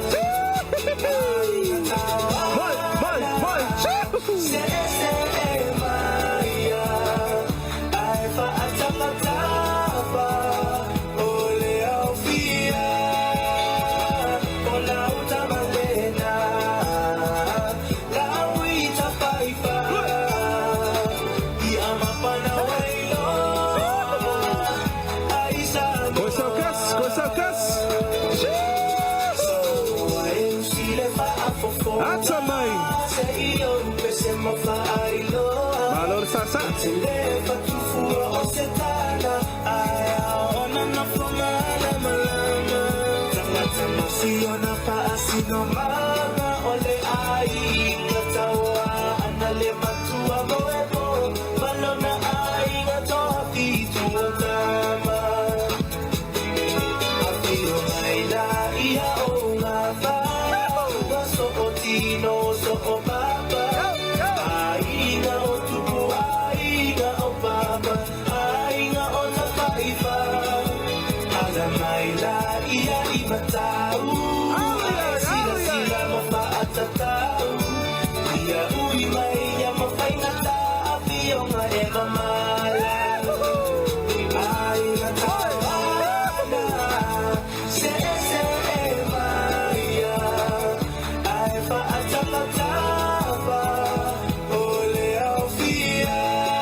Ladies and gentlemen, the islands of Samoa.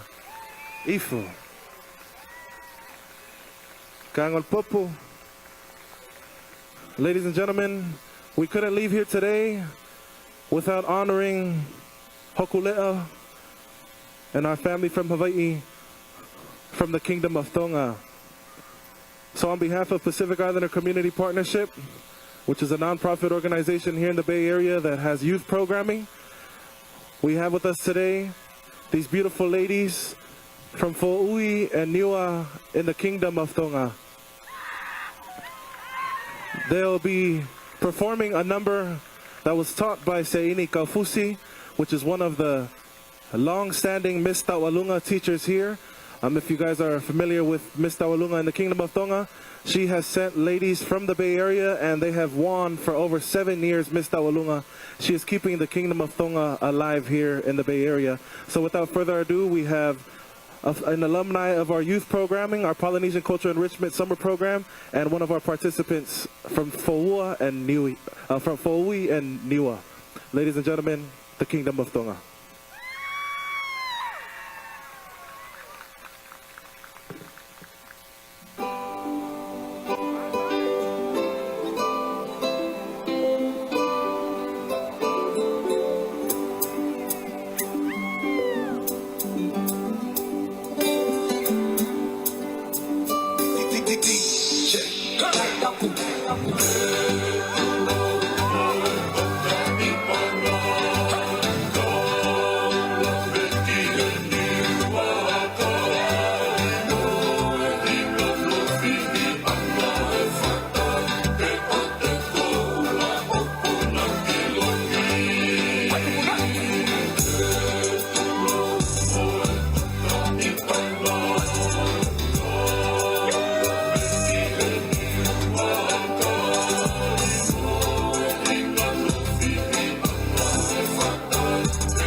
Tonga.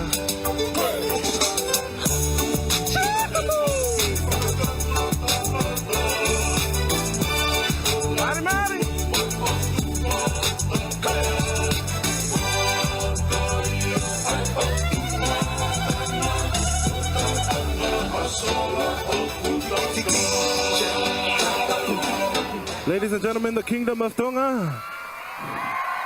Can you stay right here, ladies? Sorry, Uncle Nainoa and the crew. Is it okay if we get a picture with the Kingdom of Tonga with you guys as well? And traditionally, all the money goes to whoever's holding the mic at the time. But today, we'll go ahead and give it all to Uncle Nainoa and the crew. One more time for the Kingdom of Tonga. Can we get one picture with the uncles, aunties, brothers, and sisters from Hōkūleʻa, please? And also, joining us from the state of Utah, we are blessed to be here with the Honorable Council Member from West Valley City, Utah, Papali'i Fitisemanu. How about a round of applause for one of our Polynesian elected officials?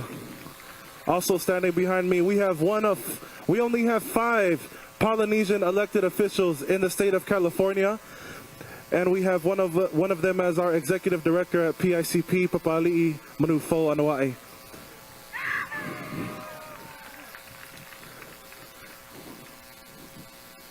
Sorry, Uncle Randy, I know we did Polynesian 30-minute set.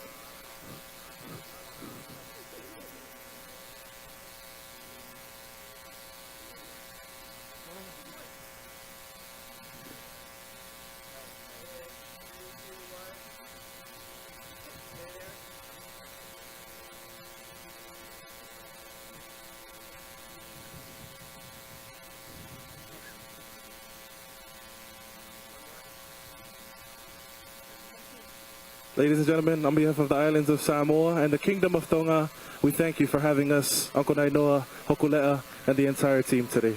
Whaafitai, malo apito, and mahalo.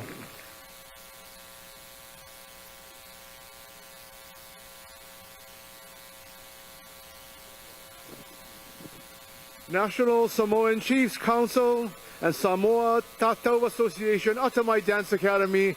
One more time, a round of applause. Samoa and the Kingdom of Tonga.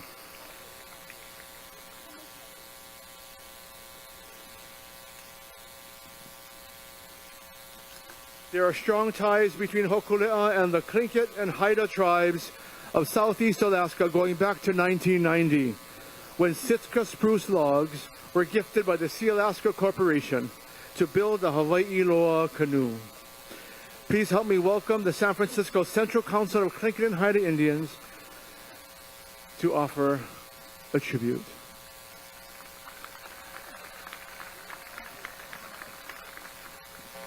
Aloha. Gunischish Hawa for allowing us to speak today and give you our blessings of a song for a safe travel. I would like to thank the Ramatush Olani for allowing us to be on your land today. I was honored to not only see the Hōkūleʻa land in Ketchikan, but also on Prince of Wales Island, my home. Today we're representing San Francisco, Tlingit and Haida, and thank you. And then we are also Hawaiian. There's a lot of our family here that's Hawaiian. And so our auntie, which is our elder, Shirley Silva, is going to speak for you. And then we're going to sing a song. And we asked the Hōkūleʻa to stay with us because we know that they like our songs and stuff. And we didn't want them to have to go up the stairs and come back down. Good afternoon. It is our honor to be here to welcome the Hōkūleʻa crew. We represent the San Francisco Tlingit and Haida Central Council, but we are just a small group of that. And as my niece said, I was chosen because I'm the eldest female. but I am not only Tlingit, I am Hawaiian. Our people follow our mother's side. We are a matriarchal society. So I would like to introduce myself and give honor to my grandmothers before me and my mother. Yosat duasa jehusti, Tantaquan tekwadi katshit. I just told you that Jehusti is my name. Part of it means to bond, to gather together. It was given to me by my grandmother, Kaken, Alice Brown Harris, and her mother was Schneek, Marion Ebbets, and she was married to Chief Shaw Clyn, Mark Brown. Tantaquan means sea lion people, or people of the water. Our people were warriors. Even the women fought with their husbands. Tekwadi Katshit means we are the first house of the bear. We are of the wolf moiety, and you have heard raven and eagle. Years ago, they decided they wanted two birds, so they removed the wolf and gave us eagle. My father, Kemoko Kamwela, changed his name to Joseph Samuel when he became a merchant seaman. And that's how he got to Alaska and married my mother. His mother and her mother before her were from Hana, Maui. And I still have relatives there. We have watched your journey, very interested as you traveled down from our homeland, Alaska. We, like I said, are but a small handful of Tlingit, Haida, and Tsimshian.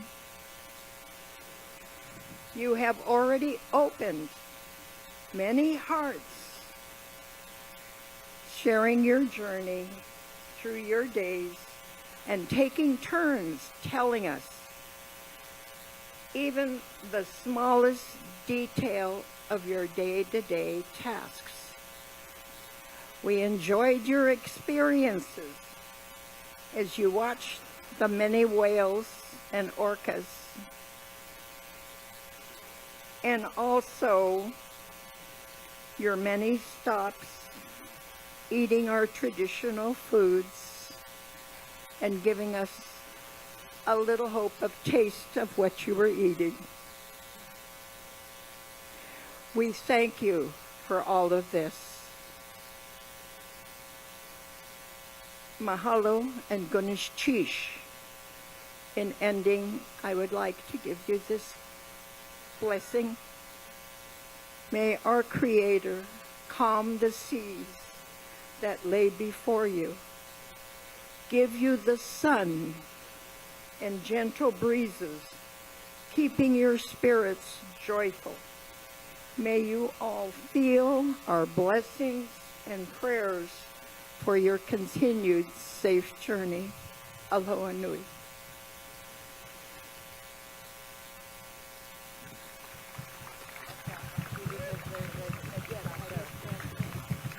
Aloha, Auntie. Thank you, Hawa.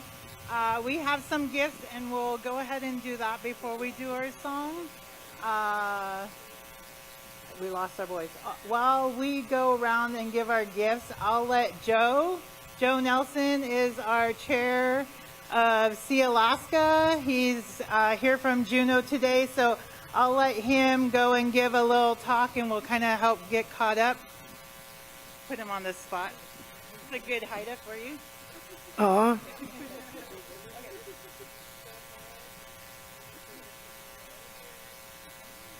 So, real brief comments, and it's to Nainoa and the crew here. It was 4 months ago today, the Ba'a was in Yakutat,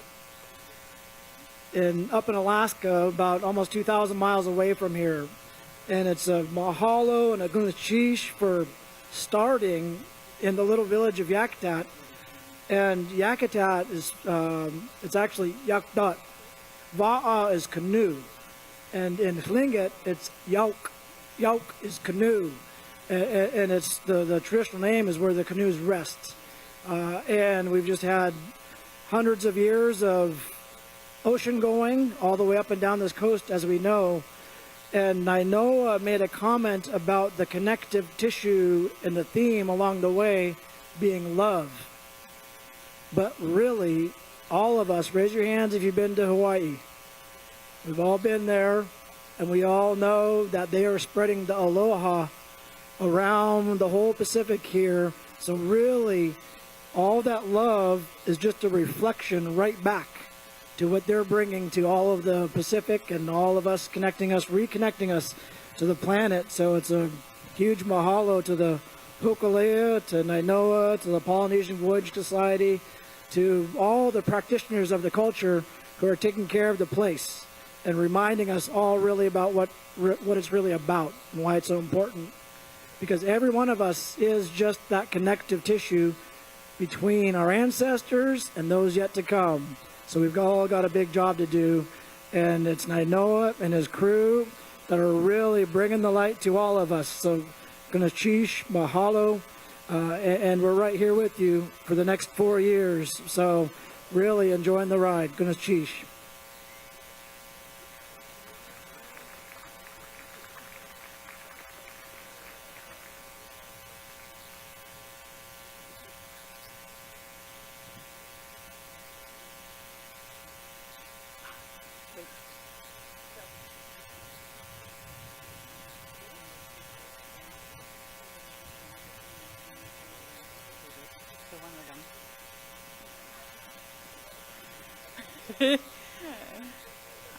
Please forgive us. We just kind of came together with our songs. We live far apart. As you know, in California, we might show that we're all here, but we all live probably within 2 hours away from each other. So we kind of did a little practice on Messenger, and so here we go.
Punashish. Punashish. San Francisco Tlingit and Haida Indians of Alaska our Tlingit, Haida, and Simpson family. Mahalo nui loa. Thank you for that wonderful tribute and such pleasant memories of the hospitality we received there in your homeland.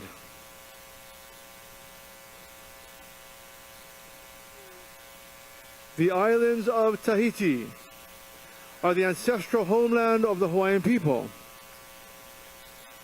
Many people don't know that our homeland, our motherland, is Kahiki, and all of the islands that are included in that region of the world. As our family from Tahiti sets themselves up to make a presentation of probably some of the finest Tahitian dance that you'll see in the region, we'll also do a call out to our own ancestral homeland, Tahiti.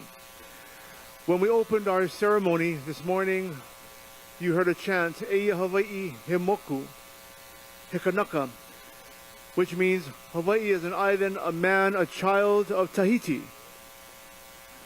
And there's an imaginary road, if you look at a map, but a real one if you're on the water, that is like a highway between Hawaii and Tahiti and French Polynesia. It's a road, a highway. And we would travel back and forth between our Kahiki homeland and Hawaii, and the place is called Keala Ikahiki, the pathway to Tahiti. So it was extra special to know that we have this particular group prepared to offer a tribute today.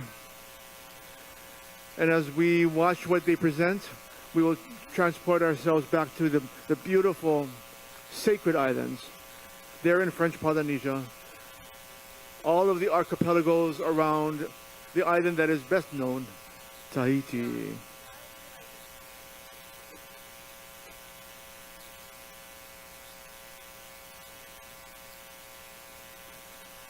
Hawaii is not the only place that calls Tahiti home. You might be familiar with New Zealand or Aotearoa. Aotearoa also traces its roots back to central Polynesia, which includes both Tahiti and Rarotonga, the Cook Islands. There's also folks toward the east, if you can picture a Pacific map, folks in the Marquesas, others who are in Rapa Nui, which is known as Easter Island. You go back far enough and all of us, our canoes left a homeland. And for many, it was the region of Tahiti. So that's some new information for you and why we're all so connected, why we can even understand each other's languages after many centuries have passed. In Tahiti, they say Yaurana. Yaurana refers to may there be life between us in this space, Yaurana. So their way of saying hello. They also, like Hawaiians, share many words. We can almost understand each other. It's probably 50% intelligible both ways between Tahiti and Hawaii. So you'll hear the word aloha in Hawaii, which means love and goodbye and compassion. And you'll hear aroha also in Tahiti.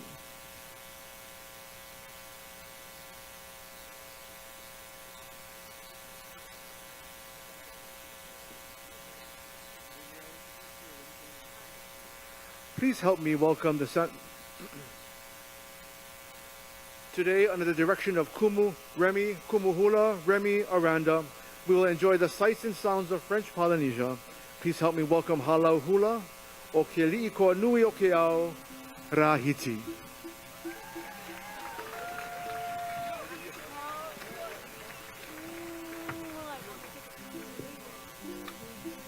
A big round of applause for Randy. Yorana. Aloha. This is such a great day to be here Our group is honored to be a part of this journey of Hōkūleʻa, Moana Nui Akea, and in Taishan is Moana Nui Ahiva. And we are just blessed and humbled to be a part of this, just this whole voyage of you guys coming to San Francisco. I was laughing because Nainoa was saying that you guys were stuck for a bit underneath that fog. It's brutal. Fog for days. Everybody in San Francisco knows that. A little bit about ourselves while we're getting set up. My name is Kumuhula Remi Keali'i Ko Nui Okeau. And our group does Polynesian dancing from the islands of Hawaii, Tahiti, Samoa, and New Zealand. Today we're going to represent the island of Tahiti. Let's give a round of applause for the Halaus and the Atamai Dance Studio. They're all wonderful. We are a small community, but we're very powerful here in San Francisco. Are we not? We are a small community, but we're very powerful in the Bay Area, are we not? Aye. Our group is based in the beautiful island of South San Francisco, California. But I also have a group in Oahu. And my family and I our group travel back and forth to train, to teach. We dance around the world. This past July, these past 2 summers, our group has been to the island of Tahiti to educate ourselves, to learn the culture, to be a part of the whenua, to engulf and embrace the culture as much as we do the Hawaiian culture. We've been to Tahiti the past few summers, and it's a blessing to educate ourselves and have the people there that educate us. This past July, it was an honor to perform in the island of Tahiti. Because of course in Tahiti they only do mostly Tahitian dance. So our group was a part of the Wharereira I Tahiti in dedication of Koko Hotohota, the legendary Koko Hotohota. And Wharereira is bringing groups from all over the world. I think there's a group in Taiwan that came, some from I forgot, Spain, and they all performed different Taishan, hula, and so on and so forth. And it was an honor for us to perform what we know here in the Bay Area. We're just a small group. Most of us are considered family members, our husbands, wives, sisters, brothers, mothers, fathers. In this crew you have here, I have my mother, my father, my husband, my sisters, my daughters, my nieces, my nephews. And within our group, there's also wives and husbands and their children performing. So it's one big ohana that we love to share. Like I always say, we do what we love and we love what we do, and I hope you guys enjoy what we have for our presentation today. Our presentation of the island, oh yes, you can clap, thank you. I'm just trying to kill time till you guys are ready. Our presentation today is based out of Journey. Our first otea. Otea is a group dance. Our tamari'i is going to come out and do an otea, and an otea of fun. Tamari'i, rahiti, otea, piti is what they're going to perform. After that, we have our tupuna, kupuna in Hawaiian, tupuna in Taishan, are going to dance for you a beautiful mehura, like hula, mehura, called mara'amu. And mara'amu, and it's a beautiful thing, because you only in Tahiti, only in July, or let's say May to July, or May to July, maybe August, you feel mara'amu's the breeze and the wind is hot. It's hot in Tahiti, so that mara'amu breeze is really nice, and we got to witness that back in July when we went. The songs and the dances that you're going to see today talk about celebration, hope, and love, and we hope we give our love and aloha to the Hōkūleʻa Moana Nui Akea crew today. So, are we good? Did I talk enough? All right. Without further ado, I hope you guys enjoy our presentation today from the islands of Tahiti. Yorana!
we present to you our tamari'i with their otea rahiti.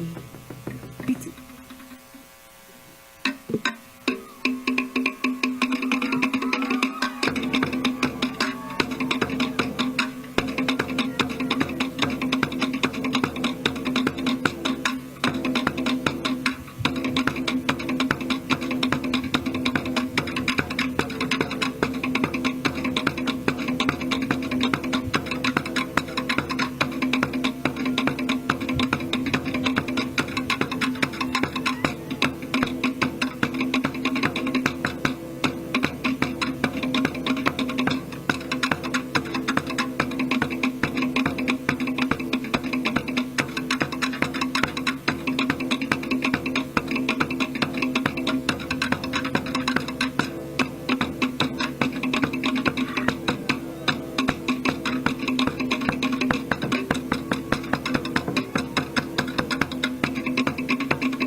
Tamari'i ang rahiti. Hey. We're going to bring our tupuna out as they dance for you that beautiful, beautiful number that I was talking about, Mara Amu. And right now, we have that little breeze, same kind breeze. I also want to say that these lovely, beautiful ladies took first place at Orinui, San Francisco this past August with this same number. You guys can imua a little bit more.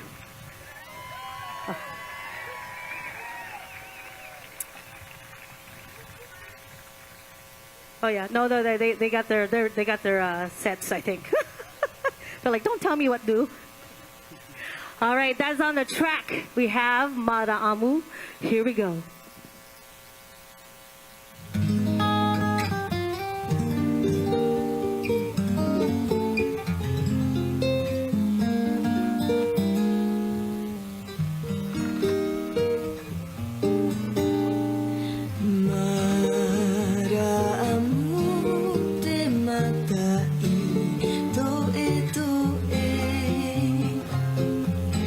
Puiha mai ra mai te ara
the beautiful Tupuna of Rahiti. We're going to bring our Vahine and Tane out. This next song that they're going to perform for you, it's called Karere no Te Hau. Karere no Te Hau was a song I wrote, and it talks about peace, love, togetherness. And I want to share that with you guys today. So introducing our Vahine and Tane of Rahiti with Karere no Te Hau.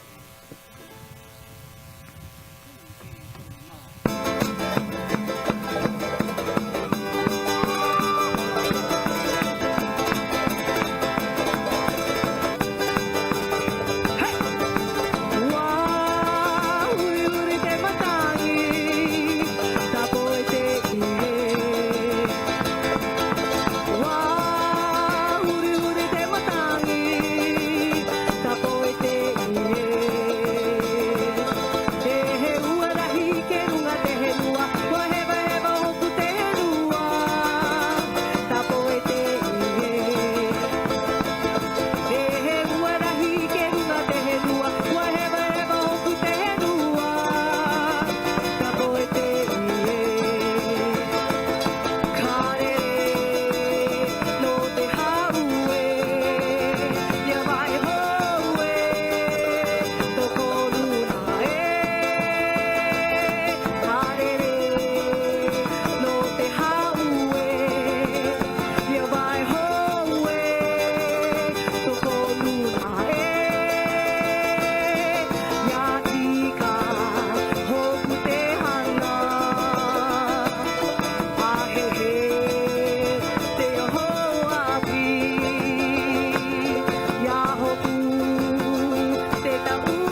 like to have our whole entire dance group, Rahiti, come out.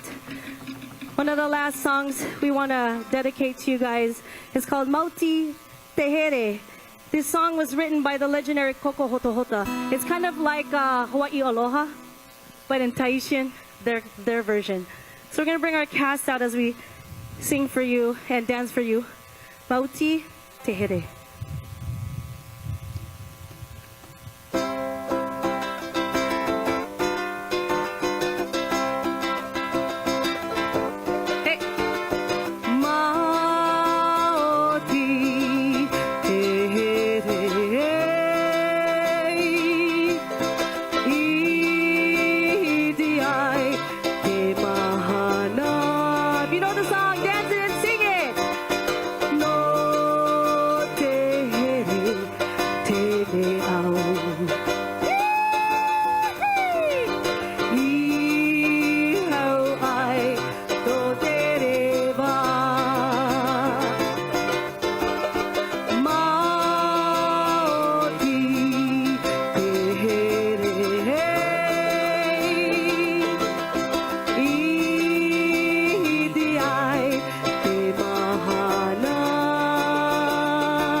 This was a beautiful day. We are so honored and blessed to have Hōkūleʻa Moananui Akea here today. I would like to bless you by our last blessing. We're doing a lot of blessings, but I would like to bless you with the Oli Pale for my protection to you guys. No anake aku ai kana hele hele. Ia la ie ke ki I kua koko. E na kino malu ikalani malu e ho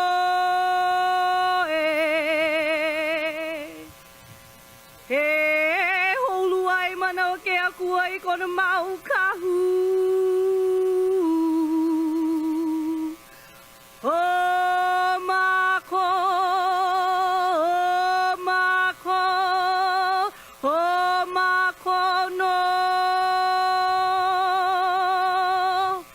Mahalo, maruru on your next voyage. Welcome to San Francisco. We have tea leaf lei that a bunch of our dancers, our crew, weaved last night just in honor for you guys.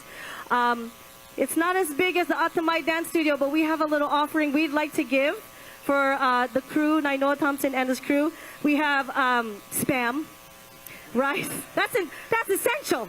Spam and rice. We have some San Francisco Seas candy and some shrimp chips. You guys have to share one per piece. I'm sorry. I'll call it my. And then nori something. I don't know my. And then some bottles of wine that is at least $200, $300 worth. So that is something we can say that it was very valuable. My mother Millie is oh no. So let's see. Jinky or Thor, can you guys please? Auntie Millie cannot climb the stairs. And I would like, you guys don't move. Oh, you guys come down. Oh, we were going to go to you for a picture. We can go to you for a picture. Or if you get, yeah, we go. It's okay. You guys walked down too many times. Okay. Yeah, everybody got a lei. Oh, they're all coming down.